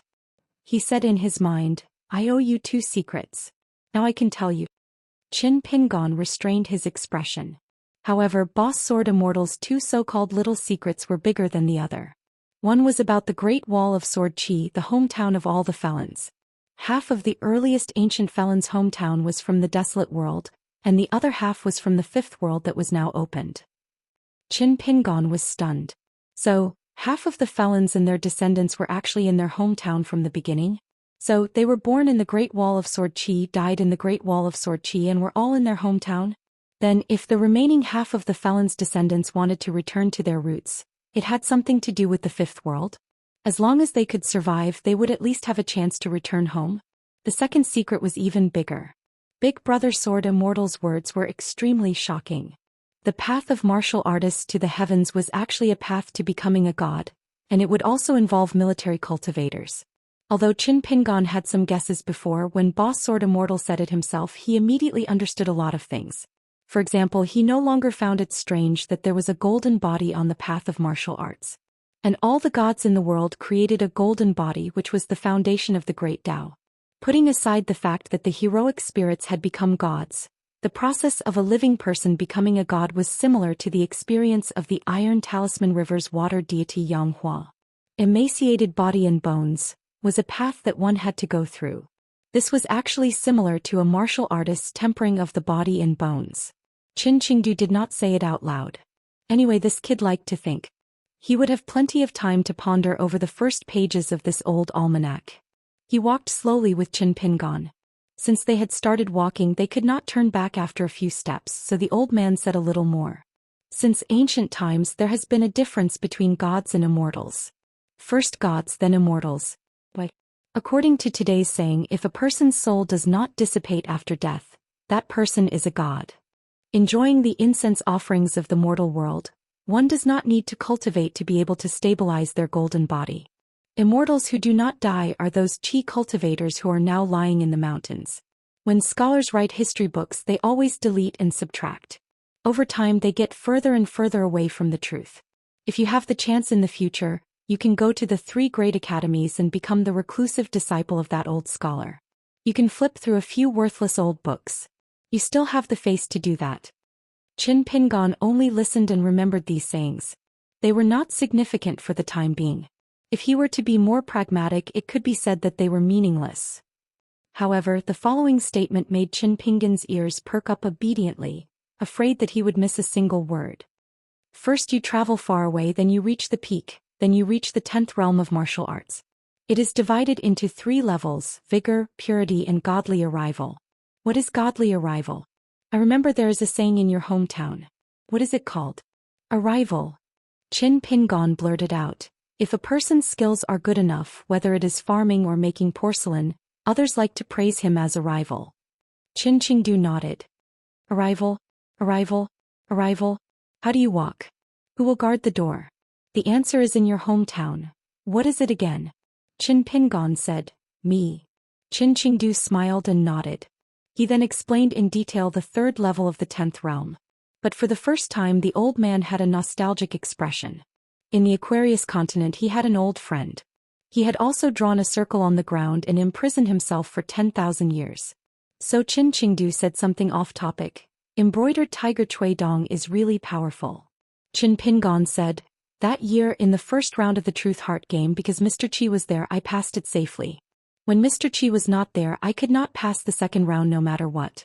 And that was because Cui Dong did not put all his effort into the game. Qin Qingdu said, all the sufferings that are difficult to endure are like a hole in the heart.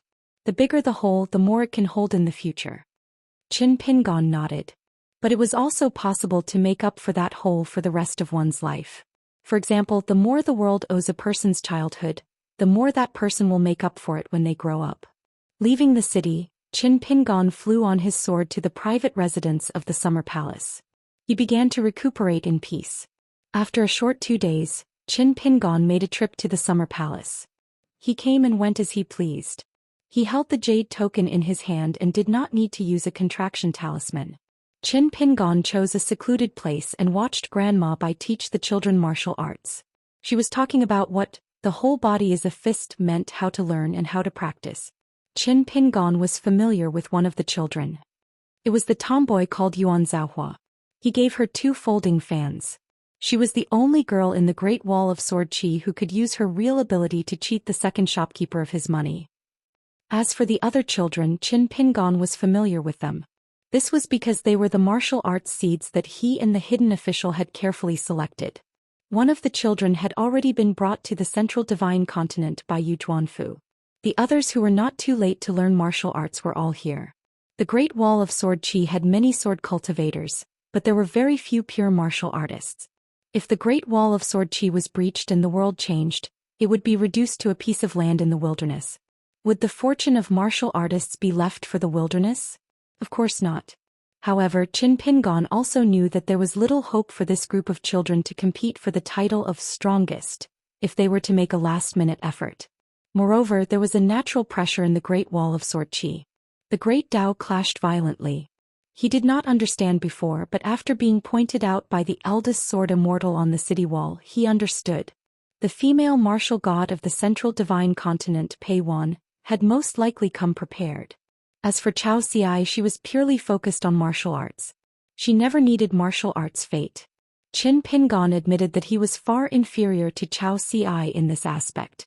Now, as long as martial arts fate was willing to come, Qin Pingon wished that the martial arts fate could call for relatives and family members to come and welcome guests. The more the better. But even if this group of children practiced martial arts hastily and could not earn martial arts fate, it did not matter much. As long as they had a skill and a good foundation, they could survive no matter where they went in the future.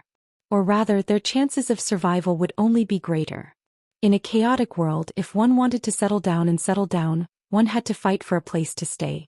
Many times identity was not very useful. At the training field, Grandma Bai punched out. The distance was very short and the punch was only half an arm's length. But the fist intent was very strong. It was natural and natural. At the level of a martial artist of the 7th realm, the so-called fist moves were actually a competition of the depth of the fist intent. It was similar to a simple manifestation of the Great Tao. Grandma Bai's punch landed without warning on a strong-looking boy beside her. The latter stood in place without moving, his expression saying, "Kill me if you can." It was Jiang Yun, who came from a noble family on Taishang Street. His talent was very outstanding. When Grandma Bai stopped punching, the child did not realize that he, who was not afraid at all, was actually sweating profusely. This was a rare latent talent. Grandma Bai punched again. Her fist almost touched the forehead of a girl from Yuhu Street. The latter was slightly weaker than Jiang Yun. Although she did not move, her body shook slightly. More than 10 children stood in a row. Grandma Bai walked past them one by one. Some children retreated while others gritted their teeth and stood in place. But Grandma Bai did not punch. However, Qin Pingon could see that when Bai Mama walked to the children's side, her fist intent had already arrived. Unfortunately, there was only one child named Su Gong from Mumeng Alley. His intuition was correct. When Bai Mama's fist intent moved slightly, he had already moved back. Although his choice was the opposite of Zhang Yun's, they were all good seeds that had the potential to be possessed by the fist intent earlier. Looking at that tomboy Yuan Zhouhua, he looked as if he was facing a great enemy, but his body was tense. Grandma Bai quietly released her fist intent, but he still did not notice it. Qin Pingon felt that this was nothing. On the path of martial arts, it was not that aptitude was not important. It was also very particular, but it was not as harsh as Qi cultivators. It was also not like swordsmen who gambled their lives and relied on luck. Swordsmen did not rely on hardships to become swordsmen. But when it came to fist techniques with a certain level of aptitude, one could be slow and steady. One's skills would gradually increase. Of course, the 3 realms would be a huge threshold. But it would not be difficult for these children to pass the 3 realms. It was only a matter of time and difficulty. Qin Pingon leaned against a pillar in the corridor with his hands in his sleeves. He looked at the children. Those who wanted to learn fist techniques were mostly from poor backgrounds in Twilight Street and Twilight Street. Those who did not want to learn were usually from big clans like Jiang Yun. The children began to practice their stances again. Grandma Bai would occasionally help them twist their bones and tendons. Then that child would begin to roll on the ground, wailing and crying. Seeing this, Qin Pingon, who was originally in a peaceful state of mind, immediately became gloating. He was quite happy. But when he saw the tomboy and a child from a shabby alley lying on the ground in pain, he felt a little sad. Grandma Bai glanced in the direction of her son-in-law with a kind expression. The old woman's gaze was slightly inquiring. Qin Pingon hurriedly waved his hand, indicating that he was just here to take a look. Unexpectedly, Grandma Bai still smiled and said, "Hidden official, there is someone here who wants to learn fist techniques from you. He thinks that my fist techniques are too feminine. Why don't you teach him?" Just as Qin Pingon was about to decline, Jiang Yun crossed his arms and shouted at the top of his lungs, "Where is the hidden official? Damned little brat, who exactly is the hidden official here?" Qin Pingon looked at the tomboy who sat up. He silently raised his hand, his arm trembling, and wiped the dust and sweat on his face. Grandma Bai smiled. Qin Pingon could only quickly walk to the training field. Qin Pingon did not do much. He only talked about some of the insights of the 6-step stance. He was concise and to the point. Jiang Yun thought that he had just started, but the young hidden official had already shut up. The child could not help but ask, "That's it?" Qin Pingon nodded and said, "There is not much fist theory to begin with. This is the same principle as the thinner the book, the more knowledge it contains." He did not finish his sentence. The more the teachings of the 3 schools of thought and the 100 schools of thought, the more teachings there were, the more they would be written and interpreted. In the end, the branches and leaves would be luxuriant and all-encompassing. However, when dealing with children, the more complicated the explanations, the more they would be at a loss and at a loss. Grandma Bai smiled and said, "Hidden official, if you are not in a hurry to return to the summer palace, today's practice of the stance is almost done. You can teach this mountain-quaking fist stance walking." With outsiders present, she naturally could not call him young master. Qin Pingon thought for a moment. There was no problem staying here for an hour. He nodded and said with a smile, "This stance walking originates from the mountain-quaking fist." Jiang Yun interrupted again. "Wait a moment, this fist technique's name is not domineering. Mountain quaking? Our great wall of sword qi, which sword cultivator does not flatten the mountain with one strike." Qin Pingon smiled and said, "Then you will teach me fist techniques?" Jiang Yun frowned and said, "Speak properly, be reasonable." Qin Pingon smiled knowingly and continued, "The name of the fist technique's name is probably not very good. Then I will say a few more words." He talked about the general situation of martial artists in the vast world. He said that the martial artists in the marketplace who did not come from prestigious families had a variety of fist techniques. As long as they could break bricks and break rocks with their fists, it was already considered a very good martial art style. Therefore the weight of the two words mountain quaking was not light at all. His words were mixed with some of Qin Pingan's own experiences. Therefore the children listened attentively. Of course, to be able to slack off for a moment and not be beaten up while standing in a stance and not be boring while walking, who would not like that?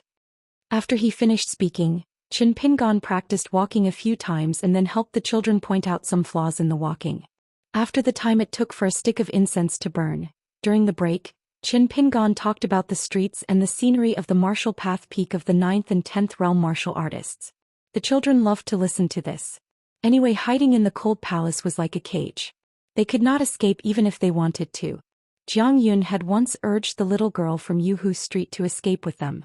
In the middle of the night, they had just reached the top of the wall when they were pulled back by the fierce old woman. They were punished to stand in a stance. The little girl stood until she fainted and Jiang Yun stood until he fell asleep. At that time, not far from where Jiang Yun and Jiang Yun stood, there were two children who took the initiative to stand in a stance. However, the latter was quickly chased away by Grandma Bai to rest. Practicing fist techniques was taboo. The poor learned literature and the rich learned martial arts. To practice martial arts, one needed a master to lead the way. Training one's muscles and bones required money. Otherwise, it was too easy to take a wrong path. Practicing fist techniques would only harm the body and waste one's energy. The fist intent did not enter one's body. Instead, it was like a ghost had taken over one's body. This was the greatest pain of many martial artists who did not have a master. Qin Pingan calculated the time and left. Grandma Bai continued to teach the children. Jiang Yun muttered softly, "When we really meet, I'm so disappointed." Grandma Bai smiled. "When you feel that you have the right to fight with the hidden official, you will know what despair is." Jiang Yun shook his head and said, "Forget it, the second shopkeeper is too cunning. When my cultivation level is high enough to catch up to the second shopkeeper, I will definitely test him first. As long as he agrees to my ask fist, I will stop." Bai Momo shook her head. The Jiang clan was quite dutiful. How could they raise such a blabbermouth little bastard? Jiang Yun glanced at the old woman. The child felt even more strange now. Why did his grandfather like this old woman? Qin Pingan returned to the summer palace. Then he called Sword Immortal Cho Miao and went to Spring Banner House on Inverted Hanging Mountain. They also went to the Plum Blossom Garden. The book that Madame Ruyan sent to the summer palace was not thin. Therefore Qin Pingan brought two more things that were close to him on this trip to Inverted Hanging Mountain. They were borrowed from Yan Ming and Nayland Saihuan. In the empty Plum Blossom Garden, Sword Immortal Cho Miao looked at the hidden official who was moving things with shining eyes. He could not help but ask, "You were also like this when you were in the Ning Mansion's secret vault?" Qin Pingan did not bother to talk nonsense with him. How could it be the same? When they arrived at Spring Banner House and carefully looked through the account book, Wei Wenlong explained some of the tricks in it in a low voice. Sword Immortal Mi was a little sleepy. The result that Cho Miao and Lin Junbai were most worried about had not appeared yet. The 8 States ferry was still unimpeded and could reach Inverted Hanging Mountain smoothly. On the way here, Cho Miao suggested that they could raise the price appropriately. Qin Pingan thought it was feasible and discussed the details with Yan Ming, Nayland Saihuan and Xiao Yunyan. The price of some important materials remained the same. Otherwise, the financial operation of the Great Wall of Sword Qi would be too stressful. Even with the addition of the 2 private residences, Spring Banner House and Plum Blossom Garden, it would still be far from enough. However, for some of the second-rate spare materials of each ferry in the 8 continents, they could increase the price appropriately. After returning to the Great Wall of Sword Qi, this was the first time Qin Pingan got close to the mirage north of the city. He did not enter it but only looked from afar. Sword Immortal Cho Miao looked up at the sky and said telepathically, "Let's not talk about the killing power of the sword. If we only talk about the essence of the matter, can you do what boss did?" Qin Pingan shook his head and said, "It's very difficult." On the Great Wall of Sword Qi, Ning Yao and the other sword cultivators took the lead to return to the city on their swords. Everyone was injured and Stack Mountain was the most seriously injured. Qin Qingdu walked out of the thatched cottage. Qin Sanqiu called him ancestor and Qin Qingdu grunted in acknowledgement. That was all.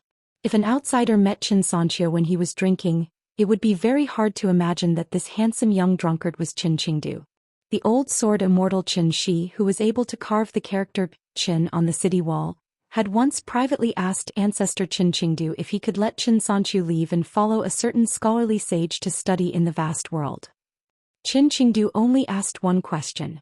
Would Xianxia's surname be Qin in the future? In the end, Xianxia dejectedly left the city wall. Xianxia respectfully bid farewell and then took the lead to leave on his sword. The descendants of the Qin clan had always been like this. Having an ancestor whose swordsmanship truly reached the heavens was equivalent to not having one. It could even be said that it was better to not have one.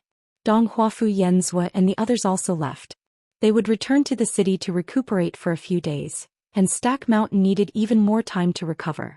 Only Ning Yao was left. Qin Pingon rode on his sword and arrived at the city wall. Accompanying Ning Yao on the city wall, Qin Pingon's feet lightly swayed. Ning Yao asked, "You've been staying in the summer palace for more than a year. Is it because you're hiding something and don't dare to see me?" Qin Pingon wanted to say something but hesitated. Ning Yao said, "Apart from the fact that you like someone else, there's nothing that can't be said." Qin Pingon couldn't help but laugh. After a moment of silence he said, "I didn't intend to say it, but I suddenly realized that what I think is the best may often end up being the worst. After all, when two people who like each other are together, it's really not a matter of one person. So I'd better tell you. After hearing it, you can hit people but you're not allowed to be angry." After hearing this, Ning Yao nodded. Qin Pingon told her about that matter, which could be regarded as an agreement between him and the sword Immortal. Ning Yao didn't say anything. Qin Pingon asked softly, "Not angry?" Ning Yao asked back, "Is being angry useful?" Qin Pingon thought for a moment. Seemed to be useless. But he didn't dare to say so. Ning Yao raised her eyebrows. "That's it. She didn't say so." Qin Pingon tapped his heels on the wall.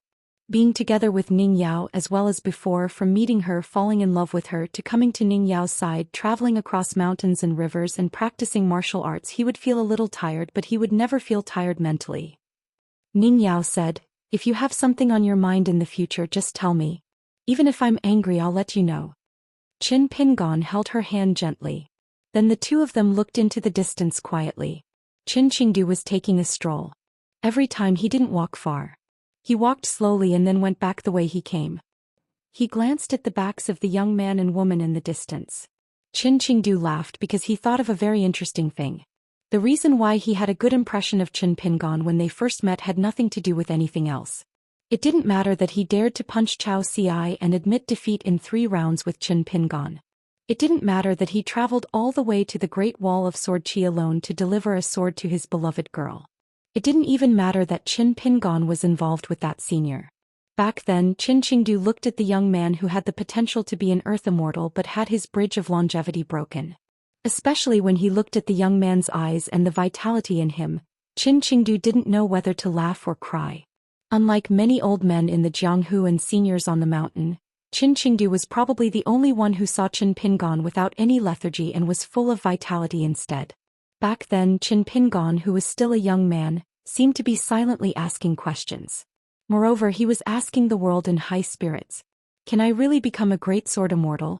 Can I make the girl I like me and always like me? Can I protect the girl I like in the future? Can I definitely not disappoint someone? I can definitely do all these, right? Qin Qingdu felt that this was very good. No wonder that old scholar kept asking Qin Qingdu shamelessly before he left. Is my reclusive disciple kind or not? Are you envious? You're kind and envious, right? Sigh, it's a pity that there's no point in being envious. If I were you, old brother Qin, I would have been punched in the face.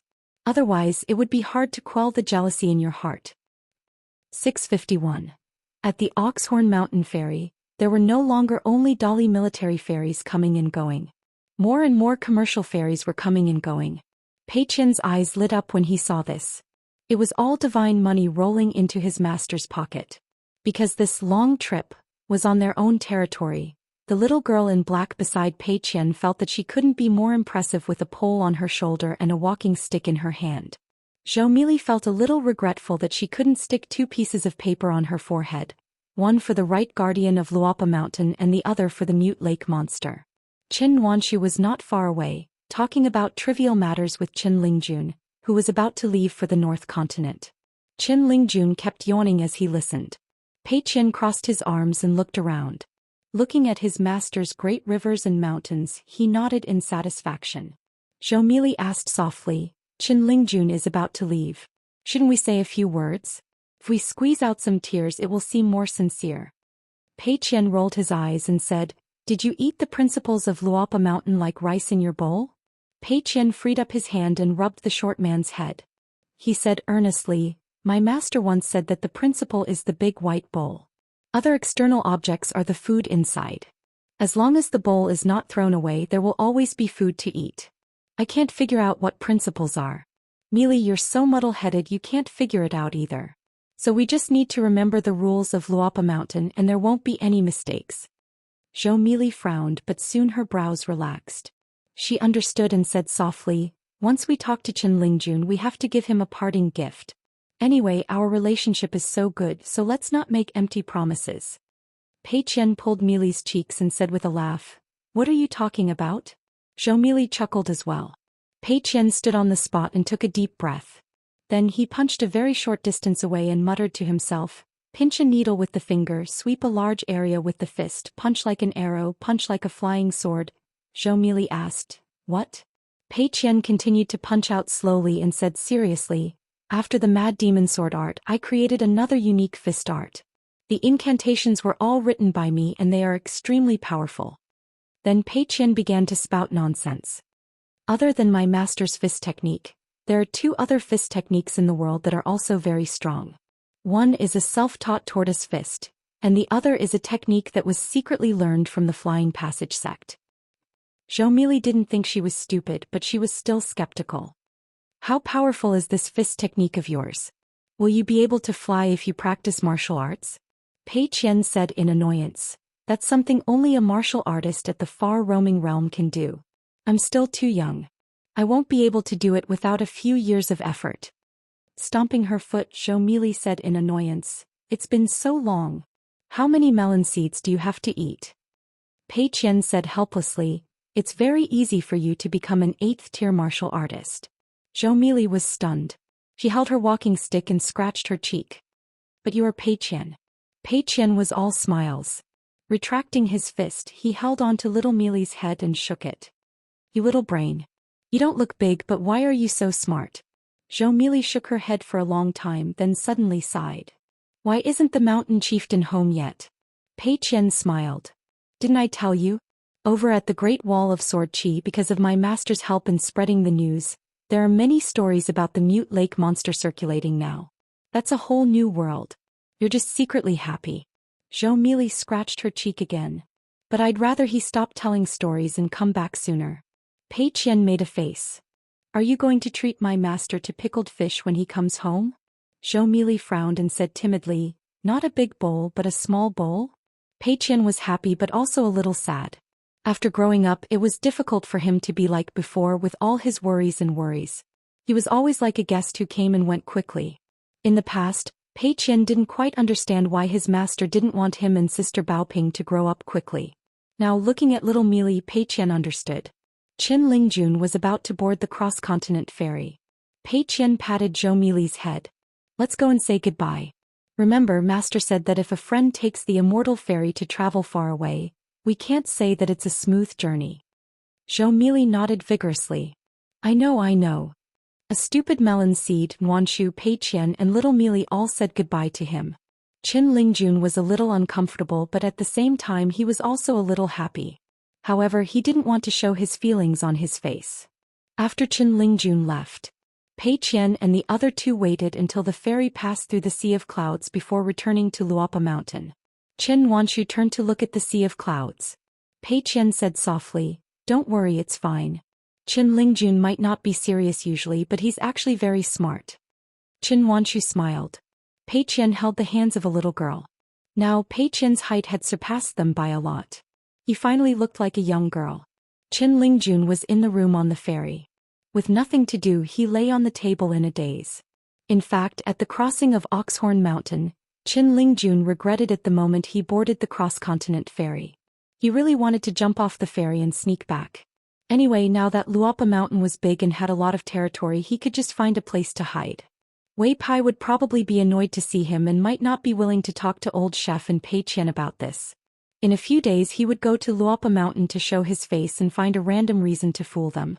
He forgot to look at the almanac and pick an auspicious day. He was worried about Yellow Lake Mountain and forgot to go to the Imperial River to say goodbye to his friends in the pugilistic world. There was nothing wrong with concentrating at home, working hard and cultivating diligently. There was a big bamboo box on the table.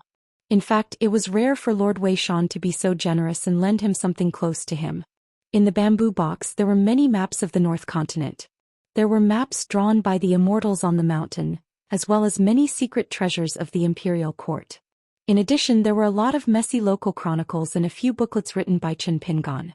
They were all things to take note of. In old chef's words, it was as if he had written down everything except where to pee and poop. If he still couldn't succeed in crossing the river, he might as well drown himself.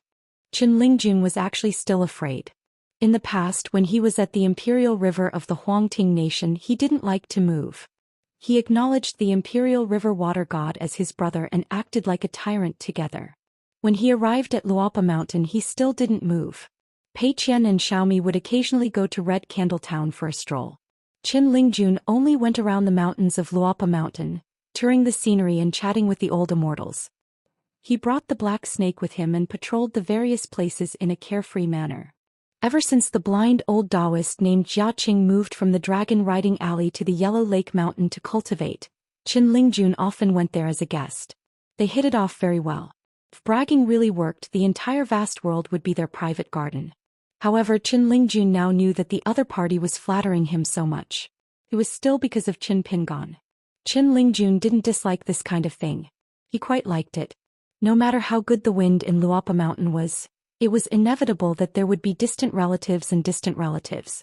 After all, he and Nuan Shu, that little fool, could be considered the earliest elders of Luapa Mountain. Later on there were old chef Pei Qian Shiro and the others. The silly Tsin Yuanji, the silly girl Yuan Bao and the silly Yuan Lai. Because the big fool was Chao Qinglang. Later on, Qin Pingan kidnapped Xiaomi from the North Continent. Sometimes Qin Lingjun himself felt that Wei Pai, old chef, and the others looked down on him. He couldn't blame them for having high standards. He really blamed himself for not being ambitious. He liked to eat and wait for death. He bragged and bragged. The more people the merrier. How good was that? He ran all the way to the North Continent alone. What the hell was he cultivating for? Skeleton Beach, Hemp Sect, Mural City Sect Master Zhu Quan, 2 honorary consecrators of Luapa Mountain, Mute Lake, Willow Jiqing, Spring Dew Garden, Cloud City, Jide, the Central Dragon Palace, the westernmost mountain, Lion Peak, Li Er and his wife, Li Huai's sister, Li Lu. Little Treasure's brother, Li Shixing. Old Master's friend, a fire deity temple, Tai Hui Sword Sex, Lu Jinglong, his disciple, Little White Head. Am I going to cultivate for a bright future? I'm going to visit people and give them gifts, okay? I have no choice but to jump on the ferry. Qin Lingjun packed his luggage and slipped from the 2nd floor to the 1st floor of the ferry. In the end, Wei Pai appeared near the railing of the ferry. Qin Lingjun laughed and said, "Mountain Lord Wei, why are you being so polite? You don't have to send me off." Wei Pai laughed and said, "The entire North Peak continent is under my jurisdiction. Have you forgotten?" Qin Lingjun ran over to massage Lord Shan's arm and said, "How would I dare to forget? Even if I have to pee, I'll hold it in. I'm afraid I'll taint the great rivers and mountains of the North Peak." Wei Pai said, "The North Peak Crown Prince's Mountain is located at the northernmost tip of the Aquarius continent. I'll greet the mountain god and watch the ferry leave. It won't be too late for you to jump then. I won't care. You can take your time to return. As for whether you'll go ashore in the East Peak continent or Guangzhou Mountain, it's up to you." Qin Lingjun was dumbfounded. The prosperous Clear Breeze City had been singing and dancing for hundreds of years. The dynasties had changed, the mountains and rivers had changed, but the Clear Breeze City that was built at the foot of the mountain had remained unmoved. All the emperors and monarchs had always been respectful to the Su family. Because of the Su family's ancestor, the Su family was able to sit on the Fox country, which was equivalent to half a blessed land.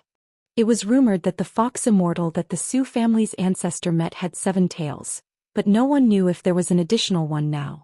The fox skin beauties produced by the Clear Breeze City's Su family were expensive, but they were rare and in short supply. It was a specialty of the Aquarius continent. As the number of cross-continent ferry ships in the North Continent increased, the Clear Breeze City's Su family became more and more wealthy. Especially a few years ago, the Su family's patriarch changed the ancestral law and allowed the fox country to activate the mirror flower water moon, causing the price of a fox skin talisman to double. The Su family hired a master painter to draw the Four Beauties painting and the 18 Ladies painting. They were either meticulously engraved or copied. Along with the scattered Four Marquises and folding fans, they were all sold out the moment they were released. Some of the immortals on the mountain who were not on good terms with the Clear Breeze City said sarcastically.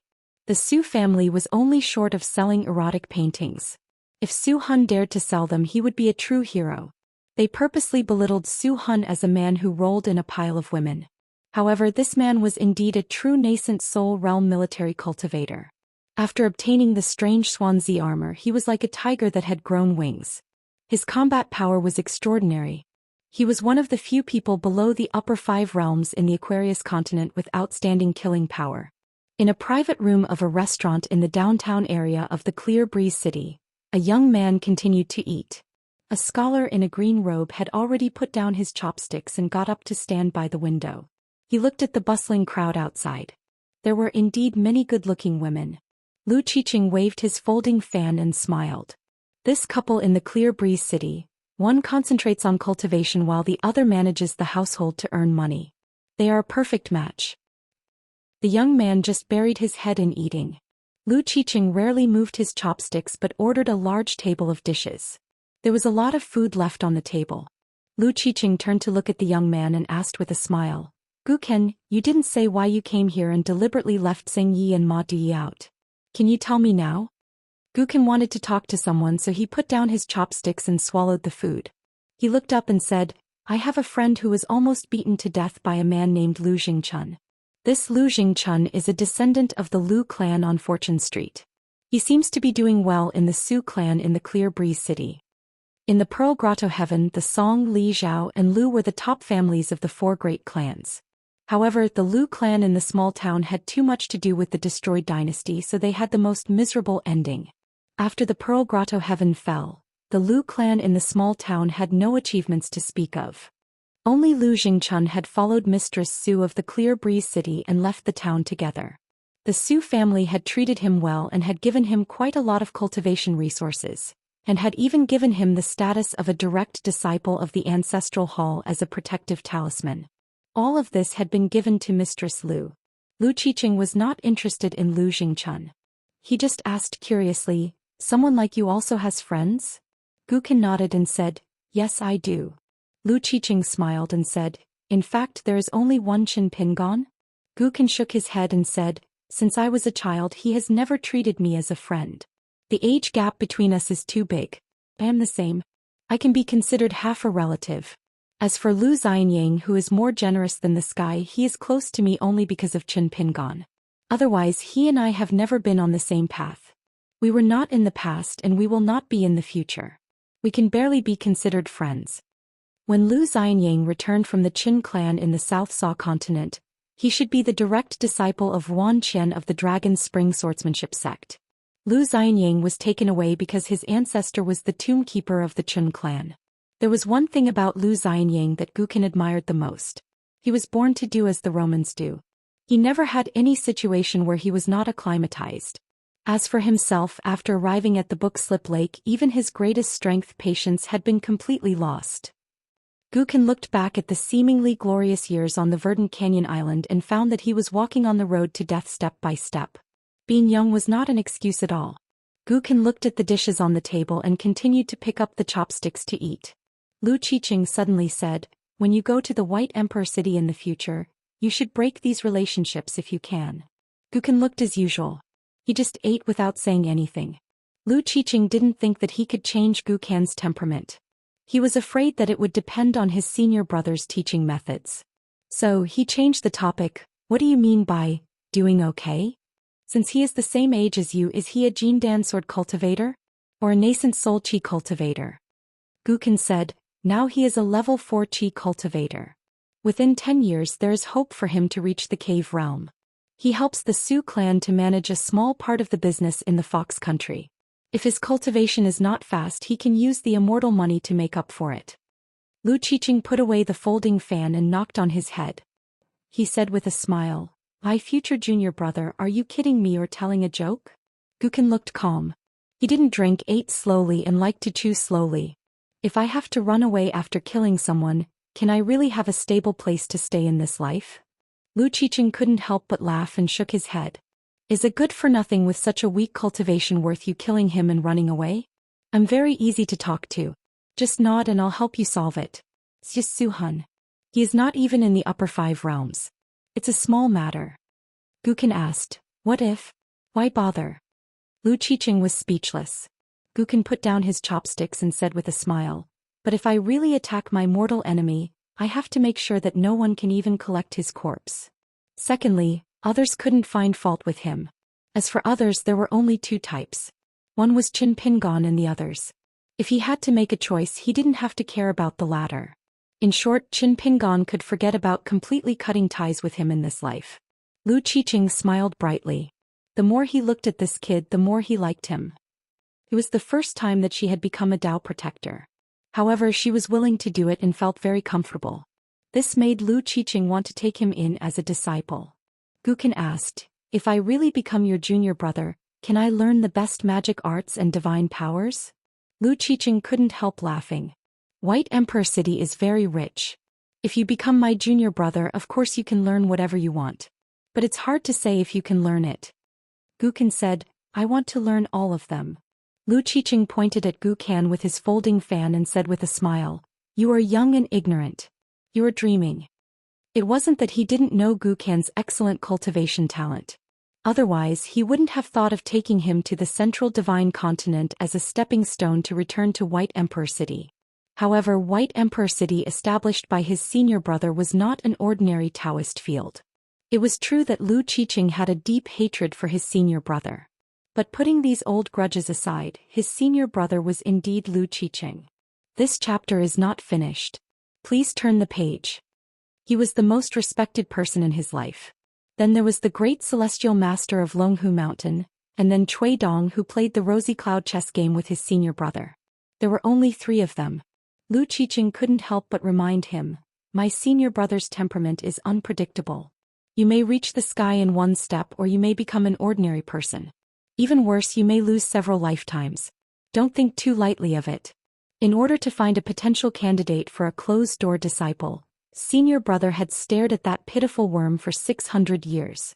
For the pitiful worm himself, his 8 lifetimes were actually all for the sake of the final disciple of White Emperor City. In the end, that person reached his 9th life, but for some reason senior brother still abandoned him. Senior brother is best at multitasking, cultivation, playing chess, managing White Emperor City, refining artifacts, taking in disciples. There is almost nothing that senior brother is not good at. And he does everything calmly and flawlessly. Gukin nodded and said, "Then I have found a good master." Lu Qiqing laughed. Gukin stood up and paid the bill. Lu Qiqing suddenly said in surprise, "What a beautiful girl." Gukin didn't care. Lu Qiqing said in surprise, "Not common, not common. He has a great background. If I'm not wrong, that silver gourd is one of the 7 highest-ranked blade-strengthening gourds." Gukin frowned, walked quickly to the window, and looked at the young woman who was leading the horse slowly. She was dressed in red, with a wine gourd and a narrow knife hanging from her waist. It was Li Baoping. Why did she come to Qingfeng City? Gukin said, "We are not in a hurry to leave. Let's wait until she leaves Qingfeng City. No matter what happens during this period, I owe you a favor." Lu Qiqing asked doubtfully, "Do you know this woman?" Gukin was silent. Lu Qiqing counted with his fingers and suddenly cursed. He quickly covered his nose, but blood still oozed from between his fingers. Lu Qiqing looked dignified and restrained his cynicism.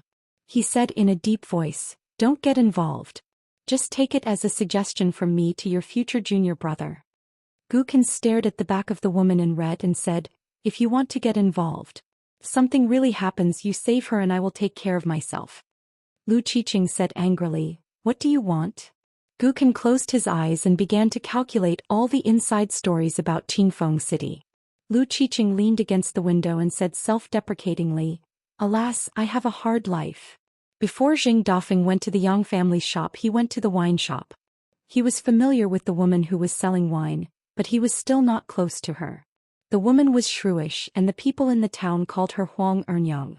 They had long forgotten her real name. In the early years, there was a drunk man who knocked on the widow's door at night. The woman opened the door and threw a kitchen knife at him, almost killing him. After that, the man had to pay a large sum of money. But after that, the man who squatted on the wall and talked dirty and climbed over the wall to steal clothes disappeared. It was not worth sacrificing one's life for the second son. Moreover, Huang Ernyang did not mind the dirty talk in the wine shop at all. Most of the time it was the men begging for mercy. When she served the dishes and wine, she touched the hands of the drunkards, only to be kicked and scolded by her. This was a good deal. If it was the more handsome young men who came to drink, the treatment would be different. If they were more daring, they would not even get a supercilious look. In the end, it was hard to say who was taking advantage of who. The business of the wine shop was booming and it was overcrowded. Master Yuan, who had transformed from a blacksmith to an immortal, often came here to buy wine. After a while, Huang Ernyang's wine shop became the golden signboard of the small town. Many foreigners were willing to come here and take advantage of the immortal aura of Saint Yuan, the chief consecrator of the Li dynasty. The business of the wine shop and the pastry shop in the Riding Dragon Alley were doing very well. Zheng Dafeng stood at the door of the shop and was a little worried. With so many sloppy men staring at her, he guessed that Huang Ernyang was shy and would not dare to flirt with him. Now that the shop was bigger and they hired 2 workers to do odd jobs, Zheng Dafeng felt that the taste of wine was not as good as before. It was completely different from the time when the business of the shop was poor and he was a big customer here. Huang Ernyang was leaning over the counter. Every time she saw him, it was as if she saw her man coming home. Every time she would sway her waist, walk around the counter and call him Big Brother Feng. Sometimes she would pinch his arm and curse him in a low voice that he was a heartless bastard. He almost turned into a piece of peach blossom cake. She still had to hold his arm and walk into the shop with him. How could there be such a heavy hidden weapon in the world? It was very hurtful. Zheng Dafeng was afraid of hurting his arm. Every time he sat down he had to rub his arm for a long time before he could lift the wine bowl. 7 or 8 tables were full. Zheng Dafeng planned to come again when there were fewer people. He did not expect that there would be a table full of local men. One of them waved and said, Hey, isn't this Brother Dafeng? Come sit here. Let's make things clear first. You're treating today. Every time there's a wedding or funeral, you've freeloaded a lot of wine away. Now you're guarding the door for the immortals on the mountain. How extravagant. As expected of a man, only when he has money in his pocket can he straighten his back. The stooped Zheng Dafeng jogged over and sat down on the same bench as that person. He smiled and said, Why would I treat you? I'm just saving money for my wife. I'm not like you Big Eyes Lu. You sold 2 ancestral mansions and bought 2 mansions in one go in the provincial capital in addition to several shops. How grand do you think you are? My treat. Isn't this a slap to the face of a rich man like you, Big Eyeball Lu? Big Eyeball Lu was a common saying. It meant that he could not see people. The man with the surname Lu was not angry. He was used to bickering with Zheng Dafeng. The words between them were like a drizzle. Whoever got angry would lose. The man did not come to the small town often in recent years. The 2 ancestral houses that took up quite a lot of space had been sold long ago. He did not cherish the past. In the past he would still pass by when he went to visit the graves. Later on he did not even bother to visit the graves. It was too far away. During the Qingming festival he would burn more yellow paper on the roadside outside the big house in the provincial capital. The man lowered his voice and said, Do you know that the widow in Mud Bottle Alley is doing well now? She's really rich now. The man gave him a thumbs up. In terms of family wealth, that pretty widow can be considered this. The man immediately regretted it. If I had known, I would have bought more back then. Otherwise, not to mention a few houses and shops in the provincial capital, even 2 or 3 streets would have taken my surname. Zheng Dafeng poured himself a bowl of wine. If Huang Ernyang did not personally bring it to his mouth, it would not taste good. Zheng Dafeng raised his bowl first and toasted everyone at the table. He drank it all in one gulp. The few people at the table were about the same age as Big Eyeball Lu in the past. Now they all had their own family businesses in the provincial capital. They were living a life of luxury that they did not even dare to dream of in the past. The old woman who came first and the foxy concubines who came later was always in a state of chaos. In addition, there were also some clever servant girls who had some thoughts. On normal days it was livelier than the new year. Jing Dafeng toasted. Other than a relatively simple and honest acquaintance who returned a bowl of wine, the rest did not touch it and pretended not to see it. Jing Dafeng did not care about this. He was just here to freeload wine. Why would he care about his face? He hurriedly poured another bowl of wine. Only then did Jing Dafeng wipe his mouth and smile. I'm not too sure. Back then I wasn't very close to the Gu family's wife. You know that? Big Eyeball Lu joked. I'm curious. Both of you are pretty widows. The Gu family's wife in Mud Bottle Alley has a soft personality. Why don't you hook up with her? Why do you like Huang Ernyang? Jing Dafeng smiled. The man on the other bench had a face full of shrewdness. He was famous for being stingy back then. He seemed to be careless and asked casually, Dafeng, I heard that you're hanging out with that kid in Mud Bottle Alley now? Look at you, you're getting worse and worse. In your early years, you were guarding the gate and did not care about anything. Now you're working for a junior who's younger than you. Aren't you embarrassed? Besides, looking at you now, you don't look like you've made a fortune. Why don't I give you a hand? We've been good brothers for so many years. Don't you have a little run-down house in the east of the town? I'll help you find a rich buyer in the capital. Jing Dafeng started to pour wine again. He waved his hand and said, No, that's my little house. I'll just lie there obediently. If I fart with my butt facing the east, even the paper windows in the west will shake. It's not worth much. The man glanced at Big Eyeball Lu. The latter immediately persuaded, Brother Dafeng, there's money everywhere in the capital. To be honest, if there's a string of copper coins on the ground, if it's not gold or silver, I wouldn't even want to bend my back. If you sell that yellow mud house and settle down in the capital, what kind of beautiful wife can't you get? Besides, if you go to the capital, all of us old brothers will be there. We can help each other. Isn't it better than you guarding the gate for someone else? Jing Dafeng started to stir. He did not refuse and dragged it on. The next time they meet he could still freeload wine. In the end, everyone at the table had worn out Jing Dafeng's patience. When they left they did not pay the bill. Jing Dafeng called a familiar face to take a seat. The familiar face called his own acquaintance to drink. Then Jing Dafeng wanted to run away. Unexpectedly the woman's eyes were sharp. She smiled and said, Brother Dafeng, do you lack money in your pocket or in your pants? If you lack money and can't pay for the wine with our relationship, we can just waive the bill. But if you lack something, then I can't help you. Jing Dafeng did not stop walking. He pretended not to hear. Huang Ernyang slammed the table. Jing Dafeng, get your ass back here. If my tofu is brave enough, then you can eat as much as you want. But you dare to owe me for the wine? Did the heavens borrow your guts? The people of the town had always been simple.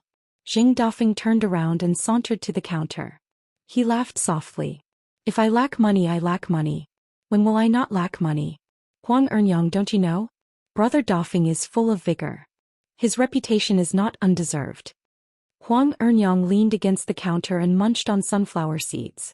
Why don't you gamble now? Did you go into the mountains and fall into a pig's nest? Jing Dafeng smiled mischievously.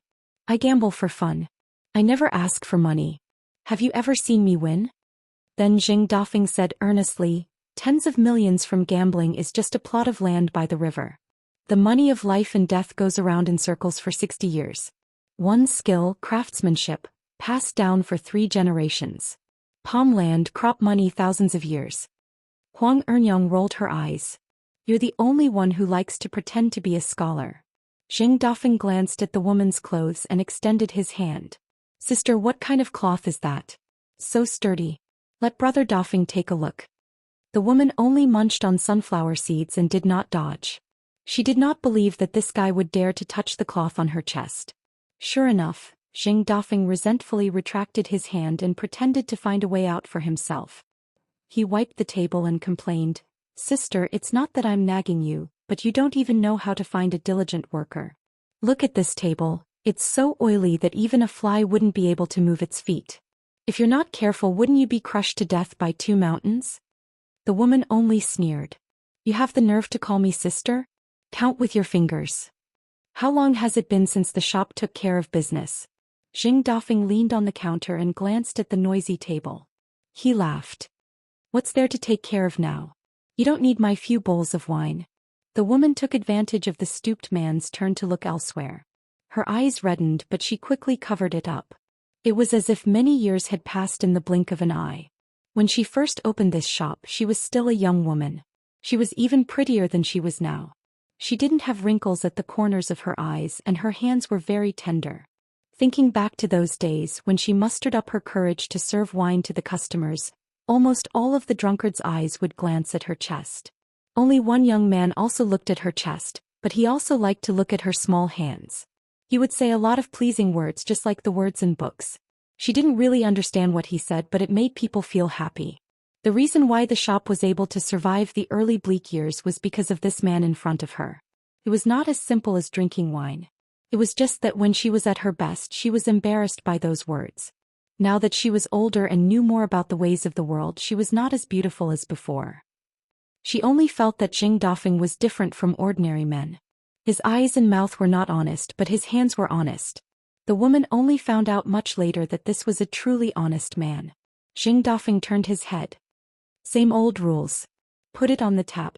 Alright, give Brother Dafeng another bowl. The woman slammed the bowl on the table and personally poured the wine into the bowl. She faced the wine jar. When she turned around and bent over, she knew that the man was definitely looking at her.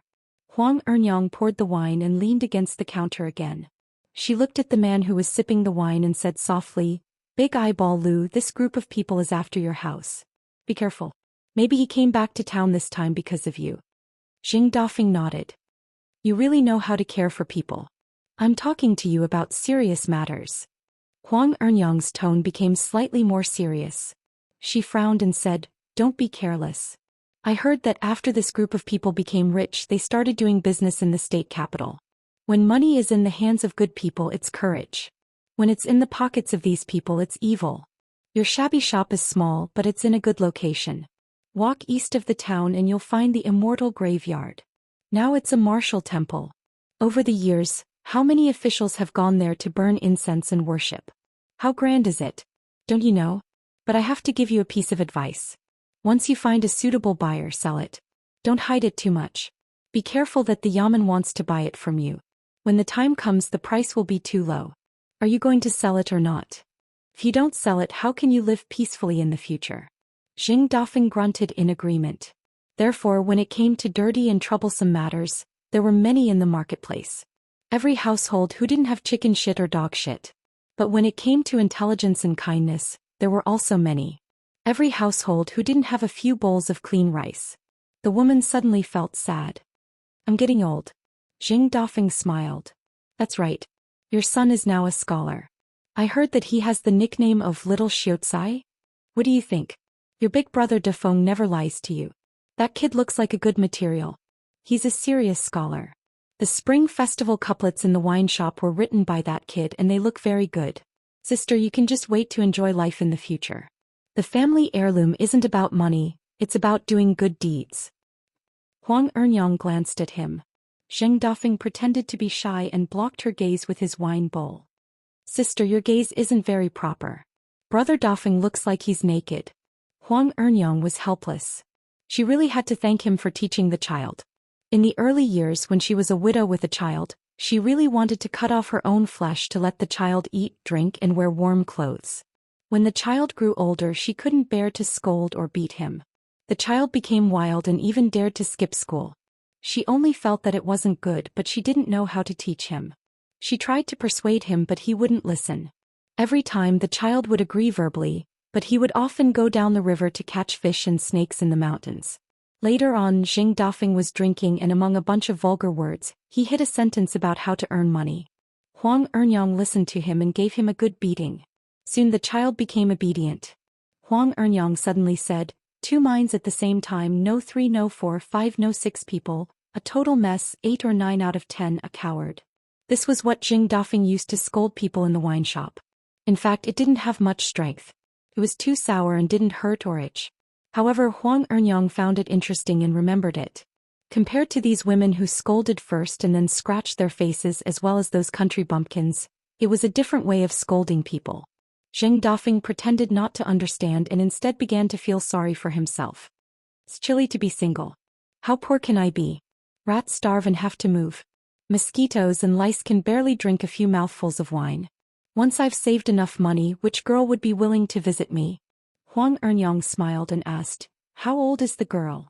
Zheng Dafeng glanced at the woman and laughed. "Her age can be neither too old nor too young, but she still has to be old when she needs to be." Huang Enyang threw a handful of melon seeds at the man. Zheng Dafeng dodged. A bowl of wine would eventually be finished. He put down the bowl and patted his face. What a good saying. Drunk like a whale sucking in hundreds of rivers, drunk like a jade mountain about to collapse. Sister, you're in luck. Huang Enyang sneered. You're a wooden club. Drunk and run away. This chapter is not finished, please turn the page. Drown in the latrine, eat until you die, it's all up to you. Zheng Dafeng said, "Let's go, I'll definitely pay you back in the future." Huang Enyang suddenly asked, "Going on a long trip again?" Zheng Dafeng said, "It's not too far." The blessed land of lotus roots was near Luopa Mountain, but it was also far away. Huang Enyang lowered her voice. "Haven't you suffered enough? What's so good about the outside world?" Zheng Dafeng turned his head and smiled. "I once read a sentence in a book. Huang Xinyang's house is full of flowers, but it's not as good as Huang Enyang." Huang Enyang asked, "Can't you just not leave? If you owe me money for the wine, then so be it." Zheng Dafeng shook his head and left. The woman watched as the man with his arm around her gradually disappeared into the distance. She couldn't see him clearly anymore. Zheng Dafeng came to the Yang family's shop to help out temporarily. The precocious junior sister, Su Biao, and the unenlightened junior brother, Shi Lingshan, had both left to gain experience. Currently, there was only one Yang family disciple looking after the shop. Zheng Dafeng was much more thick-skinned now. Even if his master still didn't like him, he just stayed at the front of the shop and didn't bother the old man in the backyard. As he neared the shop, Zheng Dafeng quietly dispersed the smell of alcohol on his body and entered the shop. The young shop assistant was dozing off. When he heard the sound of Zheng Dafeng moving a small stool, he woke up and went back to sleep. The Yang family disciple had been annoyed by Zheng Dafeng for a long time and didn't want to have anything to do with him. He was just a bachelor who went on a long trip, lost half his life outside and came back dejectedly to continue guarding the door. How good could he be? If it wasn't for the Yang family's old master saying a few words, a sloppy man like Zheng Dafeng wouldn't even be able to rely on his relationship with the old man in the backyard to help out at the shop. The Yang family had not been doing too well in recent years. Even the descendants of the Yang family were not doing too well. In the past, apart from a few of the 4 surnames and 10 clans who had directly moved to the capital of the Great Li dynasty, as long as there were still some people left in their hometown, each one was doing better than the other in the provincial capital, raking in large amounts of money every day. Therefore, those who were young and had some ambition were more envious and passionate. The old master of the Yang family, on the other hand, was secretly cold-hearted. He was unwilling to care about this group of descendants who were not doing well, so he let them do as they wished. The old master's only confidence was old Yang's prescription in the backyard. However, this business was handled by only 3 people in the entire family. It was just 3 generations. Without the worry of not having enough descendants, it was enough. When there were many descendants, the head of the family liked to give more to those who were truly capable. Those who were poor would be raised and wouldn't starve to death. Those who could earn money would only be richer. Zheng Dafeng moved a stool and sat at the entrance of the shop. Basking in the sun didn't cost any money. He didn't need to be tanned. Admiring the flowers and moon on the mountain and joining in the bustle at the bottom of the mountain were 2 good things. Zheng Dafeng raised his head and looked at the sun. See everything? He looked at it for a long time. It had been like this since he was young. After looking at it for a long time, it didn't hurt his eyes and he didn't feel anything. Later on, when Zheng Dafeng learned boxing and martial arts, he didn't think too much about it. Zheng Dafeng retracted his gaze and patted his knee. Last year I hoped that this year would be better. This year it's still a lousy cotton padded jacket. This year I hope that next year will be better. Next year. The young man at the counter muttered, "So noisy." Zheng Dafeng turned his head and smiled. "Are you dead?" The young man glared. "How can you say that?" Zheng Dafeng looked puzzled. "If I don't use my mouth, do I use my buttocks?" The young man slammed the table. "Zheng Dafeng, you better watch your mouth." Zheng Dafeng smiled. He raised his hand and gestured a few times. He said patiently, "Lower your voice.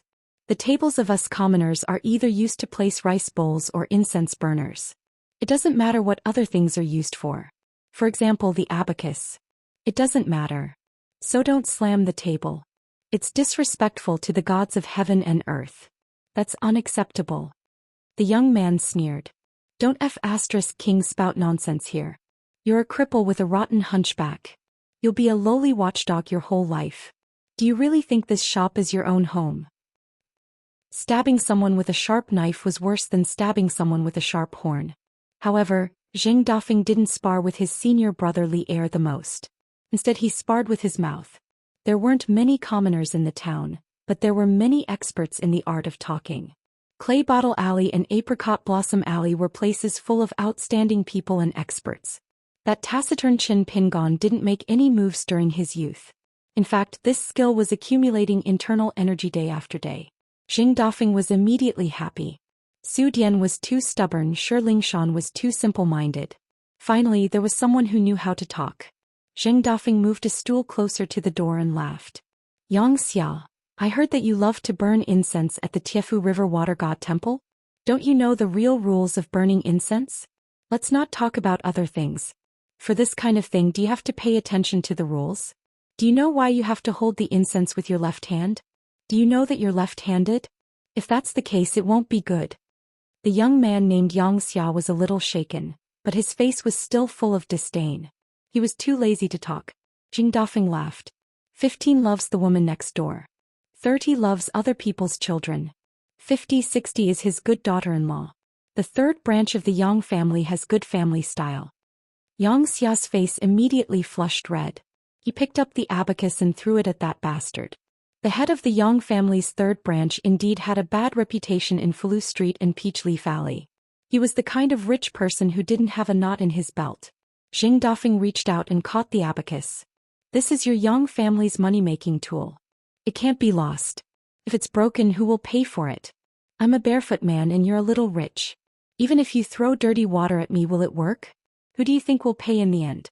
You're waiting to wade into muddy waters and go to the provincial capital to earn that heartless fortune. In my opinion, it's better not to go. The rise and fall of a family depends on etiquette and righteousness, not on wealth or poverty. Study hard. If you can't do it, give birth to a few more children. There's still hope for you to rely on your descendants to bring glory to your ancestors. Xia's face turned ashen. He was so angry that his whole body trembled. Zheng Dafeng shook his head and raised a hand. Don't fight with me. I don't know how to control my strength. If I punch you, you'll probably start practicing drunken boxing. The kind that doesn't need a teacher.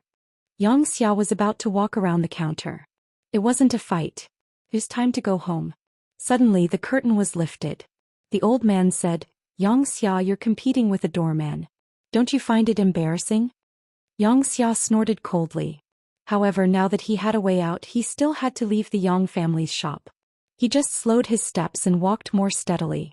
When Xianxia stepped over the threshold and finally disappeared into the distance, old Yang, who rarely walked to the front of the shop, came to the door and said, Is it fun to compete with a piece of trash? Does he understand human language?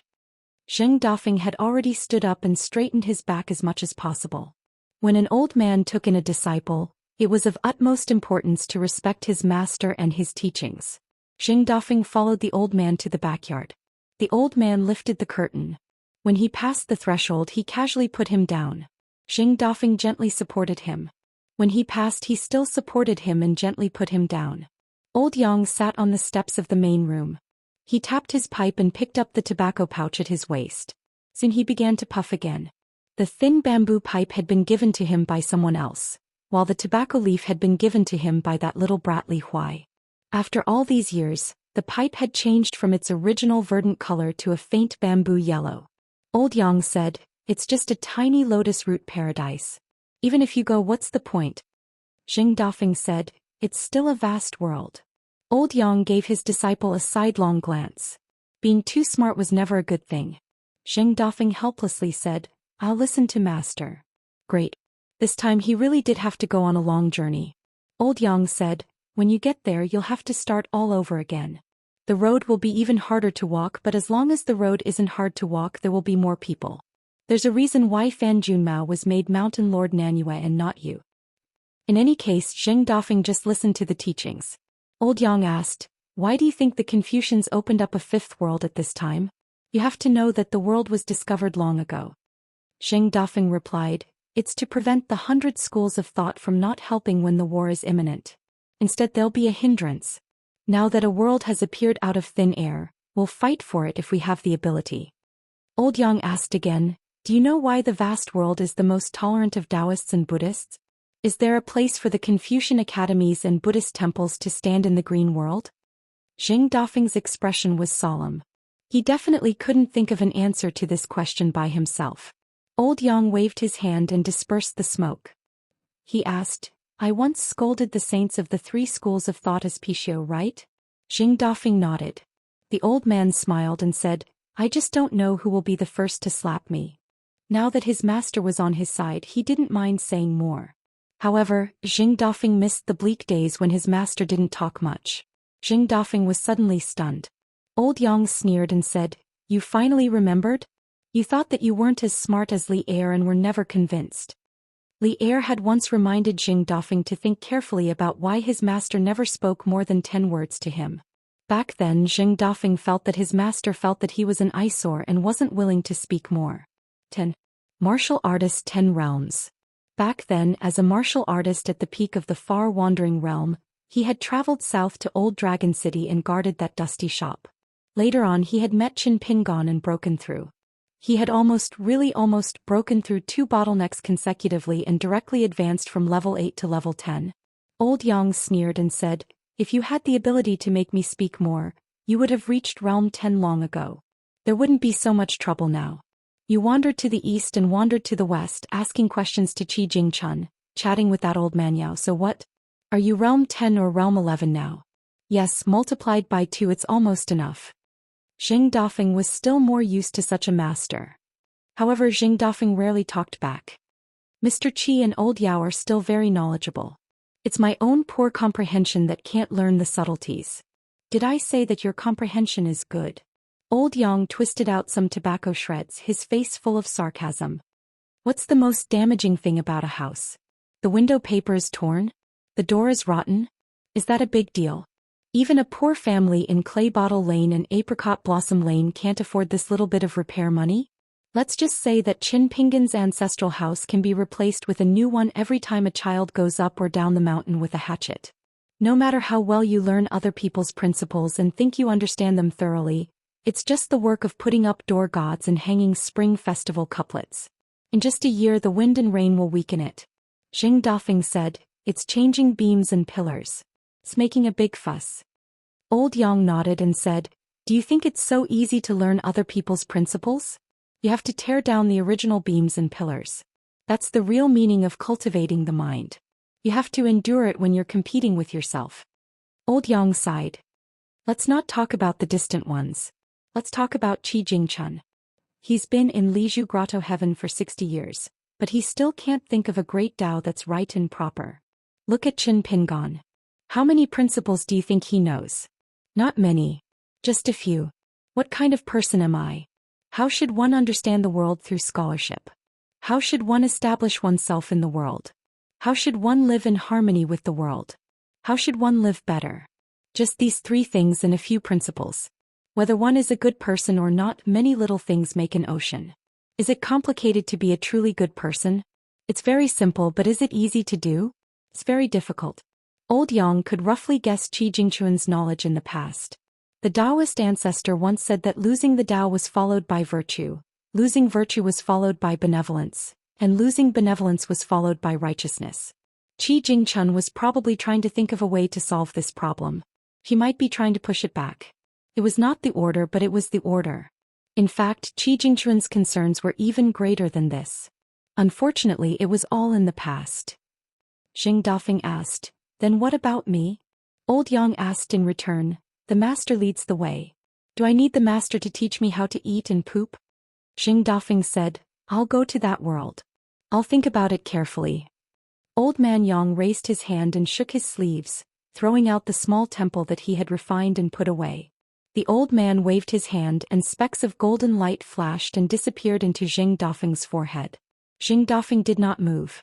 Old Yang said, it's returned to its owner. Leave it with me. It's not an eyesore. I won't look at it anyway. It's just annoying. The golden light was Xing Dafeng's soul. Xing Dafeng stood up and bowed. Disciple thanks Master for teaching and protecting me. Old Yang puffed out a cloud of smoke. Xing Dafeng immediately sat down. It was not very respectful to just stand like that. Xing Dafeng turned his head. Not long after, a young man in a scholarly robe walked in. He carried a bamboo chest and held a walking stick. Xing Dafeng's face was tense. The travel-worn young man walked quickly to old Yang's side. He squatted down and rubbed his shoulders. He said, don't worry, don't worry. Your muscles and bones are still strong like a young man. It's not too much to get a wife. Dafeng, you're really something. How can you be a disciple and not help your master find a wife? It's hard to find a wife, but is it hard to find a wife? Old Yang did not care. Xing Dafeng was not surprised. In the entire world, probably only Li Huai dared to treat the old man like this. Old Yang asked, you're going to Mount Cloud Forest and Deer Academy to study again? Li Huai sat down on the ground. This is secondary. I'm going to fight with Pei Qian. Of course it's a fight. We haven't seen each other for a few years. She and I have accumulated a lot. Isn't this a battle at the square outside the ancestral hall of Jisei Peak? It's a Jianghu event. He went to the Great Wall of Sword Qi and met at the academy. She said she had to pack up her treasures and fight later. Li Huai said regretfully, it's a pity that Li Baoping went to travel alone.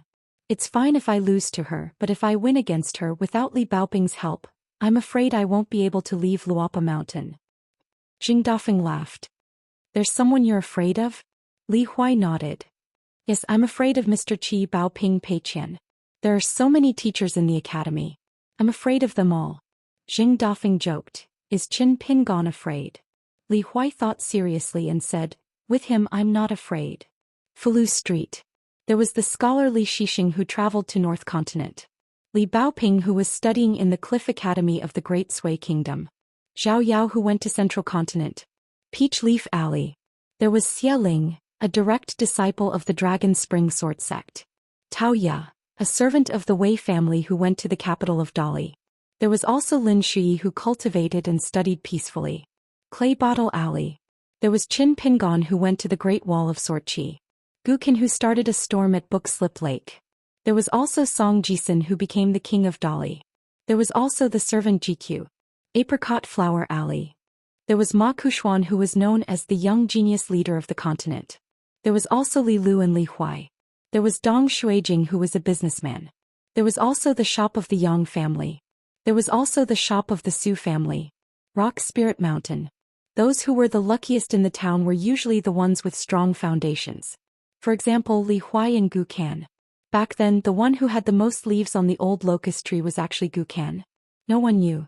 Back then, the little slug had packed a big bag of leaves. When he returned to Clay Bottle Alley and was reminded by Qin Pingon, he realized that there were so many locust tree leaves in his bag. The one who had the toughest life was probably Qin Pingon. However, in the blink of an eye, nearly 15 years had passed for the children and youngsters in the streets and alleys of the Pearl Grotto Heaven. Everyone had their own encounters, opportunities, and achievements, but it was not a smooth journey. Unknowingly, 15 years had passed. Many children in the town were already in their 20s. The group of young people back then was already in their 30s. End of chapter. 652. A tall, large young man and a beautiful woman entered the territory of the Dragon Province of the Dali dynasty together. It was a treasured land of feng shui after Li Zhu's dwelling shattered and took root in the earth in the past. There were many stories about the landscape here, and it was one of the best cultivation grounds of the Aquarius continent. However, all of the landscape and people seemed to be tainted by the mist of the mountains feng shui, obscuring everything. When the two of them made their way towards Huaihuang City along the Tiefu River, they passed by an ancestral temple of the water goddess that flourished with incense. Due to their identities and cultivation foundations, neither of them were bold enough to enter and offer incense.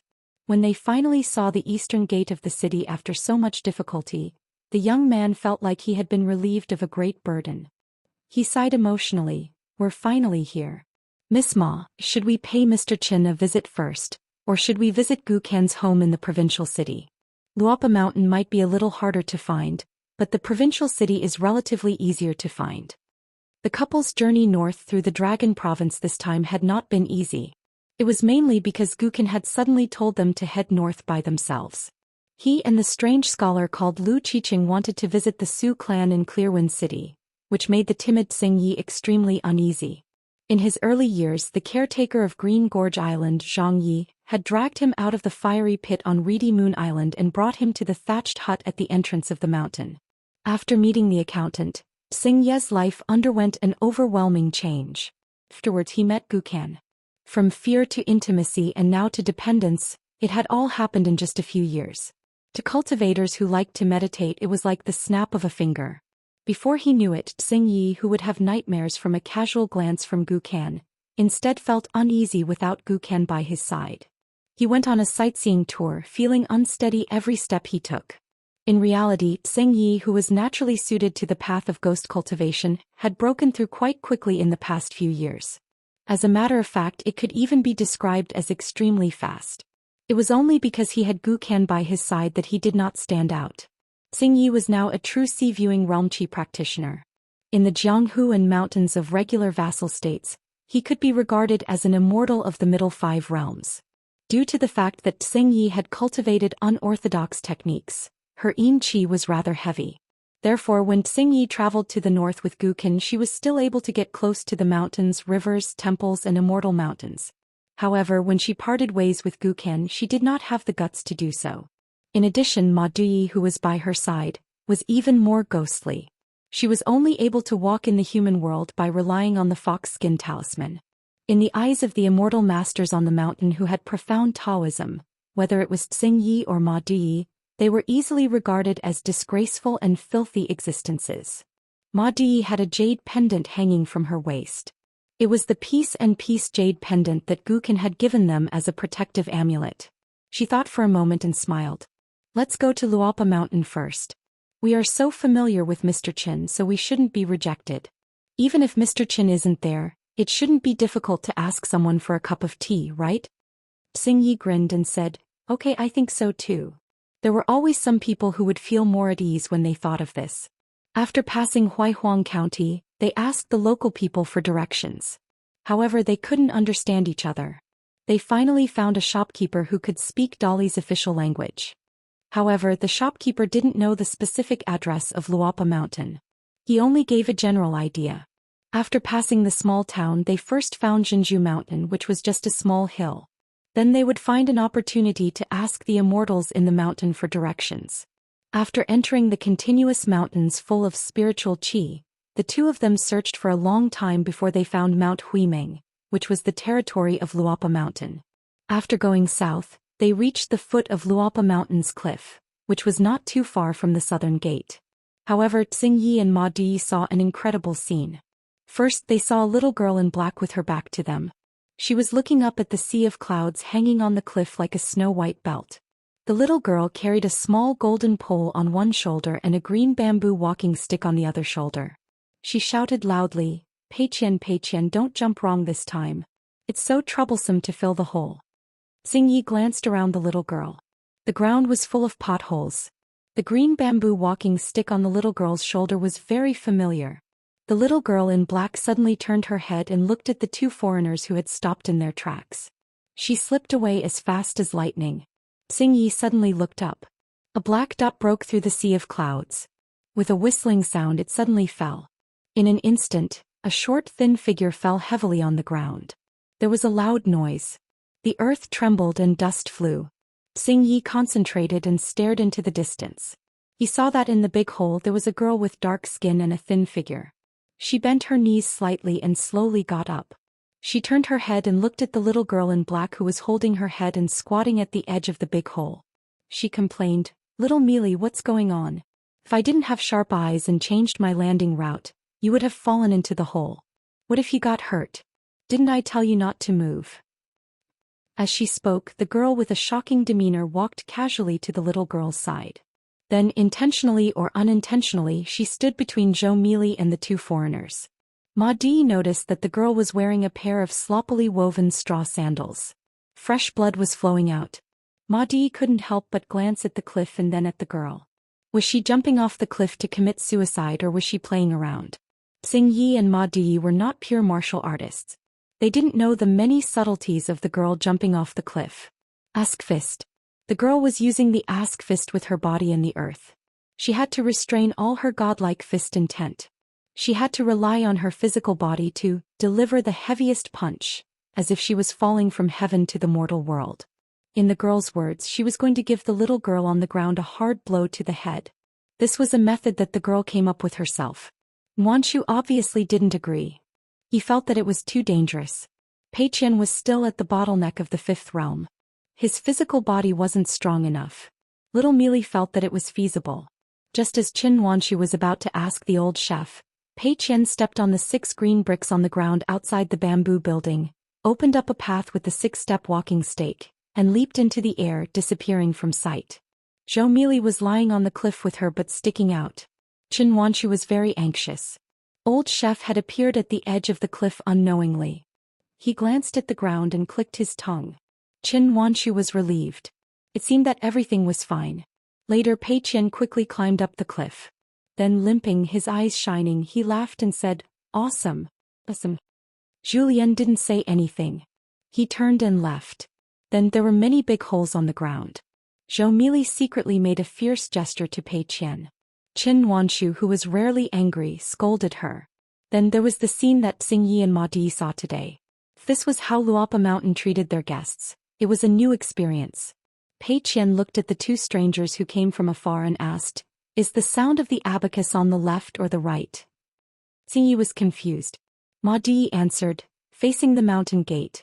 It's the accountant's room on the left." Pei Qian smiled and cupped his fists. "Greetings, fellow Daoist Sang and Sister Ma." Pei Qian, the first disciple of Luopa Mountain. Ma Di sighed in his heart. What a clever girl. She had good taste. Gukin had said in private that Lu Qiqing had cast a camouflage spell on them that could help hide the aura of the otherworldly item. However, Gukin also said that there was no need to reveal this to Xingyi. When traveling outside, Xingyi should be careful.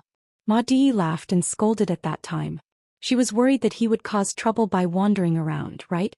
Gukin smiled and didn't say anything. She just handed over the priceless peace and safety token. Ma Di didn't argue with Gukin. In the end, it was Gukin who thought more and was more experienced. Sometimes when he got along with Xingyi and Ma Di, even without Gukin, he would sigh with emotion. Gukin learned things too fast. No matter what she learned, cultivation was needless to say. She spoke official dialects everywhere, traveled with the heroes of Jianghu, chatted happily with the officials who went for a spring walk, and chatted with the woodmen in the countryside and the common people in the marketplace. It seemed that Gukin could always do as the Romans do, pulling Ma Di and Xingyi apart. At this moment, Zhou Mealy was standing beside Pei Qian, tilting her head and frowning. Then she pretended to understand and nodded gently, pretending that she was used to the Jianghu and understood everything. Since they were entertaining guests, it was not good to take the cliff home. Pei Qian took the 2 guests to take a detour to the mountain gate. Of course, he didn't forget to introduce little Mealy, the right guardian of Luopa Mountain.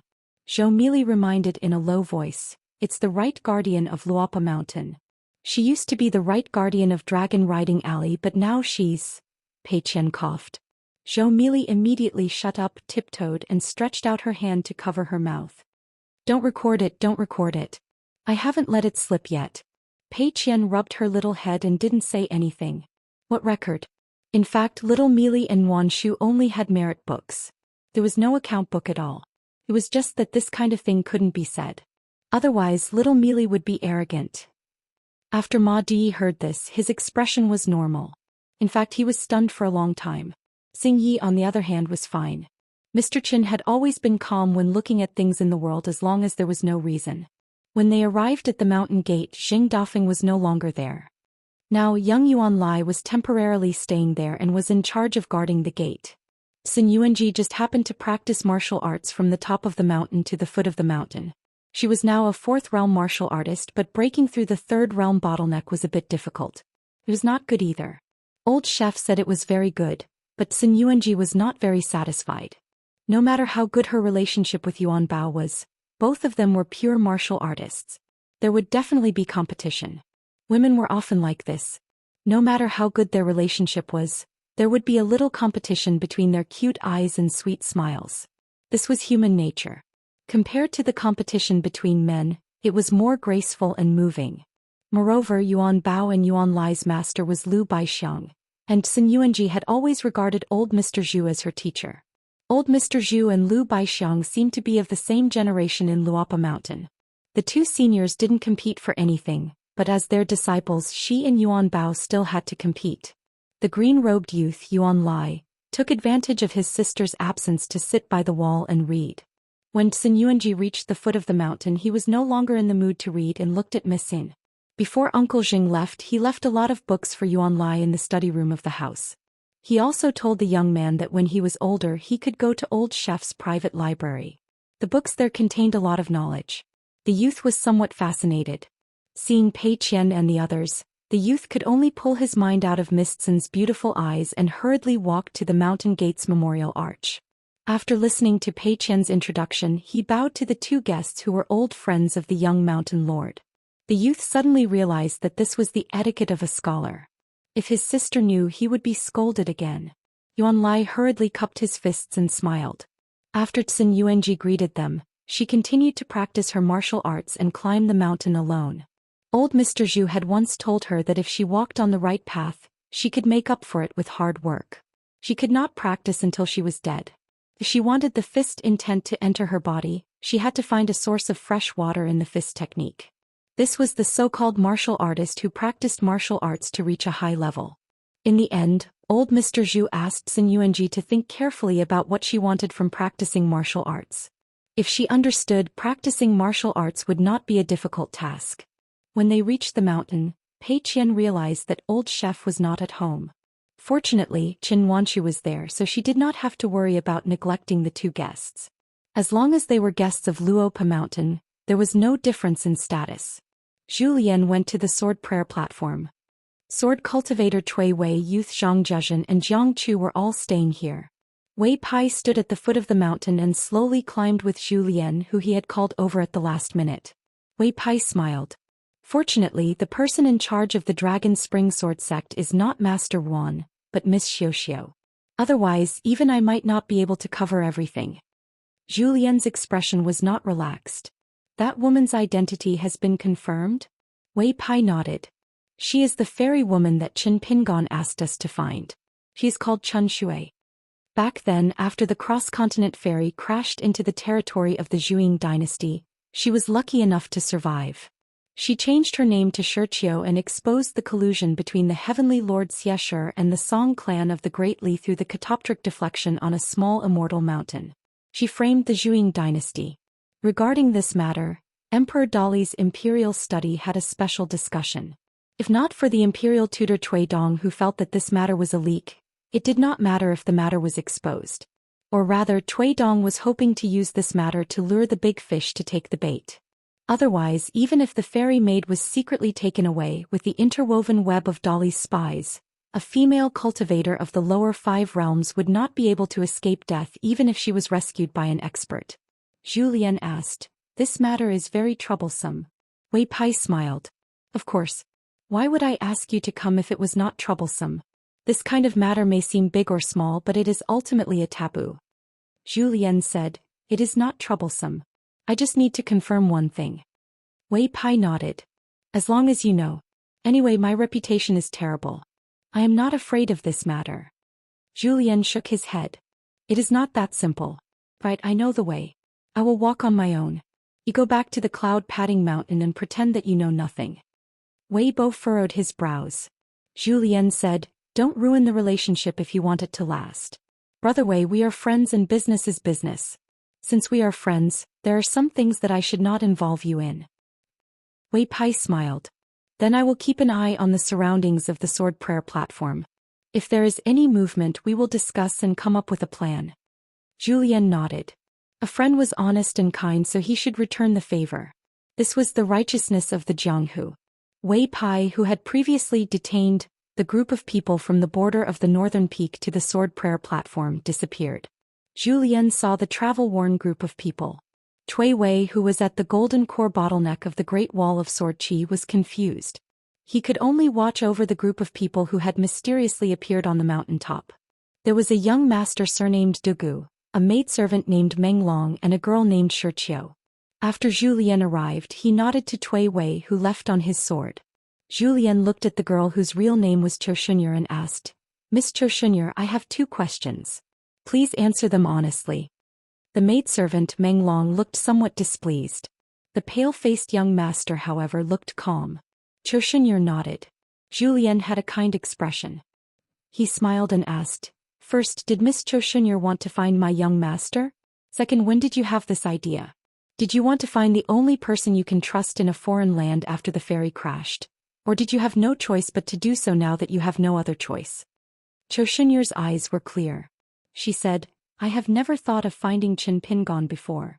The reason why I changed my mind now is because I have implicated you and caused you to be hunted down. I only hope that you can survive and that Qin Pingon can hand me over to the Dali dynasty." Zhou Xian paused for a moment and smiled sincerely. "It may be childish, but it is the truth." Zhou Xian nodded and smiled. "I trust you, Miss Zhou Xian." Then the hunchbacked old man turned his head with a smile. "You are a noble of the Zhuang dynasty who has been exiled all over the world, right?" Young Master Dugu nodded. "Indeed, I dare not lie to you. My real name is Dugu Duanshan and I am now known as Xiao Pasian. I am from a fallen country. I do not want to die yet, which is why I came up with this plan. I used a favor to coerce Miss Xianxia into bringing me to Luopa Mountain to seek protection." Zhou Xian asked, "Do you think you can survive at Luopa Mountain, or are you desperate?" Young Master Dugu said, "It's the latter." Along the way, the 3 of them had been intercepted twice. The first time was an unexpected encounter, while the second time was when the cultivators accompanying Dali's army had come prepared. Zhou Xian smiled. "What favor do you owe Miss Zhou Xian? Tell me about it. I'm only in charge of some trivial matters on Luopa Mountain. I haven't studied much, so my knowledge is limited. I really do need to consult young Master Dugu properly." Dugu Duanshan was speechless. He obviously had impure motives for risking his life to save Xianxia. He definitely did not do it out of pure righteousness. The maidservant Meng Long was miserable. How did her young master end up in such a state?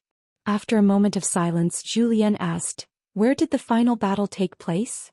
Dugu Duanshan said, "Around the borders of the kingdom of Southern Stream, extremely far away from the dragon province of Dali. The reason why I was intercepted was because someone among the cultivators accompanying Dali possessed the imperial jade seal of the Zhuang Empire. They were able to follow the traces and find me. After the battle, I first pretended to head south. Along the way, I severed the dragon vein in the miniature world in my body before silently making my way north. I shouldn't have been followed by Dali." The young man's words were concise and to the point. As for the great danger involved and the price he had to pay, no one would know about it. Zhou Xian asked, "Immortal Xiaope, are you willing to struggle at death's door here, or are you willing to sacrifice yourself for your country?" Dugu Duanshan smiled. "Senior, you're asking too much." Zhou Xian nodded. He looked at the female cultivator of the North Continent with a tragic background and smiled. "Miss Zhou Xian, do you know that you'll cause a very great problem for my young master by doing this?" Zhou Xian was just about to say something. However, Zhou Xian had already smiled. "What are you thinking? I've said it before. I have a good memory, so I'll know once I hear it. That's why I'm only telling you the truth right now." Zhou Xian nodded. She bit her lip so hard that it bled. One of her hands was hidden in her sleeve. She gripped something tightly and her arm trembled slightly. Apart from repaying Sir Dugu for saving her life, she actually had selfish motives. She hoped that she could send something to Luopa Mountain. After that, even if Luopa Mountain wanted to take credit for her and the Song clan, it would not matter. Zhou Xian chuckled and looked around. There were many wild persimmon trees on the sword prayer platform. In winter, the persimmons hung on the tall branches. They were bright red and cute. In the hometown of the lotus flower blessed land, persimmons had another name. It was very unique, Marquis of Ice Frost. Zhou Xian finally said to the dazed young woman, "If my young master was here, he would be very happy to be able to reunite with Miss Zhou Xian after a long separation."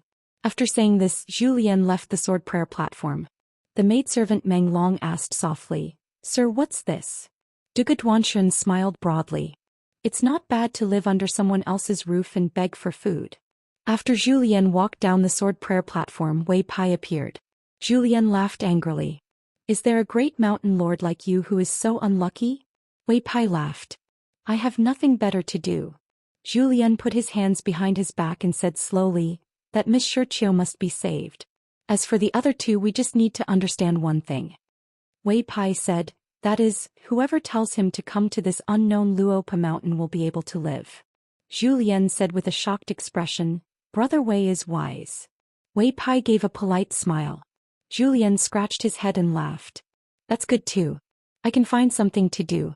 I can't always be a chef wearing an apron and be despised by people every day.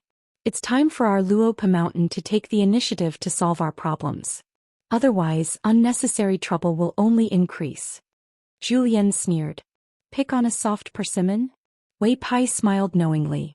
It seemed that he was still angry about the matter of the jade liquid river water goddess. Wei Pai looked in the direction of Luopa mountain and said, What a coincidence, we have guests. The two disappeared into thin air and appeared on Luopa mountain. Xing Yi and Ma Di saw the handsome immortal. As for the kind-looking old man beside him, he was far from being comparable to the handsome man with the golden earrings. They could not take their eyes off him. Chen Wanshu hurriedly stood up and introduced Zhu Lian Wei Pai, Luopa Mountain's manager, old Mr. Zhu, and the Northern Mountain Lord, old Mr. Wei. Xing Yi and Ma Di were scared half to death. Among the 5 mountain lords of the continent, Wei Pai's realm was the highest and he was the most famous. Pei Qian reminded, Old chef, it's time to eat. Bring out all your best skills. Xiaomi wiped her mouth. Of course. Zhu Lian called out softly and immediately went to the kitchen in the backyard to get busy. It was as if the small kitchen was Zhu Lian's little world. Wei Pai felt helpless in his heart. He could rely on his face to make a living than Jiang Shangzhen. Why did he have to be a chef? At the Dragon Riding Alley's New Year shop, old friends were also reunited. Dong Shuijing Lin Shui. There was also the little girl who was worried that the nickname Little Stone would spread. After following her family to Dali's capital, she was now a married woman. Shi Jiachuan, Li Baoping's best friend. The Dragon Riding Alley's New Year shop and the grass shop next door were both Shi Jiachuan's ancestral businesses. Shi Chuanjia and Shi Lingshan, who came from Peach Leaf Alley, were also relatives. However, Shi Chuanjia's seniority was higher. If the two really met, they would have to call her aunt. The world was unpredictable. Schoolmates and good friends separated in the small town. More than 10 years later, they had completely different identities. Shi Jiachuan was now happy to take care of her husband and children. Her husband was a son of an aristocratic family. His surname was Bian and his name was Wen Mao. His family had no relationship with the painting master who could place his painting in the imperial study. Bian Wen Mao's family had lived in Dali's capital for hundreds of years. Their ancestors were the aristocratic family of the Lu dynasty. Probably because the family's influence lasted for a long time, the family that took root in Dali was not prominent in the officialdom. However, most of their identities were very noble. Many of the family's advisors were scholars who had a small reputation in the literary circle in Dali. There were also the honorary members of the family of the Immortal on the mountain. They were even more extraordinary. One of them was an elder of the Eternal Spring Palace's ancestral hall. The other was unlucky.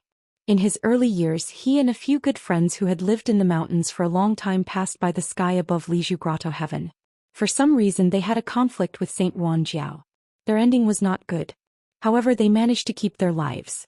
They were luckier than the other friend who died directly.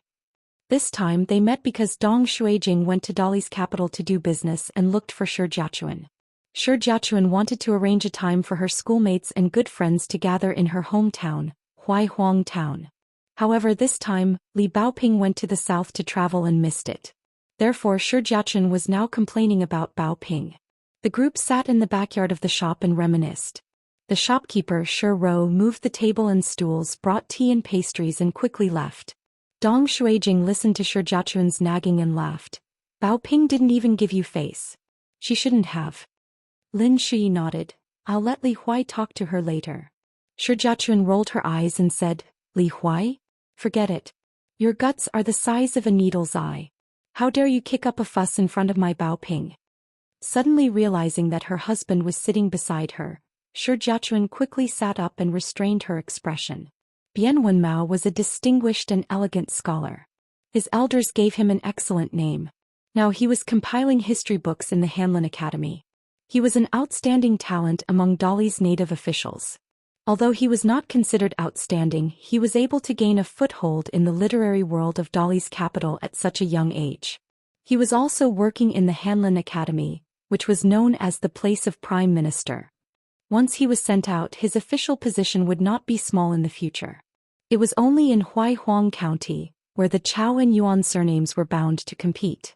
In other places, Bian Wenmao would be a first-class Yaman's guest. Bian Wenmao's impression of these two young men was very ordinary, and the other was passable. The ordinary one was Dong Shuijing, who came from a merchant family. The passable one was Lin Shui, who was studying at the Great Sui Kingdom's Cliff Academy. As for their family background, Shi Jiachuan had briefly mentioned it, but it was all unintentional. Dong Shuijing's family background was not too good, but he had started his career early. As for the matter of him starting a family, it was a bit uncertain. Lin Shui's father had worked under 3 dragon kiln supervisors. It was said that he was now working in Dali's capital, but he did not have much contact with the Shi family. Bian Wenmao also did not feel that it was worth making friends with a foreign Lin family. On the other hand, Lin Shui was able to study at the Cliff Academy. In the future he would be able to enter the Dali's officialdom. Li Huai energetically walked into the rear courtyard. "Well, little Shi too, we haven't seen each other for so many years, but you're speaking ill of me as soon as we meet?" Shi Jiachuan turned his head and was stunned for a long time. How did the dignified Li Huai suddenly grow into a tall young man? Lin Shui and Dong Shuijing, the former did not change much and had always been the same. Dong Shuijing was also fine. Only Li Huai did not seem to be the same as when he was young. For example, when Li Baoping threw his underpants on a tree, Li Huai rolled on the ground and cried, just to attract Mr. Qi. Shi Jiachuan stood up and joked, "Li Huai?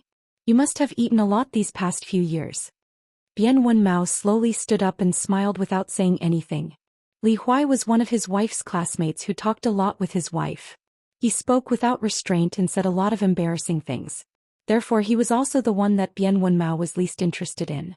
At first glance, Bian Wenmao could tell that he was a blockhead who did not know how to read. He only got into the Cliff Academy because of his ancestors' good deeds. This kind of person would not be able to stand up even if you gave him a few excuses. Sooner or later he would retreat to the bottom of the stairs. Anyway, Dong Shuijing was good at something. There were some rumors that he had clung on to Supervisor Chao and County Chief Yuan at the same time. If this was true, his business should not be too small. Li Huai first greeted Shi Jiachuan, who obviously did not like him very much and was polite and distant. However, he could not embarrass his good friend Shi Jiachuan, so he had to smile. Then he sat down opposite Shi Jiachuan. Li Huai grabbed a piece of cake and said vaguely, "Before Baoping left, she said that she would go to the capital to find you before returning to the academy." Shi Jiachuan smiled and said, "At least she has some conscience." Lin Shui and Dong Shuijing sat opposite each other. In fact, they had a good relationship. However, Shi Jiachuan thought it was funny. The reason was simple. They both liked Li Huai's sister.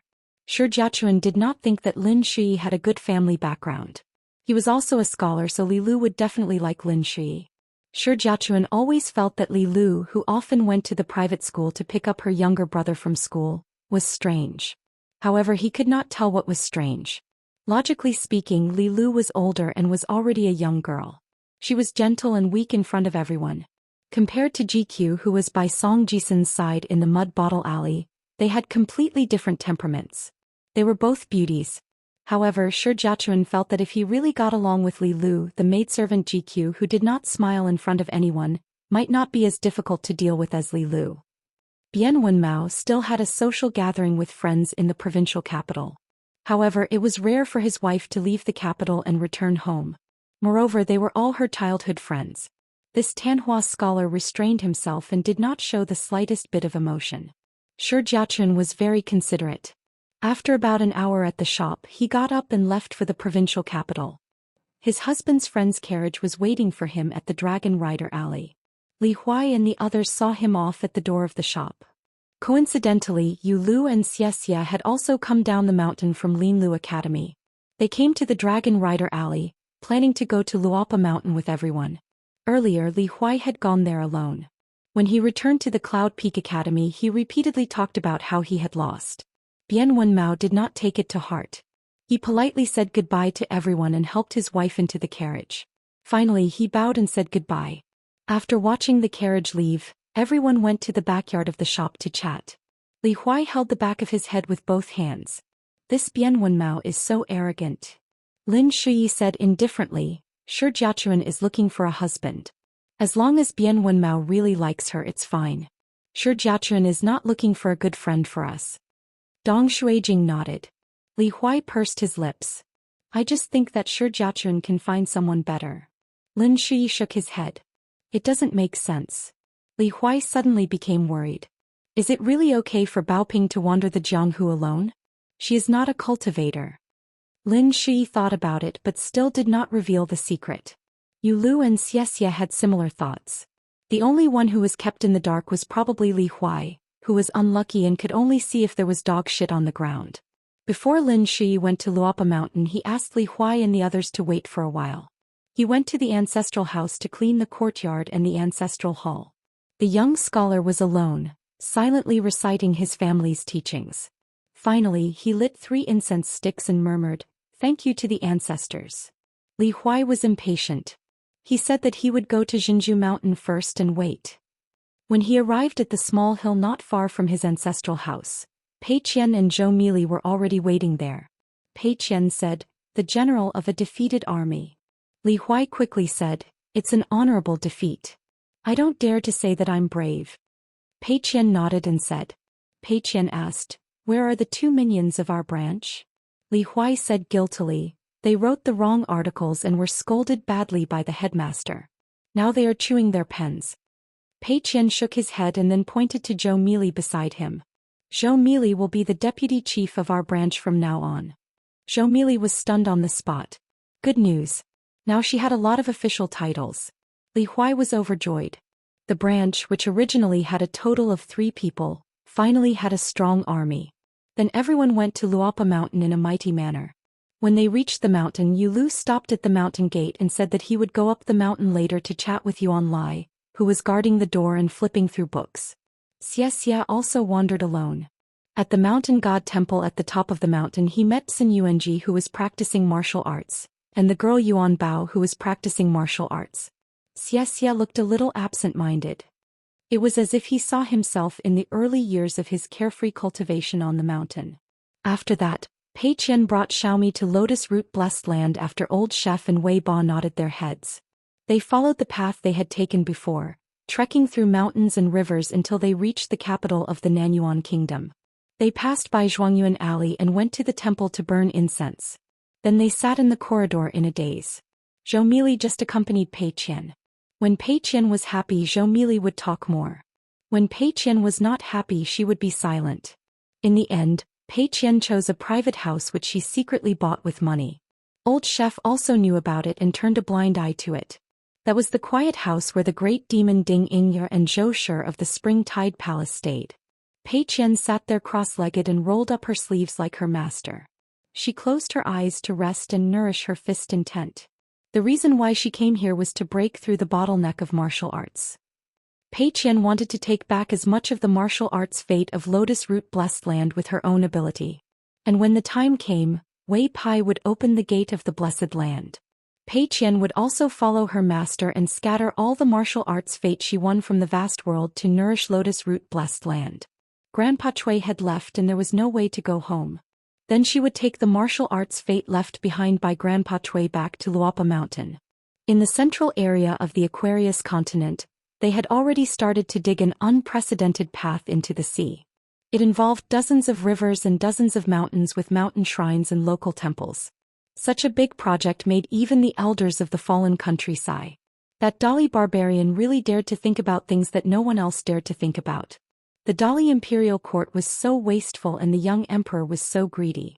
Wasn't he afraid that he would die suddenly? When the time came, wouldn't it be the people who would suffer? Just hearing that Lakeview Academy, the new Zhongyu that had a good reputation, and the Yunlin Jiang clan with a long history would all participate made people have mixed feelings. Could it be that the entire Aquarius continent would be surnamed Song in the future? Becoming a place with only one surname? The Great Li Imperial Court selected 3 people from the local area to be in charge of the excavation of the Great Desecration Tunnel. They were Guan Yiran, the direct descendant of the Guan family of the Upper Pillar State, Lu Xuanmei, the general of the capital, and Lu Qingfeng, the civil official of the Qingyuan state. Except for the last one whom he had never heard of, the 2 young people, Guan Yiran and Lu Xuanmei, were no strangers to the officialdom of Dali's capital city. Firstly, both of them came from high families. Secondly, they were both outstanding figures among the younger generation. Especially Guan Yiran, who joined the border early and grew up in a pile of corpses as an army cultivator. Lu Xuanmei was not bad either. She had fought her way to the south to become an official. The Guan clan had been in charge of Dali's Ministry of Personnel for many years. They were known as stable as a mountain as well as smooth as water. Generally speaking, assistant ministers, especially the left assistant minister, were transferred to other places to serve as officials of the border. Even if their ranks were the same, it was still considered demotion. Therefore, the left assistant minister of the Ministry of Personnel was a joke in Dali's officialdom. It was said that there were once 2 officials who left the capital to become officials of the border. They were both from the same background as the left assistant minister of the Ministry of Personnel. However, the Dali Imperial Court was extremely unfamiliar with Lu Qingfeng. In fact, even the Ministry of Personnel, where Master Guan was in charge, didn't know much about Lu Qingfeng. The vassal Qingyuan's reopening of the water transport, the Ministry of Personnel's evaluation was only good. He didn't make any contributions, but he worked hard to be in charge of a region. He was transferred to a border county to serve as a governor. He never thought that he would immediately have to go up north to deal with a large group of unreachable mountain and mountain gods. He was promoted from primary 4th rank to secondary 3rd rank. The Dali Imperial Court granted him a temporary position of Great Blasphemy Supervisor. Guan Yiran and Lu Xuanmei's ranks didn't change, so they instead seem to have been reduced to the assistance of a small vassal state civil official. However, Lu Qingfeng was not the first to be promoted from a vassal state to a high official of Dali. Wei Li, the governor of a county in the Great Sui Kingdom's old vassal state of Huangting, skipped several ranks and was promoted to the current governor of Dali's Dragon Province. Among the mountain and mountain gods, a certain local lord in the confluence of the 3 rivers in Red Candle Town was promoted to the city god of a province's city god pavilion. These were all strange stories in officialdom. It was said that the governor of Qingyuan, Wei Liang, also showed signs of being promoted. The Ministry of Personnel in Dali had already leaked some news. The Qingyuan kingdom in the southeast of the Aquarius continent had mysteriously gone from a remote place to a prosperous land of feng shui. Officials could distinguish between the clean and the turbid. The greatest distinction between the clean and the turbid in the Aquarius continent actually depended on whether or not they were born in Dali. However, these changes in the officialdom were nothing compared to the Chiduan mountain lord Wei Ba of the remnant god of the Holy Water Country.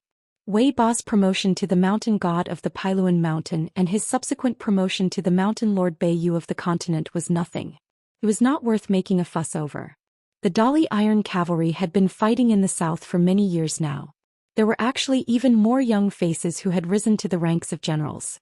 Apart from the descendants of the families of generals, there was no lack of people from poor backgrounds.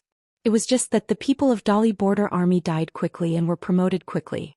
The people of Dali had been influenced by more than 100 years and had long been accustomed to it. The system of civil officials and mountains and rivers had always been strictly operated. Therefore, when someone suddenly appeared, it was relatively more eye-catching. Today was the first gathering of the 3 officials in charge of the Great Blasphemy excavation.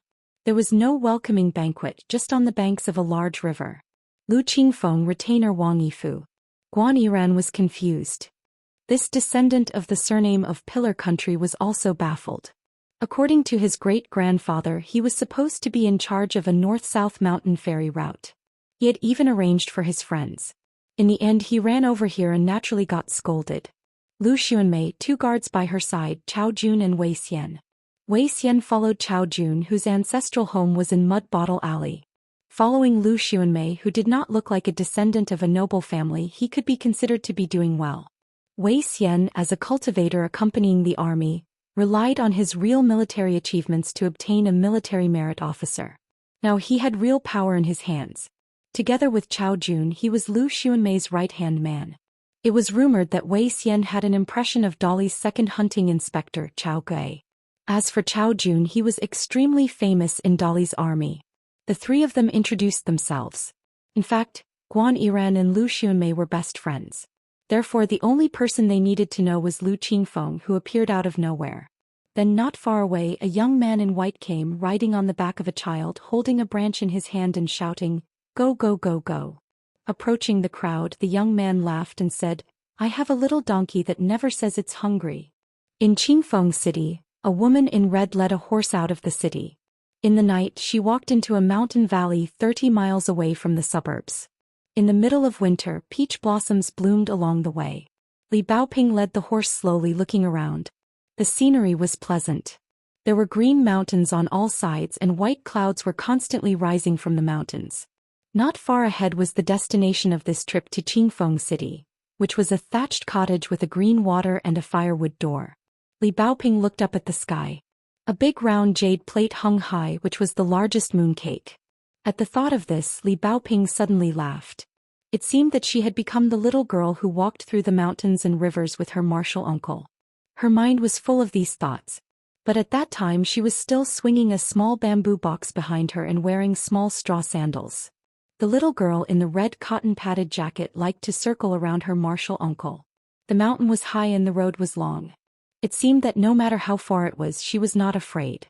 Li Baoping lowered her head and glanced at the snow-white narrow saber at her waist and the blade-strengthening gourd. Li Baoping stood in place. The human-faced peach blossoms stood in the bright moon. 6:53. Li Baoping was leading the horse. The person she was looking for was an elder from her hometown and her grandfather's chess friend. One of them claimed to be the best chess player in Fulu Street, while the other claimed to be the best chess player in Peachleaf Alley. Every time they played chess they were very serious, as if they were betting on the reputation of their respective streets. However, Li Baoping didn't like playing chess.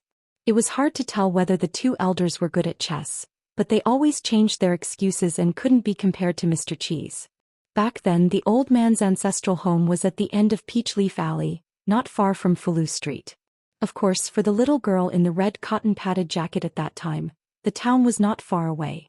She went to the Immortal tomb to look for crickets and weavers, to the old porcelain mountain to pick up broken pieces, to the Dragontail Creek to catch fish, prawns and crabs, to look at the high-hanging mirror in front of a house, to jump on the stairs in Dragon Riding Alley. She could smell the fragrance of peach blossom cakes from afar and hear a house suddenly had a nest of swallows chirping loudly. When Li Baoping was a child she seemed to have endless fun things to do every day. Her daily schedule was full, so the little girl had to run fast like the wheels of a car turning non-stop. It was as if she ran too fast and left her childhood behind. When she grew up, her childhood would stay in place. Occasionally she would look back, but the more she looked back, the farther she went, blurrier and blurrier. A thin old man with a laurel belt came out of the thatched cottage. He laughed and called out to Miss Ping, then hurriedly opened the wooden door. The old man's face was full of relief. It seemed that little Ping had grown so big in just a few blinks of an eye. She really changed 18 times between childhood and womanhood, and she was much more demure. Was this still the lively little girl who liked to jump over the wall and sprain her ankle? Did she catch a crab home, or a crab caught her and moved home? But even so, the old man still liked this little girl from the bottom of his heart. Some children always had a good relationship with their elders. Little Ping from Fulu Street and Zhao Yao, who used to be Mr. Cheese page boy, were actually such children. Li Baoping led the horse to the door and bowed. After straightening her back, she smiled and said, "Grandpa Wei." The old man's surname was Wei Benyuan. He was the former head of the Wei clan, one of the 4 clans and 10 surnames of the small town. Before the Black Pearl Cave was shattered and fell, he had written letters to the outside world. At that time, the person who delivered the letters was a clear-eyed teenager with straw sandals. Although Wei Benyuan had only met him once, he had a deep impression of him.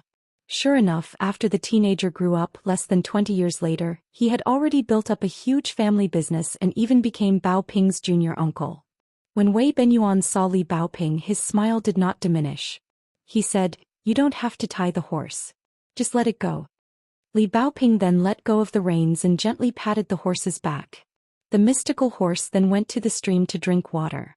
Li Baoping asked, "Where is Sister Tao Ya?" Wei Benyuan said, Unfortunately, she went to the Fox country to gain experience a few years ago and received a small blessing. She needs to sharpen her Taoist heart. If she really becomes a Qi cultivator of the sea-viewing realm, I'll let her accompany you to travel the mountains and rivers. Li Baoping did not say anything courteous. Of course, she was not willing to travel the Jianghu with Sister Tao Yi. Being close to Sister Tao Yi did not mean that they had to be together all the time. Being a good person did not mean being a good person who nodded and said yes every time and did not reject anything. In fact, it was difficult to be a good person who could take good care of oneself and others. Moreover, since young, Li Baoping did not like to be restrained. Otherwise, when she went to school to study, she would not be the last one to go to school and the first one to leave. However, this did not hinder Li Baoping's respect for Mr. Qi. The two of them walked into the yard together. There were stone tables and stone stools that could withstand the rain and sun. Of course, they were made of immortal materials. The old man opened the fengsuan object and began to make tea. There were a lot of porcelain in the tea set and the color was bright. Even those who didn't know the industry would be happy to see it. These were the substandard products that the Wei family had intercepted in the small town through their relationship with the kiln supervisor.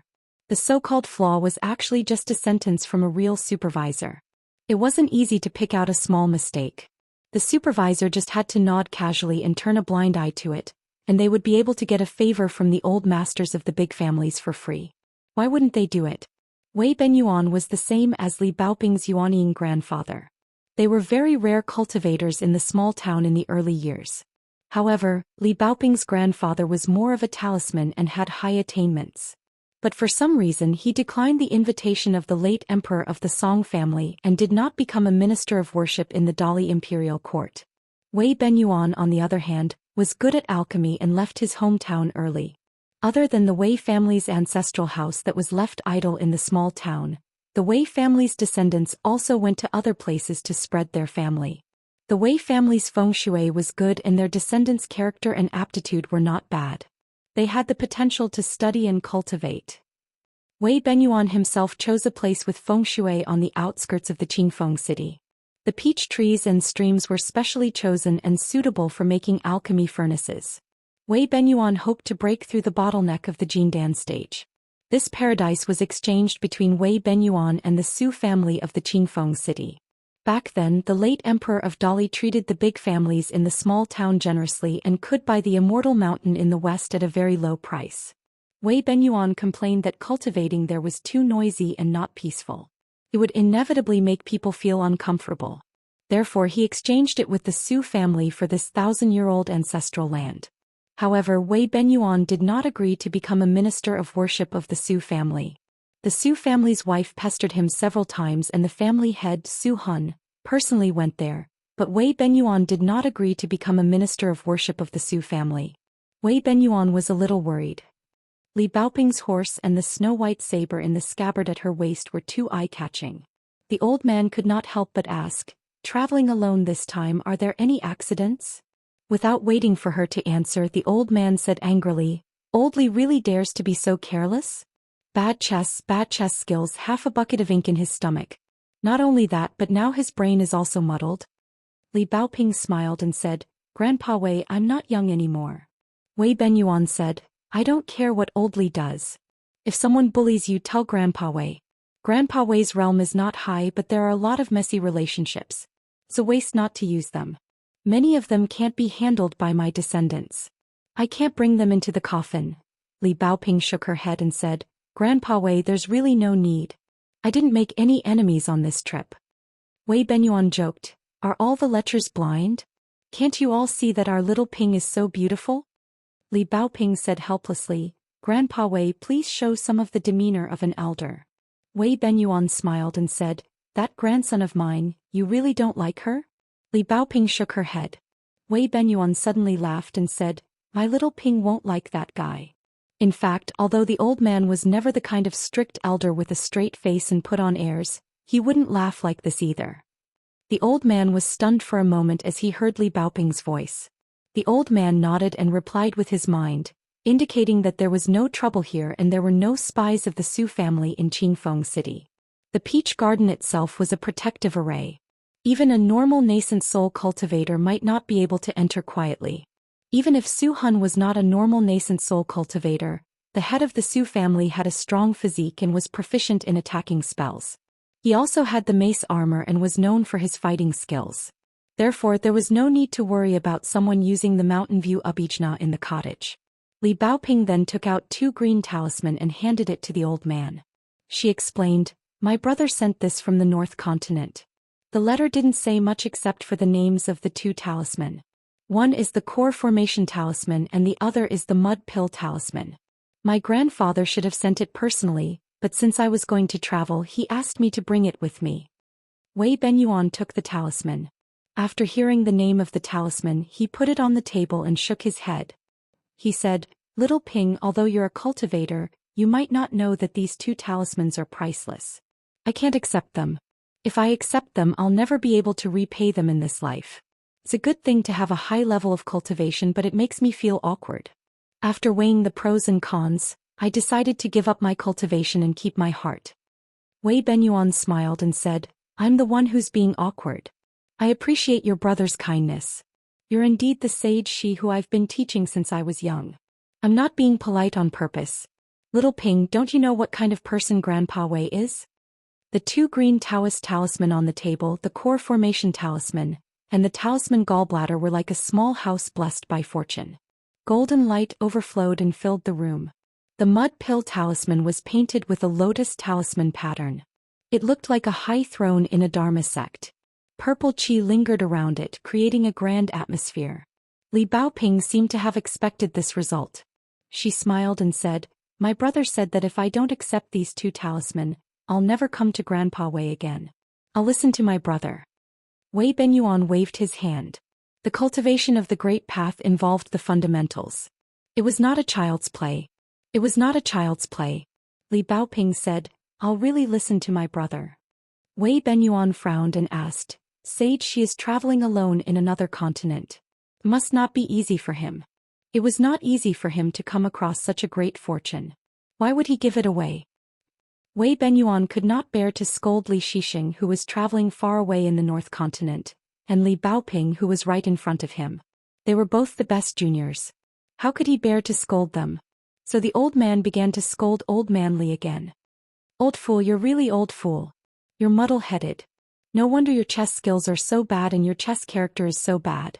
Li Baoping said, "Grandpa Wei, my brother knows what he's doing." Wei Benyuan thought for a moment and said, "I'll accept it first. In the future, unless Sage she tells me clearly, I'll take it as Grandpa Wei keeping it for him." Li Baoping smiled and said, "That's not something I can control." Wei Benyuan reminded her, "Qingfeng City is a place where good and bad people mix. If you still want to travel to the Fox Kingdom, Grandpa Wei will not be at ease. Smart people have bad intentions. Of course you have to be careful. But those stupid and bad people in the mountains are actually the most annoying. They forget righteousness at the sight of profit and lust. They rely on gambling to make a fortune. The world is a mess." Li Baoping nodded and said, "Okay, I'll let Grandpa Wei escort me. Otherwise, I'm afraid that if I go to the Fox Kingdom to look for Sister Taoya, I'll get into trouble because of myself." Wei Benyuan smiled bitterly and said, "Now that you mention it, Grandpa Wei seems to be playing tricks." Although Taoya was a servant of the Wei clan, Wei Benyuan had always regarded her as a junior of his family. Li Baoping was not his biological granddaughter, but she was better than his biological granddaughter. Li Baoping smiled and did not say anything. Her grandfather once said something very strange. The reason why Brother Wei was unable to break through the bottleneck of the Jindan was not that his aptitude was not enough, but that his heart was too soft and kind. It might not be appropriate for a cultivator to be too aggressive and strive to be the first in the Great Tao. But it was even more inappropriate to not have any of that. Wei Benyuan asked, "Play chess with me?" Playing chess, fishing and Mirror's Flower, Mirror's Moon, were known as the 3 great pleasures of the mountain. They were the best way to pass time after cultivating. Li Baoping declined tactfully, "Grandpa Wei, you know that I don't like to play chess since I was young. Watching you play chess at that time was already my greatest patience." Wei Benyuan frowned and stood up. He looked up at the peak of the mountain and sneered, "Sneaky, are you so shameful?" If Li Baoping did not come, Wei Benyuan might have a good conversation with the uninvited guest. On the peak of the mountain stood a cultivator whose figure was covered by clouds and mist. That person looked down at the cottage in the call and smiled. The elixir stove has just started and the immortal peaches are falling. Your alchemy skills are not good, but you are good at picking a place. The Zhou family has treated you well, but you are courting death. You are not even willing to be a consecrator in name. This person. He purposely let Wei Benyuan discover his tracks so that he could appear in the open. He appeared to be calm and unhurried. Of course, he did not rely on his cultivation level to be arrogant. Instead, outside the formation of the call, he also carefully set up a formation that surrounded the whole kernel. To crack Wei Benyuan's mountain river formation, one had to find the flaw first and then make the final decision to break the formation with brute force. But once the formation was broken, there was no point in hiding. Wei Benyuan made a gesture in his sleeves. The mountain wind and mist condensed into white clouds in an attempt to block that person's vision. He did not expect that the Qi cultivator who spoke in the elegant language of the Aquarius continent seemed to have extremely profound Dao skills. As far as the eye could see, the white clouds connected to the formation of the call actually dispersed on their own. Wei Benyuan looked around. This guy had a good trick. The water of the stream was already suffused with a faint green glow. There was obviously a magic treasure hidden in it. The glow quickly spread to the shore and spread out like a colony of ants. The most important thing in alchemy was the mixing of water and fire. The reason why Wei Benyuan chose this place to build the cauldron for alchemy was that this stream with innate water fate was extremely important. Wei Benyuan did not hesitate and silently recited the incantation. He wanted to use the method of flipping the back of a turtle to directly smash the mountain root and water fate of the stream. Even if he could not succeed in alchemy, he wanted to interrupt the infiltration of the other party's magic treasure into the mountain river formation. That person did not care about Wei Benyuan's clumsy trick at all. How could a Jindan who was not even an array master be able to break through his own magic treasure and secret technique? He only thought for a moment and was worried that Wei Benyuan wanted to make some movements so that he could seek help from the Clear Wind City. He silently recited the incantation and the faint glow that came to the shore immediately burrowed into the ground. Wei Benyuan's flip the mountain technique was actually unable to shake the stream at all. That person laughed and said, "This technique is very good. It's a pity that you have used it so badly. After I capture you, I will definitely detain your soul and interrogate you. It's an unexpected surprise. Indeed, when luck comes, it can't be stopped." That person's line of sight shifted. He looked at Li Baoping and said, "Little girl, your family background is really frighteningly rich. I didn't dare to make a move earlier and could only follow you all the way. At the same time, I also helped you to kill 2 groups of wild cultivators. How are you going to thank me for saving your life? If you are willing to repay me with your body and be my personal maid in the future, I don't mind if I get both the money and the person. A blade strengthening gourd, the auspicious symbol knife, and 2 unexpected talisman. I want them all and I will spare your life." Li Baoping patted the small wine gourd on her waist and said, "Come and get it. Stop talking nonsense." That person sneered and said, "A lousy Jindan who is not good at attacking only knows how to burn some elixirs and make friends everywhere. When the time comes, he can't protect a little girl like you." Wei Benyuan was shocked. First of all, he only thought that Bao Ping's knife was the magic weapon of the mountain. He did not see through the silver wine gourd's camouflage. On the other hand, the cultivator at the peak of the mountain knew very well and knew the name of the knife. He followed Li Baoping and obviously showed up because he was very confident. The opponent should be at least at the bottleneck of Jindan. If he was the old Yuanying immortal who had been dormant for countless years, it would be very troublesome. Wei Benyuan regretted it. If he had agreed to become a consecrator of the Zhou family in Windy City, he could have called Su Hun to help him with the communication method that could connect to the city's array. Perhaps the opponent would not dare to be so bold. He did not expect that the array that blocked the outside world would become a prison. Wei Benyuan took a deep breath and calmed his Taoist heart. He tried to calm his voice and said to Li Baoping telepathically, "Baoping, don't be afraid. Grandpa Wei will protect you and leave. Breaking the elixir furnace will cause a huge commotion. The Windy City will definitely notice. After you leave the peach garden, don't look back. Just go to the Windy City. Grandpa Wei is not good at fighting, but with the right time and place, it will not be difficult for me to protect you." That person shook his head and said, "I think it will be very difficult. It is so difficult to break through the bottleneck of Jindan. There is not much meaning in staying alive. Wei Benyuan felt as if he had fallen into an ice cave. It must be the Yuanying Immortal with profound cultivation. Dali's cavalry trampled the mountains and rivers of the continent. This caused many hidden cultivators to leave the mountain and enter the world. There were many people who took advantage of the situation. Li Baoping said, "Grandpa Wei, I should have sent the talisman to you." Wei Benyuan laughed angrily and said, "What nonsense are you talking about?" Li Baoping did not explain anything. The ripples in her heart would still listen. There were some things that should not be talked about.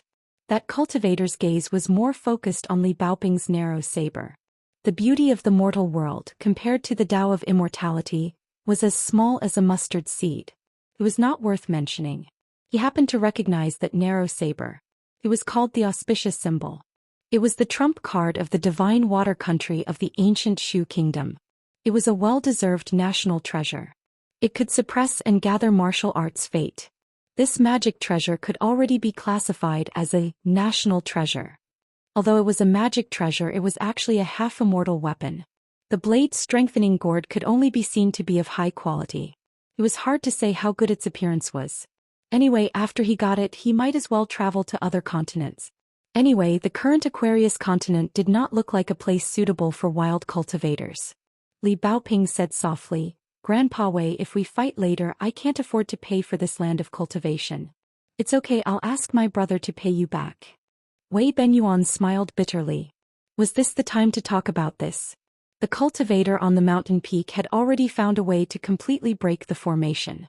He was still careful and felt that all the accidents were within his calculations. When the immortal master of records went down the mountain to experience the world, he liked to pay his respects to the masters of the mountain first. Since this little girl's backer and background were people like Wei Benyuan, she was not even qualified to be an honored guest of Su Hun in Qingfeng City. A nascent soul cultivator had no choice but to be cautious. No matter how high a cultivator's realm was, he only had one life. Those nascent soul cultivators who were lying on the merit book of the ancestral hall had 2 lives no matter how low their realm was. Then he had to act decisively. This person's figure suddenly became ethereal. It was as big as a mountain peak and was actually an image of an ancient mountain lord.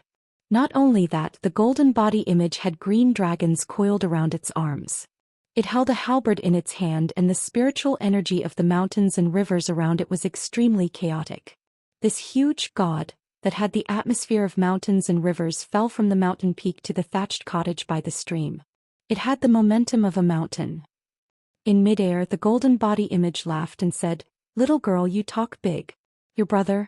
If you say that you're using your own ancestor to scare people, I'll believe you a little. Why, is your brother the Martial Mountains Ma Kushuan or the Wind Thunder Gardens Yellow River Great Sword Immortal?"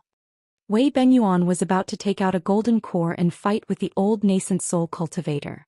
Li Baoping took a step forward and used her thumb to push the narrow saber out of its sheath. In her left hand there was another item. After this item appeared, it did not have any chi ripples, so it was not as eye-catching as the unsheathed narrow saber.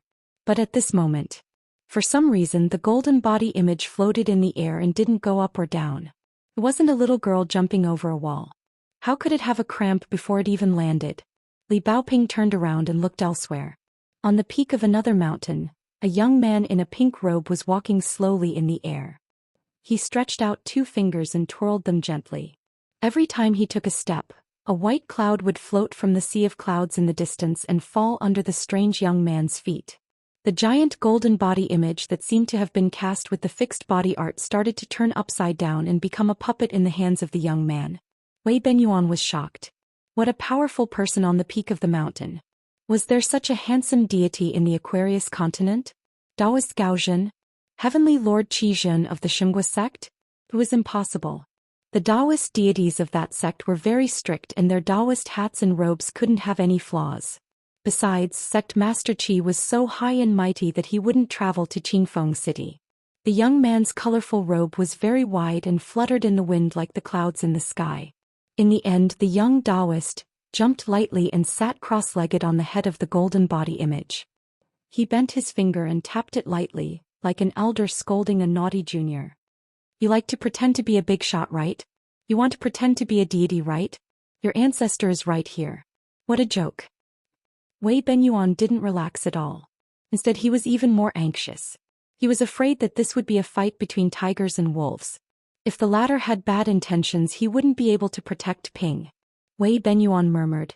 He just isolated the heaven and earth and enveloped the golden body image. What should I do? What should I do? The nascent soul stage cultivator who was turned into a mute suffered. It wasn't that he didn't want to run, but he couldn't move at all. The other party isolated the heaven and earth so easily. His golden core stage cultivator and nascent soul stage cultivator couldn't use their unorthodox secret techniques. How could he escape? Unless he was a nascent soul stage cultivator, he couldn't break this deadlock. But if he was a nascent soul stage cultivator, he wouldn't have to hide for hundreds of years to escape from his enemies. The young Daoist in a pink robe was sitting on the head of the burly Daoist.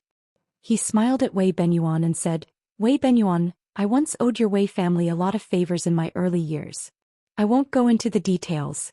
Old history is full of dust. Why should I go through it? Lu Qiqing was of course talking nonsense. He had no choice. Gukin didn't want to reveal his identity, so Lu Qiqing had to find a lame excuse. But people on the mountain really believed it. For example, Wei Benyuan believed half of it. Li Baoping didn't believe it at all. Lu Qiqing tilted his head and continued to imprison the golden body image. It was not difficult for a nascent soul stage cultivator to break free from the restraint of his mercy. He just didn't dare to act rashly. That was right. It was too boring to travel with Gukin this time. Therefore, Lu Qiqing felt that he lacked a follower to relieve his boredom. A nascent soul stage cultivator from the mountains was barely worthy of this honor. If it was Lu Qiqing's most disgusted immortal, he should have been dead by now. He beat the young one and the old one came? How old was he? Then he should go to White Emperor City to fight. Even if he was in the Ascendant Realm, he wouldn't dare to make a move even if Lu Qiqing stood still. Anyway, they were going to the central continent. If they didn't leave a mess behind, Lu Qiqing was worried that Gukin wouldn't cultivate well. Gukin was a good seedling. Only when she was in desperate situations again and again could she grow up quickly. She was not afraid of spoiling things through excessive enthusiasm. She was the favorite seedling of the Great Way, that senior fellow apprentice in White Emperor City. Lu Qiqing suddenly narrowed his eyes. Senior fellow apprentice seemed to like Big Trouble the most in his life. The little girl in front of him? What's more, senior fellow apprentice's chess skills seemed to have reached a bottleneck. This time when he was about to take Gukin back to White Emperor City, he met her, right? Lu Qiqing laughed heartily. He turned his head and looked in a direction. He said telepathically, "It's not up to you. The three of us can go back together." Gukin stopped hiding and replied telepathically, "Lu Qiqing, I advise you not to do this. Otherwise, when I reach White Emperor City and succeed in my cultivation, you will be the first person I kill." She didn't show any impatience. She was the kind of person who got along well with him. She didn't blame Li Qiqing.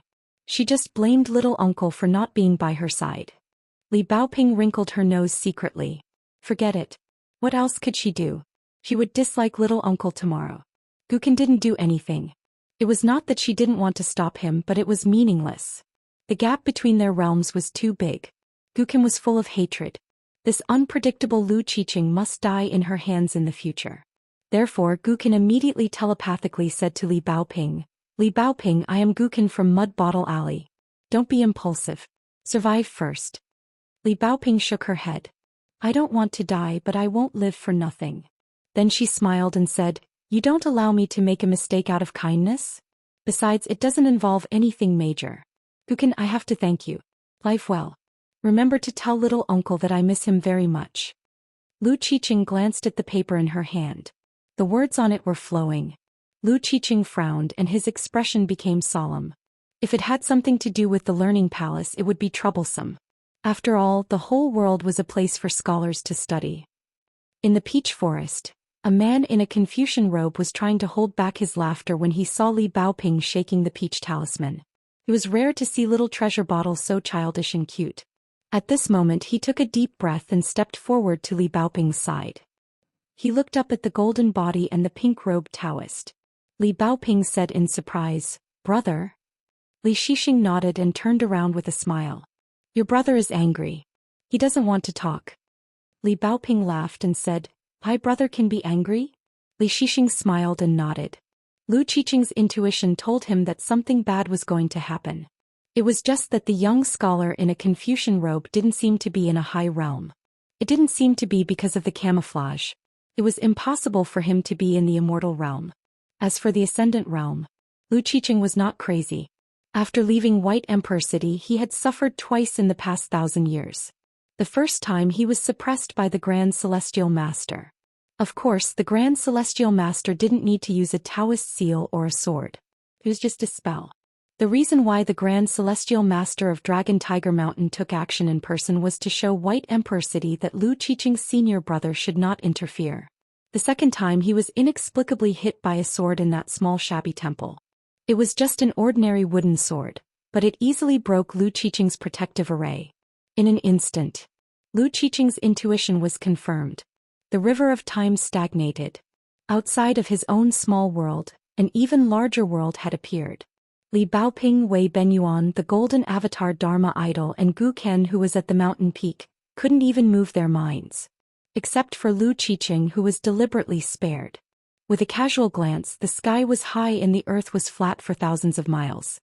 Lu Qiqing was miserable. It seemed that he couldn't fight at all. Obviously, he was an unreasonable, stubborn person. When cultivators go out, they still have to talk about respecting the heavens and earth and having a conscience. Li Qiqing walked forward slowly and said, "Well, this is what a scholar should say." Lu Qiqing said with a smile, Okay, let's talk reason. I'm a person who listens to the principles of scholars." Li Qiqing said, "Next, I'm going to reason with you as Little Treasure Bottle's brother." Lu Qiqing was about to leave this place and drive the small world to collide with the big world to escape. As for the realm and the face of the cultivators of the upper 5 realms, it didn't matter if they were on the ground or not. Between heaven and earth, the Dharma idol of a middle-aged Taoist suddenly appeared. Lu Qiqing's legs went soft and he sat back down. He was still desperately suppressing his Taoist heart that almost collapsed on the spot. He stood up shakily, bowed, and remained silent. Li Qiqing asked, "If apologies are useful, what's the use of the rules of the Great Path?" The middle-aged Taoist, who was as tall as a mountain, raised his arm and slapped down. With one slap, Lu Qiqing and the Dharma idol of the nascent soul cultivator were smashed into the ground. There were no spells or magical powers, nor were there any magic treasures. That Dharma characteristic Daoist merely slapped him on the head. Lu Qiqing lay in the big pit, and there was only one thought in his mind: can you scholars of the Aquarius continent not be like this? After Li Qiqing kept his Dharma idol, he came to the big pit and looked down at the dying Taoist in the pink robe. He calculated with his fingers and sneered, "When you return to the White Emperor City, tell your senior brother that I'll find him to play chess." Lu Qiqing was disheartened. His senior brother had once joked with him in private that Cui Dong had a chance to make the White Emperor City no longer hang the banner, first of the world. But the chance was slim. That person was not in the vast world, but in the Baek Okekyung building under the blue underworld sky. He was the eldest senior brother of the second and third chief, Lu Qin. He was the first disciple of the Daoist ancestor, and Lu Qin was taken in as a disciple by this person. One could only imagine how powerful this person's Dao was. Lu Qiqing struggled to get up again. He was still silent, but he sincerely and respectfully bowed to Meng Qi in a proper Taoist way. When Li Baoping came back to her senses, Li Qiqing was still standing beside her, and the Taoist in the pink robe was still sitting on the head of the golden Dharma idol. Everything was the same as before. Lu Qiqing seemed to be smiling, but he was sweating profusely. The river of time was flowing in reverse. The key was that Wei Benyuan was still alone in a certain section of the river of time, and he was still motionless. "I've reasoned with that expert just now and it's fine now." Li Qiqing laughed softly. "Don't tell Grandpa Wei that I'm here this time, or else he'll drag me into a game of chess." Back then, our hometown only had a few chess manuals and Grandpa Wei kept on reciting chess theories and flipping through them. It was actually very annoying. Li Baoping nodded vigorously. Li Qiqing's figure dissipated, and he returned to the small vassal state in the North Continent. This kind of cross-continent travel was actually not easy since his cultivation level was still not high. Therefore he needed to come and go as soon as possible. Li Qiqing suddenly laughed and said, "You secretly grew up and didn't even say hello to Big Brother." Li Baoping grinned. Li Qiqing smiled and shook his head and disappeared in a flash. Wei Benyuan also returned to normal. Then Lu Qiqing immediately stood up and left, saying that he was just joking with the little girl. As for the nascent soul cultivator under his butt, he had already put away his Dharma idol and left with Lu Qiqing. Lu Qiqing said to Gu Ken in his mind, "I'll wait for you in Qingfeng City. There's no hurry, you can catch up first." Gu Ken suppressed the doubts in her heart and landed on the thatched cottage. She went straight to the point and said, "Li Baoping, I'm sorry about today's matter. In terms of heart and mind, I'm half right and half wrong." Li Baoping was a little surprised. How could such a Gu Ken make martial uncle so sad back then? Or could it be that Gu Ken had changed a lot in just a few years? Li Baoping thought for a moment and told Grandpa Wei that she was going to take a walk by the stream with this fellow villager. Wei Benyuan was confused, but he still nodded and said, "Be careful." Li Baoping and Gu Ken walked by the stream. The two of them had only met when they were young and had never chatted. One liked to move while the other liked to be quiet. When they met in their hometown, they just brushed past each other. At most, the little girl in the red cotton-padded jacket who walked in a hurry had a deep impression of the little boy's 2 streams of snot. Back then, the little slug thought that the little girl in red, who was a little older than him, did not look like a child from a rich family at all. She really did not know how to enjoy life. These two were almost the 2 most naughty children in the town. The only difference was that they were born in different families. One was born in Fulu Street, while the other was born in Mud Bottle Alley. The little girl in the red cotton-padded jacket passed through the streets and alleys, and the big white geese could not catch up with her. The little slug was a little different. In fact, he did not want to move. Under the hot sun, he lay on the ridge in the field to fish for eels, guarded the old locust tree and hunted the oriole with a slingshot under the tree. Gu Ken's family had a few tea leaves. The little boy carried a small bamboo basket that fit him very well. The little slug picked the tea leaves with both hands. In fact, he was faster than the person who helped him. However, Gu Ken was only good at doing this, but she did not like to do it. She put the tea leaves on the bottom of the small basket he gave her and went to a shady place to slack off. After all, Lu Xianying was his only friend. So what? The little slug in Mud Bottle Alley was still his only family in this world. The water in the stream was shallow and crystal clear. The two of them were silent for a long time. Li Baoping said, "Think about how difficult it is for youngest martial uncle." Gu Ken said, "I have." Li Baoping said with a smile, "Don't get me wrong. Youngest martial uncle didn't say much about you in Book Slip Lake. He has never liked to talk about people behind their backs." Gu Ken laughed. Of course she would not get him wrong. What's more, so what if she said it?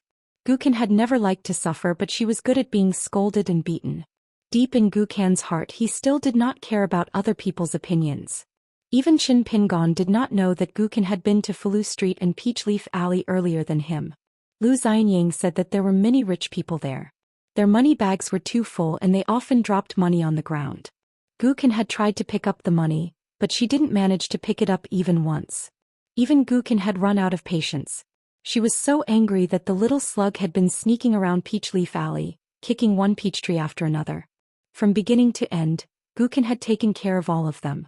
During this period, whenever he encountered pedestrians, he would immediately pretend to squat under a tree and watch ants. Gu Ken now recalled that those peach blossoms, leaves and branches that had fallen on the ground back then should have been gathered and hidden well. Li Baoping continued, "But youngest martial uncle is so familiar with you. As long as you have a little bit of promise and do something well, youngest martial uncle will not be stingy with his praise.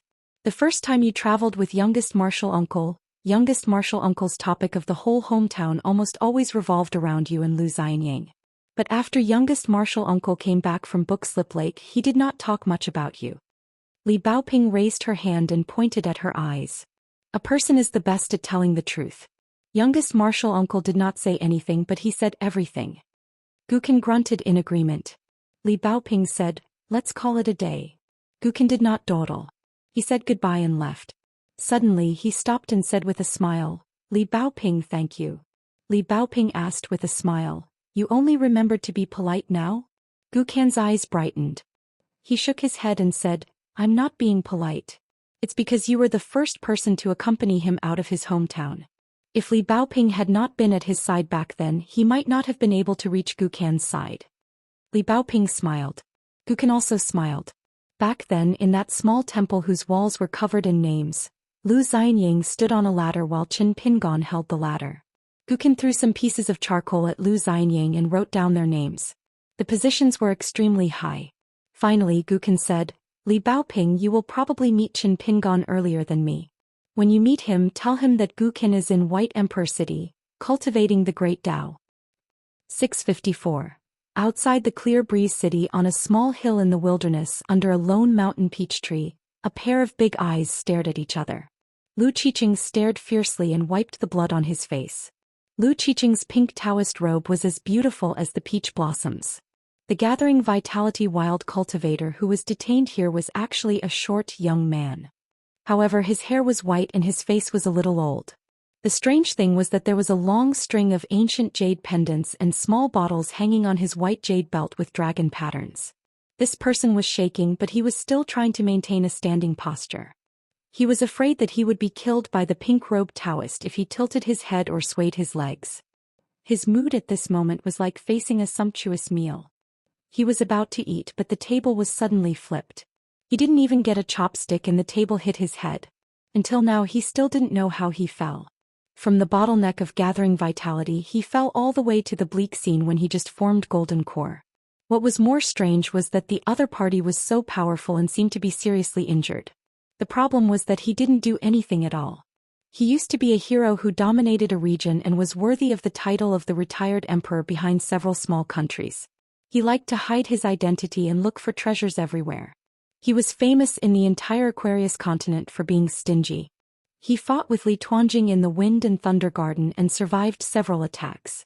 He was chased by an old immortal of the Divine Grandeur sect for thousands of miles and still didn't die. In the early years he and Lu Laoqing were enemies and friends. They once explored the ruins of the Immortal's mansion in the secret land of the Gushu country. They didn't share the loot equally and were almost killed by Lu Laoqing, who was at the same level as him. Later, even though Lu Laoqing reached the sky in one step, he still killed several disciples who were traveling on Gonglu Island. Lu Laoqing couldn't find him, so he had to give up. His life could be said to be brilliant and varied, and he had experienced all sorts of strange things. However, none of them were as confusing as today. Who was the other party? How did they do it? Why did they come here? Would he die here? Lu Qiqing shook off the blood on his hand and smiled. Thank you. Seeing that the senior was a Daoist immortal, the young cultivator from the mountains and lakes decided to cater to him. He bowed and said softly, I'm Chai Bofu and my Daoist name is Long Bo. I believe you've heard of me before. With a few steps, mountains and rivers would shrink and huge clouds would form with a breath. He was talking about this renowned Count Xiu of the wild mountains and lakes, and he was extremely skilled in assassination and fleeing. Moreover, he was skilled in water element attacks. According to rumor, he'd had a conflict with Lu Jimao of the Slip Lake in the Grand Tao, and they'd even fought for an immortal secret manual that could reach the heavens. According to rumor, both of them attacked ruthlessly without holding back, and they'd almost fought to the point their brains sprayed into the surroundings. Lu Qiqing gnashed his teeth and said, F***CKU. My name is Lu Qiqing, a citizen of Baishui. Have you heard of me? Chai Bofu braced himself and said, Junior is ignorant. I have never heard of Senior's name. Lu Qiqing fell to the ground with his back against the peach tree. He looked dejected. Picking up chicken poop in the cracks of stones and dog poop in the mud. It took me a lot of effort to accumulate this little bit of cultivation, but it's gone with a slap. You don't want to live anymore? Kill me. Chai Bofu didn't move at all. He didn't pretend to be frightened, and he wouldn't say a few words of loyalty and sincerity. When dealing with this kind of cultivator who had extremely high cultivation and was not well known, the most taboo was to act smart and draw legs on a snake. Lu Qiqing began to close his eyes and rest. He knocked the peach tree with his head again and muttered, Cut the peach tree and spoil the scenery. Then Lu Qiqing slapped his own face fiercely as if he had been awakened. He smiled and said, I should be happy. There's no one in the world who can survive a disaster like me. There will be good fortune in the future, great fortune. Lu Qiqing stood up. He changed from dispirited to high-spirited in an instant. He straightened his back, shook his sleeves and took out 3 incense sticks. Then he looked at the wild cultivator who was standing there stupidly and began to stare at him. Why don't you get away from me? You're disturbing me from burning incense and praying to immortals. Lu Qiqing suddenly took a deep breath. No. I have to be kind to others. I have to treat people with courtesy. I have to be educated. Chai Bofu moved away step by step. He didn't dare to stand still until he was 50 or 60 feet away. He didn't feel aggrieved at all. Qi cultivators who were born in the mountains and could reach Chai Bofu's position were all shrewd. In the Wind Thunder Garden, Li Tuanjing once joked that the most profound cultivator in the world was not an immortal master but a wild cultivator. It was a pity that he had to take the unorthodox path. Otherwise he would be able to reach the Tao. Lu Qiqing collected his thoughts and abandoned all distracting thoughts. He began to chant. Then he rubbed the tip of the incense stick with his fingers and slowly lit it. Lu Qiqing seemed to bow 3 times to heaven and earth. In fact, he bowed first to the Hall of Ancestral Masters in White Emperor City who had taught him Taoism. He bowed second to the blue-robed Confucian in the ancient temple who gave him a sword. His swordsmanship was so high and his righteousness was rare. He bowed third to the middle-aged Taoist who had great power just now. Guqin was cautious. When he was riding the wind, he saw Lu Qiqing who didn't deliberately hide his breath. He landed near the mountain peach tree. After Lu Qiqing bowed 3 times he said, "What if? Why bother?" Lu Qiqing was silent. When the incense stick in his hand burned out, he regained his usual demeanor. He said with a smile, "Okay, don't sprinkle salt on my wound. My heart and liver are aching now." Guqin didn't look at the wild cultivator at all. However, his second sentence showed his true nature. "Why should I keep him?" Lu Qiqing asked with a smile. "Guqin, do you want to be my junior fellow apprentice or my junior nephew?" Guqin said, "It's not up to me to choose. Don't talk about him." All these years, if strangers met Guqin for the first time, they would think that he was a gentle and respectful scholar, a young man with a good family education. However, Guqin and Lu Qiqing had traveled to the north hand in hand. They had spent a lot of time together. They both knew what kind of people they were. Guqin was insulting Lu Qiqing when he said that he didn't hold a grudge against him today. Guqin said directly, "You said yourself that Mr. Qi had done you a great favor. He gave you some valuable advice and showed you the way to break through the barrier. That was how you reached the upper 5 states. You also promised Mr. Qi that when Qin Pingon visited White Emperor City in the future, you owed Mr. Qi a favor. Therefore you would certainly show him kindness. Now you should consider the consequences. What you did today was ungrateful. Secondly, you made an enemy of me. Lu Qiqing, you are indeed a master of White Emperor City. You do as you please. I am looking forward to White Emperor City more and more. This is probably the only thing you did right today." Guqin didn't talk to Lu Qiqing secretly in his mind. Lu Qiqing squinted at the wild cultivator Chai Bofu who was determined to die. He withdrew his gaze and said helplessly, "Do you want Brother Longbow to die so badly?" Guqin didn't say anything. Lu Qiqing explained patiently, "First, yesterday's matter is yesterday's matter. Tomorrow's matter is tomorrow's matter. For example, if Qin Pingon wanted to argue with me, I would use my senior brother. If Qin Pingon died, I would push the boat with the current and use Mr. Qi's favor. It would be equivalent to saving Qin Pingon's life. Wouldn't that be returning the favor? Second, let's not talk about today's result. My thoughts at that time were very simple. Compared with helping my senior brother to reach the top, making an enemy of you is your own choice.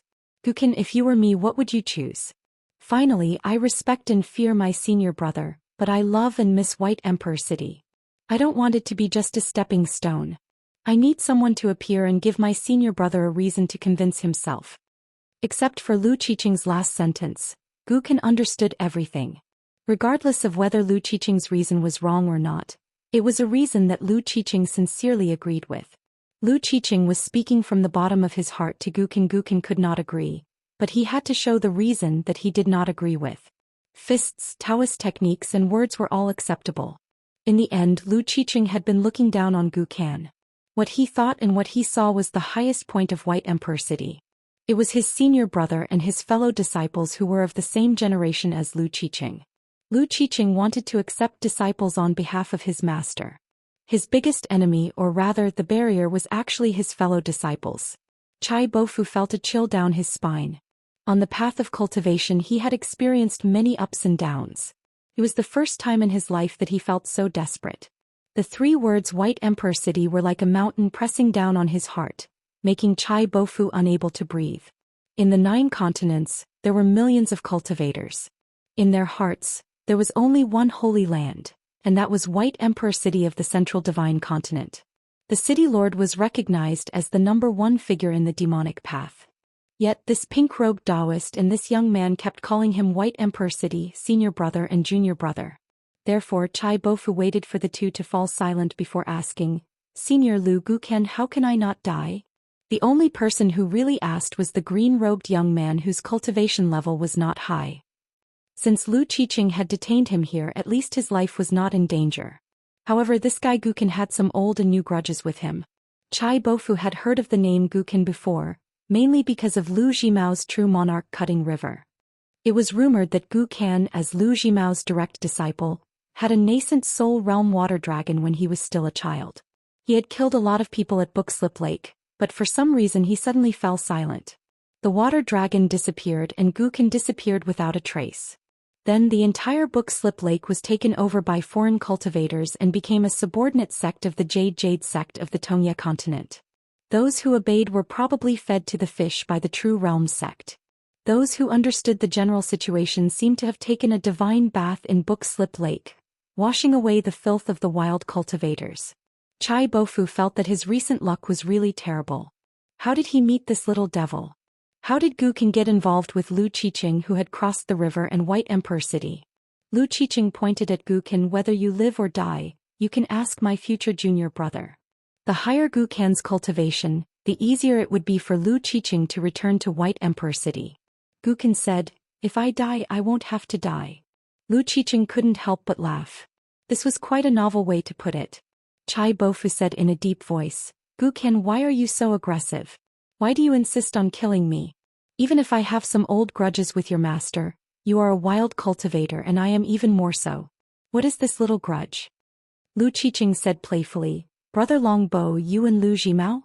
Chai Bofu said, "To fight for a copy of the River Severing Sutra." Speaking of this, Chai Bofu suddenly realized something. "Guken, does Lu Jimao really think of you as the successor of the family? He also learned that sutra. Is he afraid that if I stay by your side, the great Tao will clash everywhere and ruin your fate?" Chai Bofu said to himself, "Lu Jimao is the most narrow-minded person.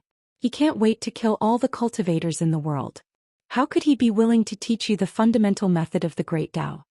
Guken naturally wouldn't reveal the inside story. Back then, Lu Jimao didn't have much confidence in breaking through in seclusion. It was very likely that he would die. Otherwise, Lu Jimao wouldn't have been willing to give Guken the water technique sutra. Guken wouldn't have been approached by the true owner of the sutra, Lu Qiqing. After Lu Qiqing was schemed against by Cui Dong, he once took in a registered disciple. That young man was old Demon Mi's disciple. His name was Yuan Tian. Unfortunately, Lu Qiqing spent some effort, but the results weren't good. He was too embarrassed to keep him by his side, so he threw him on a small mountain and left him to fend for himself. The young man also had the little fox demon by his side. When Lu Qiqing parted with them, he didn't give any alms to his registered disciple. Instead, he gave the little fox demon a cultivation method and 2 protective items. However, she probably wouldn't be very diligent in her cultivation in the future. As for whether Yuan Tian could learn the cultivation method from her, and what kind of grudges they had in the end, Lu Qiqing didn't care. On the path of cultivation, everything depended on luck. Lu Qiqing didn't mind being a wild man for beautiful women, but he didn't want to be a wild father for anyone. In the early years, Lu Qiqing helped the little fox demon not because he pitied her fate, but because he pitied himself. After Lu Qiqing left Yuan Tian, he traveled alone. He didn't expect that his River Severing Sutra would fall into the hands of a wild cultivator, Lu Jimao. He was quite successful and got the title of River Severing Lord. On the path of life, there were always flowers that didn't bloom, but willows that were unintentionally planted would grow. Guken glanced at Chai Bofu and suddenly smiled. "Forget it. In the future, when we travel together, we can learn from each other." Since Lu Qiqing didn't want to kill people and Guken didn't have much confidence in killing him, it was better to keep him by his side. In fact, Lu Qiqing didn't care about Chai Bofu's level. Even if he returned to the nascent soul realm, what could he do? Even if he worked for Lu Qiqing, what was the point of coming to White Emperor City? Cultivating in White Emperor City was not the way of cultivation of ordinary immortal sections. They didn't pay attention to huddling together and sharing the same breath and branches. The real reason why Lu Qiqing didn't kill this person was that he hoped that the eldest senior brother could use the karma relationship between Chai Bofu and Li Baoping to help the eldest senior brother play chess with the middle-aged Taoist priest in the future. Even if the White Emperor city only had a little more chance of winning, it would be a great thing. He believed that his little abacus had already been calculated by the middle-aged Taoist priest. It didn't matter. When the time came, the eldest senior brother would have a headache. The junior brother would do his duty and the senior brother would play his chess. Then the three of them didn't ride the wind. They walked together to Qingfeng City. Lu Qiqing said casually, "Brother Longbow, your 6 natal items are all gaudy. 2 of them are only at the level of spiritual weapons. What's going on?" Chai Bofu smiled bitterly. "It's the most difficult to start cultivating in the mountains and lakes. 4 cultivators in the lower 5 realms. It's already a great fortune to have 1 or 2 spirit weapons successfully refined into natal items. When your level is high enough and you have enough magic weapons at hand, you can forcibly change your natal items that are deeply rooted and related to the Great Tao. It's possible, but it's too painful. I'm most afraid that the enemy will know the news. Isn't this kind of closed-door training courting death? Even if you don't die, those immortal masters of archives who have nothing better to do secretly follow the clues and interrupt your closed-door training. The loss outweighs the gain." Chai Bofu sighed and said, "If you provoke an enemy before forming the Jindan, it's not a big problem to change your natal items if your level is not high. Unfortunately, since we can form our Jindan, how can we not provoke our peers of the Jindan realm and some immortal masters of archives who cry for their parents after being beaten? Sometimes when you look around, you really feel that you're surrounded by troubles and enemies." Immortals visited each other to seek revenge or visit relatives, but it was not like ordinary people who went on a long journey. No matter how big a continent was, it was very small when it came to opening a Taoist field. In places with good feng shui and good feng shui with slightly better spiritual energy, there were local tyrants everywhere. Famous mountains, deep lakes, and swamps were all occupied by immortals for many years. If it was not a mountain of archives, it was a mountain of mountains and rivers. The reason why it was difficult for cultivators to succeed was that they didn't have any advantages. Lu Qiqing nodded to show that he understood. Guqin smiled slightly. Chai Bofu was stunned for a moment before Lu Qiqing pressed his head and crushed his Jindan. The latter collapsed on the ground, covered in blood and twitching. Previously, when he fell from the Yuanying realm to the Jindan realm, it was too mysterious. Chai Bofu did not suffer too much. This time when he fell from the Jindan realm to the Dragon Gate realm, he was really suffering. Lu Qiqing smiled and said, "Okay, now you can change your natal item in peace. Otherwise, it will be difficult for you to break through the bottleneck of the Yuanying realm. Brother Longbow, don't thank me." Lu Qiqing rotated a finger and formed a formation to help Brother Longbow hide his breath. The spells taught in White Emperor City were very complicated. Lu Qiqing once had a senior sister with amazing aptitude. She made a great promise to learn 12 kinds of Great Tao spells before she gave up. As a result, every 100 years that senior sister's face turned uglier. In the end, she became the person with the worst temper in White Emperor City. Chai Bofu sat cross-legged. His Yuanying and Jindan had disappeared and shattered one after another. He no longer cared about the damage to his Tao. He had to survive first before anything else. Guqin squatted beside Chai Bofu and asked, "I'm very curious. Why didn't you pretend to be Su Hun? Why didn't you even think of framing him? How did you become a rogue cultivator? What's the secret behind it?" Guqin stretched out his hand and pressed Chai Bofu's head. "You practice the water arts and I happen to have learned the River Severing Sutra. If I take this opportunity to intercept your natal primordial qi and water fate, and then refine your gold core fragments, it will be a wonderful thing that will happen naturally. Tell me, what kind of secret relationship do you have with Clear Wind City or Fox Nation to make you so righteous when you kill people for their treasures?" Chai Bofu, who had the appearance of a young man, had a pale expression on his face. Although his white hair looked old, it was still shiny and full of vitality. But now more than half of his hair had withered away. Guqin casually pressed his head, and some of his hair fell to the ground and turned into ashes in midair before they could fall to the ground. Guqin slightly increased his strength. With one of the trump cards of the River Severing Sutra, he began to wantonly seize the water fate of Chai Bofu. The small world of Chai Bofu's body was already in a mess, like a flood pouring down. Gukan's technique was like cutting a big hole in a shaky dam, taking only the water fate and taking it into his pocket. As for whether the flood would break all the dams and make Chai Bofu's path of cultivation even worse, Gukan did not care at all whether he would have a chance to return to the Jindan or Yuanying realm in this life. Chai Bofu immediately spilled the beans and began to reveal the truth. Su Hun's wife and I used to be brothers and sisters in the same sect. So, I want to set a trap for Su Hun, the city lord, but I don't want the entire Clear Wind City to be in danger. The Su family doesn't even have a chance to cry out for justice. That little girl is in trouble, and as the city lord, Su Hun cannot absolve himself from the blame for failing to protect her. But if I were to pretend to be Su Hun and snatch the treasure and accidentally leave the little girl or Wei Benyuan half dead, the Clear Breeze City would lose the great future of the sect. I don't want that junior sister's efforts to go down the drain. Chai Bofu had mixed feelings when he mentioned his junior sister. His expression and eyes were filled with regret. Lu Qiqing smiled and said, "Infatuated, really infatuated. I like it. No wonder I hit it off with Brother Longbow." Gukan thought for a moment and asked with a smile, "Su Hun's son?" Chai Bofu said angrily, "Su Hun is not a fool. Why would he help me raise my son? My sister and I are innocent. Don't you dare insinuate and spout nonsense." Gukan retracted his hand and said, "What a pity." Gukan suddenly stretched out his hand and continued to intercept the water and extract the gold core fragments. He asked, "You don't think Su Hun is a fool, but you think I'm a fool? Tell me, is your sister at a higher level than you, or does she have something against you? Otherwise your sincerity is too much. Wild cultivators have their reasons for breaking the rules. Since that kid is not your son, your reason is not enough. If you really can't forget, when Clear Wind City is in danger and is about to be destroyed, Su Hun snatched your sister and you took his wife and son to raise. Can't you do it?" Chai Bofu opened his eyes as if he wanted to see the young man's face. He smiled bitterly and said, "Although I'm a wild cultivator, I don't think there are any natural wild cultivators. Gukan, good boy, you are one." Chai Bofu was silent for a moment and said, "My sister has been shrewd since she was young. After I worked with her to kill my master, before she married into the Su family of Clear Wind City, I only knew that she had another sect's inheritance. It was very secretive. I have always been afraid of her and never dared to offend her."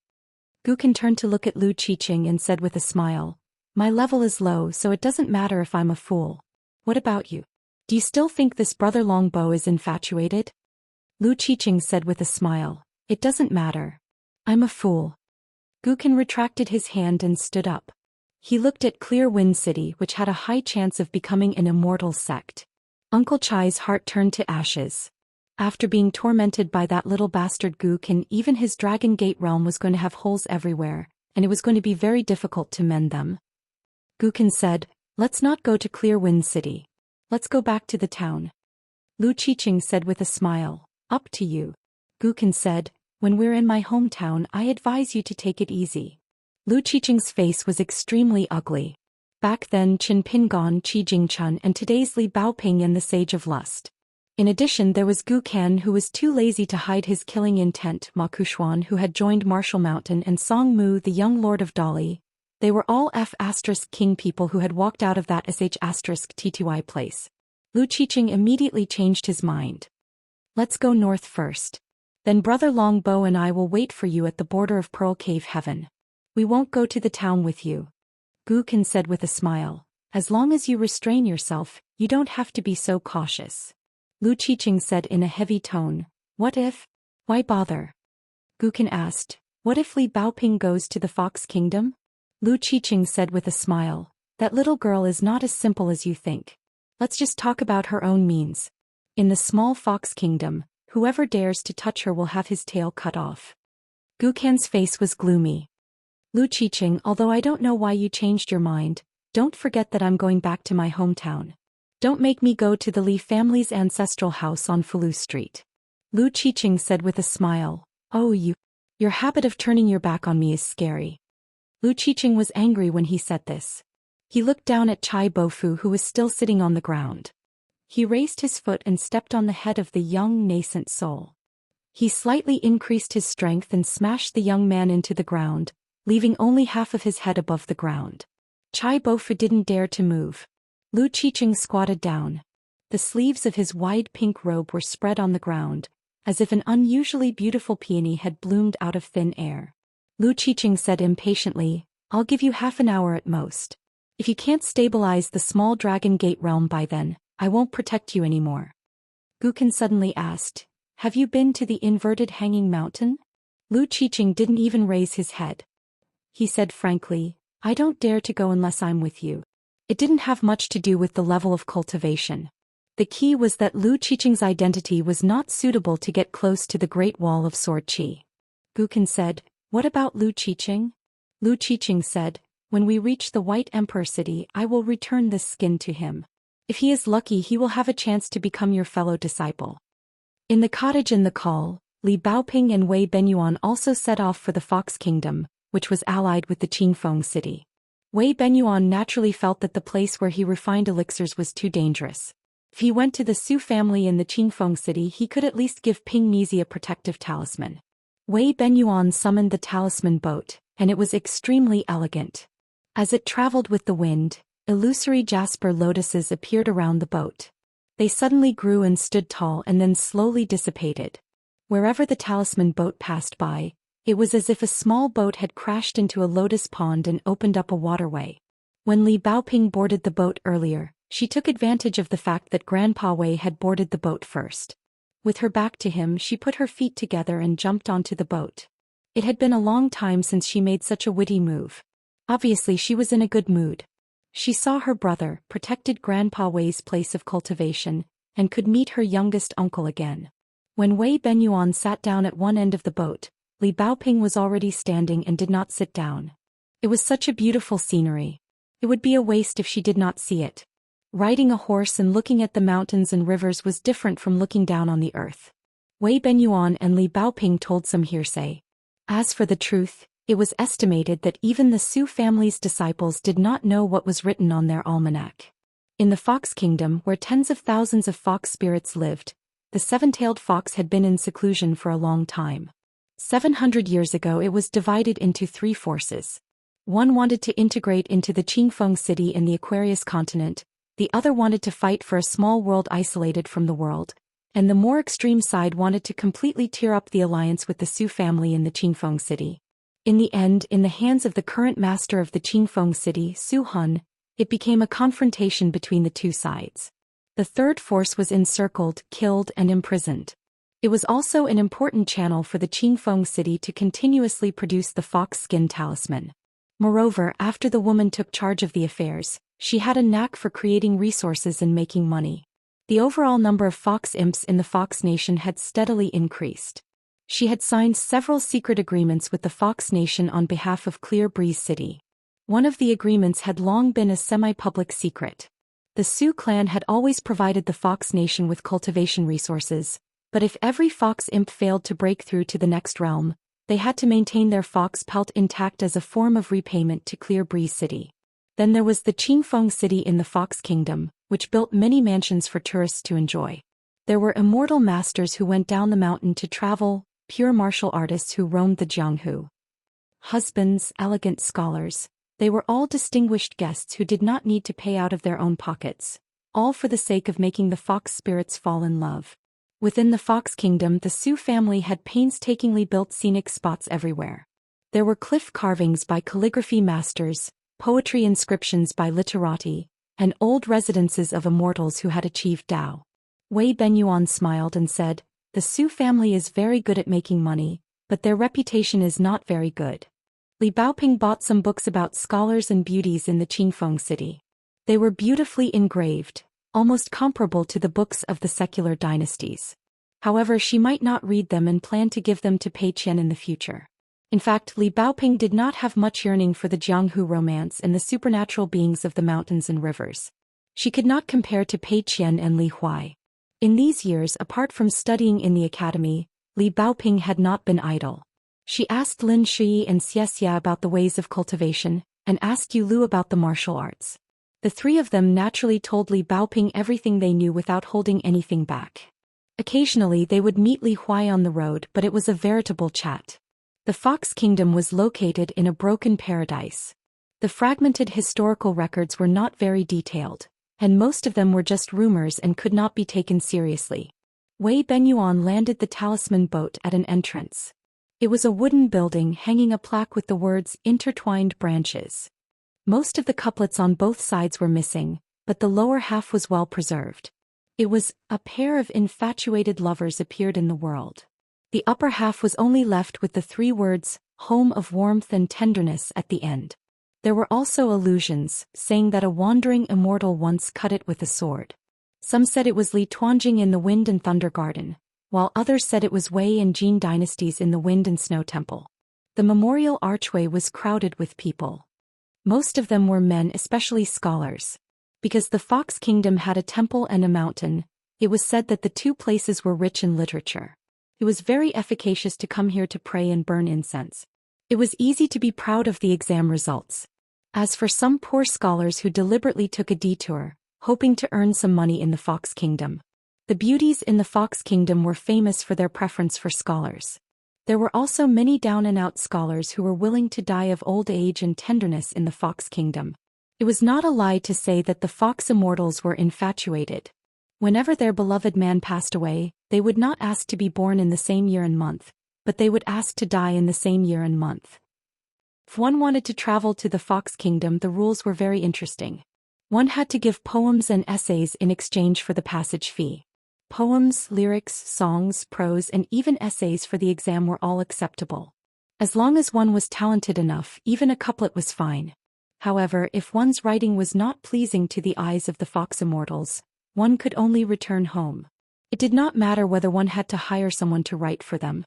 If one could not come up with a good essay, then one could only spend the Immortals' money. Li Baoping glanced at the splendid loft not far from the memorial archway and frowned. The Su family of Clear Breeze City and the Fox Kingdom were accumulating literary fortune here? Many little drops make an ocean. What were they trying to do? What could they do? The Su family of Clear Breeze City had lowered themselves and married off their legitimate daughter to a concubine's son. They also wanted to form a marriage alliance with the Yuan family of the Pillar Nation of Dali. Could it be that the Su family had some ulterior motive for the future of the Dali Kingdom? They wanted to let a Su family disciple who had the ability to carry the literary fortune to occupy a position, step by step to become a high-ranking official, and eventually control part of the politics of the Dali Kingdom and become the next Pillar Nation? Li Baoping began to think back to the time when the Su mother and son from the Clear Breeze City had gone to the small town. No, I have to ask grandfather if the Su mother and son had used any kind of concealment techniques to conceal their true plans. There was one thing that youngest uncle did not mind, but Li Baoping always had a small knot in her heart. That was the mountain-moving ape of Xingyang Mountain and the little girl who had stayed with the Li family on Fulu Street in the small town. If that was the only thing, it would be fine. But she was afraid of the conspiracy of these people on the mountain. Zhu He, Zhu Lu and her second brother Li Baozhen had already done 2 things. They could not do more than 3 times. Wei Benyuan took out 2 sums of money and walked into the Fox Kingdom with Li Baoping. In the loft, a languid woman who was lying on the desk suddenly raised her head. She was excited and immediately sent a flying sword to the Su family's sword room in Clear Breeze City. Soon a flying sword flew back and gave her a rough file. The wording at the end of the secret letter was not tactful. It told her not to have any improper thoughts and not to provoke the disciple of the Cliff Academy and the legitimate granddaughter of the Li family's Yuanying realm. Now that Clear Breeze City was a candidate for the sect, they should not cause any trouble. That greatly displeased the woman, and the woman with a pair of extremely long artificial armor on her fingers tore up the secret letter bit by bit. Although her heart was filled with unwillingness, she still did not dare to defy the Clear Breeze City's decision and had no choice but to lie back lazily on the table. Peach Sprout was cultivating beside a waterfall in the Fox Kingdom. Wei Benyuan's so-called fated chance was that Peach Sprout accidentally passed by the waterfall and saw a piece of colorful silk floating on the water surface. Soon a Jindan fox fairy rushed over and wanted to snatch the fated chance from Peach Sprout. Unexpectedly, it was beaten by the silk and was almost dragged into the deep pool by its ankles. When the fox fairy fled in panic, the silk floated on the water surface again and swayed to the shore. Peach Sprout picked it up and seemed to recognize it as its master. It became a colorful belt for the maidservant of the Wei clan in the Peach Leaf Alley. Not only that, under its guidance, Peach Sprout also picked up an inconspicuous dried peach branch deep in the mountains. After refining it, it became another magic weapon that hid its strength. In a single night, Taoya became the luckiest person in the Fox Kingdom in several hundred years. Within the borders of the Fox Kingdom, it was not allowed to travel by wind or take ferries. One could only walk. Fortunately, there were 3 entrances to the Fox Kingdom. Wei Benyuan chose the gate closest to Taoya, so he hired a carriage and rented a horse for Ping Mizi. One of them drove the carriage himself while the other rode the horse with a saber. They enjoyed the scenery along the way, stopping every now and then so the journey did not seem boring. When they arrived at the waterfall halfway up the mountain, Taoya, who had already grown to be very fresh, could not help but feel a little ashamed when she saw the current Li Baoping. In the end, after the 3 of them drank tea, Li Baoping finished reminiscing about the past and got up to leave. She said that she wanted to return north and go to the capital of Dali to find a friend. As for the horse she had left by the stream in the valley, she could just let it be. It had accompanied her through thousands of mountains and rivers, so it should take a rest. Wei Benyuan did not know whether to laugh or cry. Taoya was also caught unprepared. Wei Benyuan asked, "Change to the horse at the foot of the mountain?" Li Baoping patted her head and said with a smile, "I forgot to tell Grandpa Wei that I am also a qi refinement warrior now. My realm is not high, but I can ride the wind." Li Baoping added, "I can ride the sword too. I don't like it under normal circumstances. The wind is strong in the sky and my cheeks hurt when I talk." The old man and Taoya looked at each other. Li Baoping thought about it and did not want to hide it. "I have some papers. The words on them are close to me and can be turned into a talisman boat. It's just that Mr. Mao does not want me to take them out easily." Wei Benyuan asked helplessly, "Do you have more?" Li Baoping shook her head and said, "No, I only learned some boxing skills from a friend. I am not a pure martial artist at the wind-controlling realm. I can't rely on my physique to travel far away." Wei Benyuan got up and said, "Then let Taoya send you out of the Fox Kingdom. Otherwise Grandpa Wei will not be at ease. Taoya's realm might not be as high as the old man's for the time being. However, her 2 natal items were too mysterious. They could attack and defend and could be regarded as the cultivation of a golden core cultivator." Li Baoping smiled and said, "Forget it. I won't delay Sister Taoya's cultivation." He winked at Sister Taoya. Taoya understood and blushed. He was even more puzzled. How did little treasure bottle know that she had a man she liked? If she did not have a man she liked, why would a woman who lived alone put on light rouge? As for the old man, if he did things with Taoya's cultivation, he would be very attentive. As for such details, why would he care? Li Baoping said goodbye and left. From the south to the north, they traveled through the mountains and rivers and passed through the Fox Kingdom. On the way there was a heavy snowfall. A young woman in a red cotton-padded jacket stood beside a cliff and stretched out her hands to breathe. The narrow saber and the blade-strengthening gourd at the woman's waist were compatible with the heavy snow. Therefore, at that moment, it was as if there were only 2 colors in the entire world: the bright snow and the woman's beauty. In the capital city of Nanyuan Country, Lotus-blessed land, a young girl stood up and went to the yard. She opened the boxing ring and said to the little girl squatting on the railing, "Little Mealy, I'm going to punch. You go to Zhuyuan Alley and buy some melon seeds." The little girl in black was a little reluctant. "I'll just take a look. I won't say anything. There are still some melon seeds in my pocket." In fact, it was her duty. She was the right guardian of Luapa Mountain and also the deputy leader of the branch. How could she not help Pei Qian at this time? The young girl glared at her and said, "I don't know how to control my punch." "How can it be? Martial arts don't have eyes. They come over like knives falling from the sky. How big is the pot of pickled fish tonight?" Zhou Mili quickly got up and jumped down from the railing. She took a small pole and a walking stick and ran far away. Suddenly she stopped and turned around to ask, "How many kilograms of melon seeds do you want? I heard from Sister Nwanshu that if you buy more it'll be cheaper. If you buy less you won't get a discount." Pei Qian said helplessly, "It's up to you." Zhou Mili frowned and raised the small pole high. "Then I'll pick up a sack at the end of the pole?" The little girl felt that she was already so clever that she was out of control. Pei Qian nodded. In fact, she was already speechless. Zhou Mili looked at Pei Qian and knew how to control the situation. She immediately tiptoed and jumped over the courtyard wall. After Zhou Mili left, Pei Qian stepped out and stomped the ground. Almost the entire capital of Nanyuan Kingdom shook. To be able to cause such a phenomenon, it was naturally not something that a fifth realm martial artist could do with a stomp. It was more of a fist intent that affected the mountains and rivers. Even the dragon veins of Nanyuan Kingdom were not spared. Pei Qian's arms twisted in a twisting posture. His fist move was extremely strange.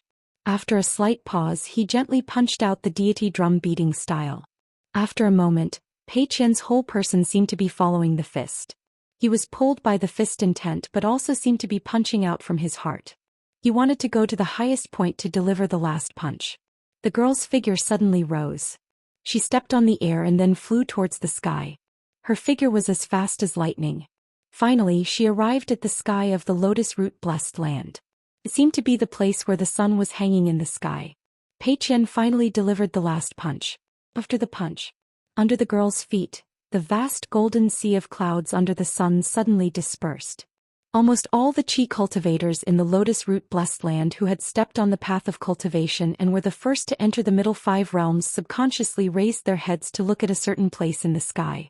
Then the heroic spirits, ghosts, and monsters that were born in this new blessed land also looked up at the sky in a daze.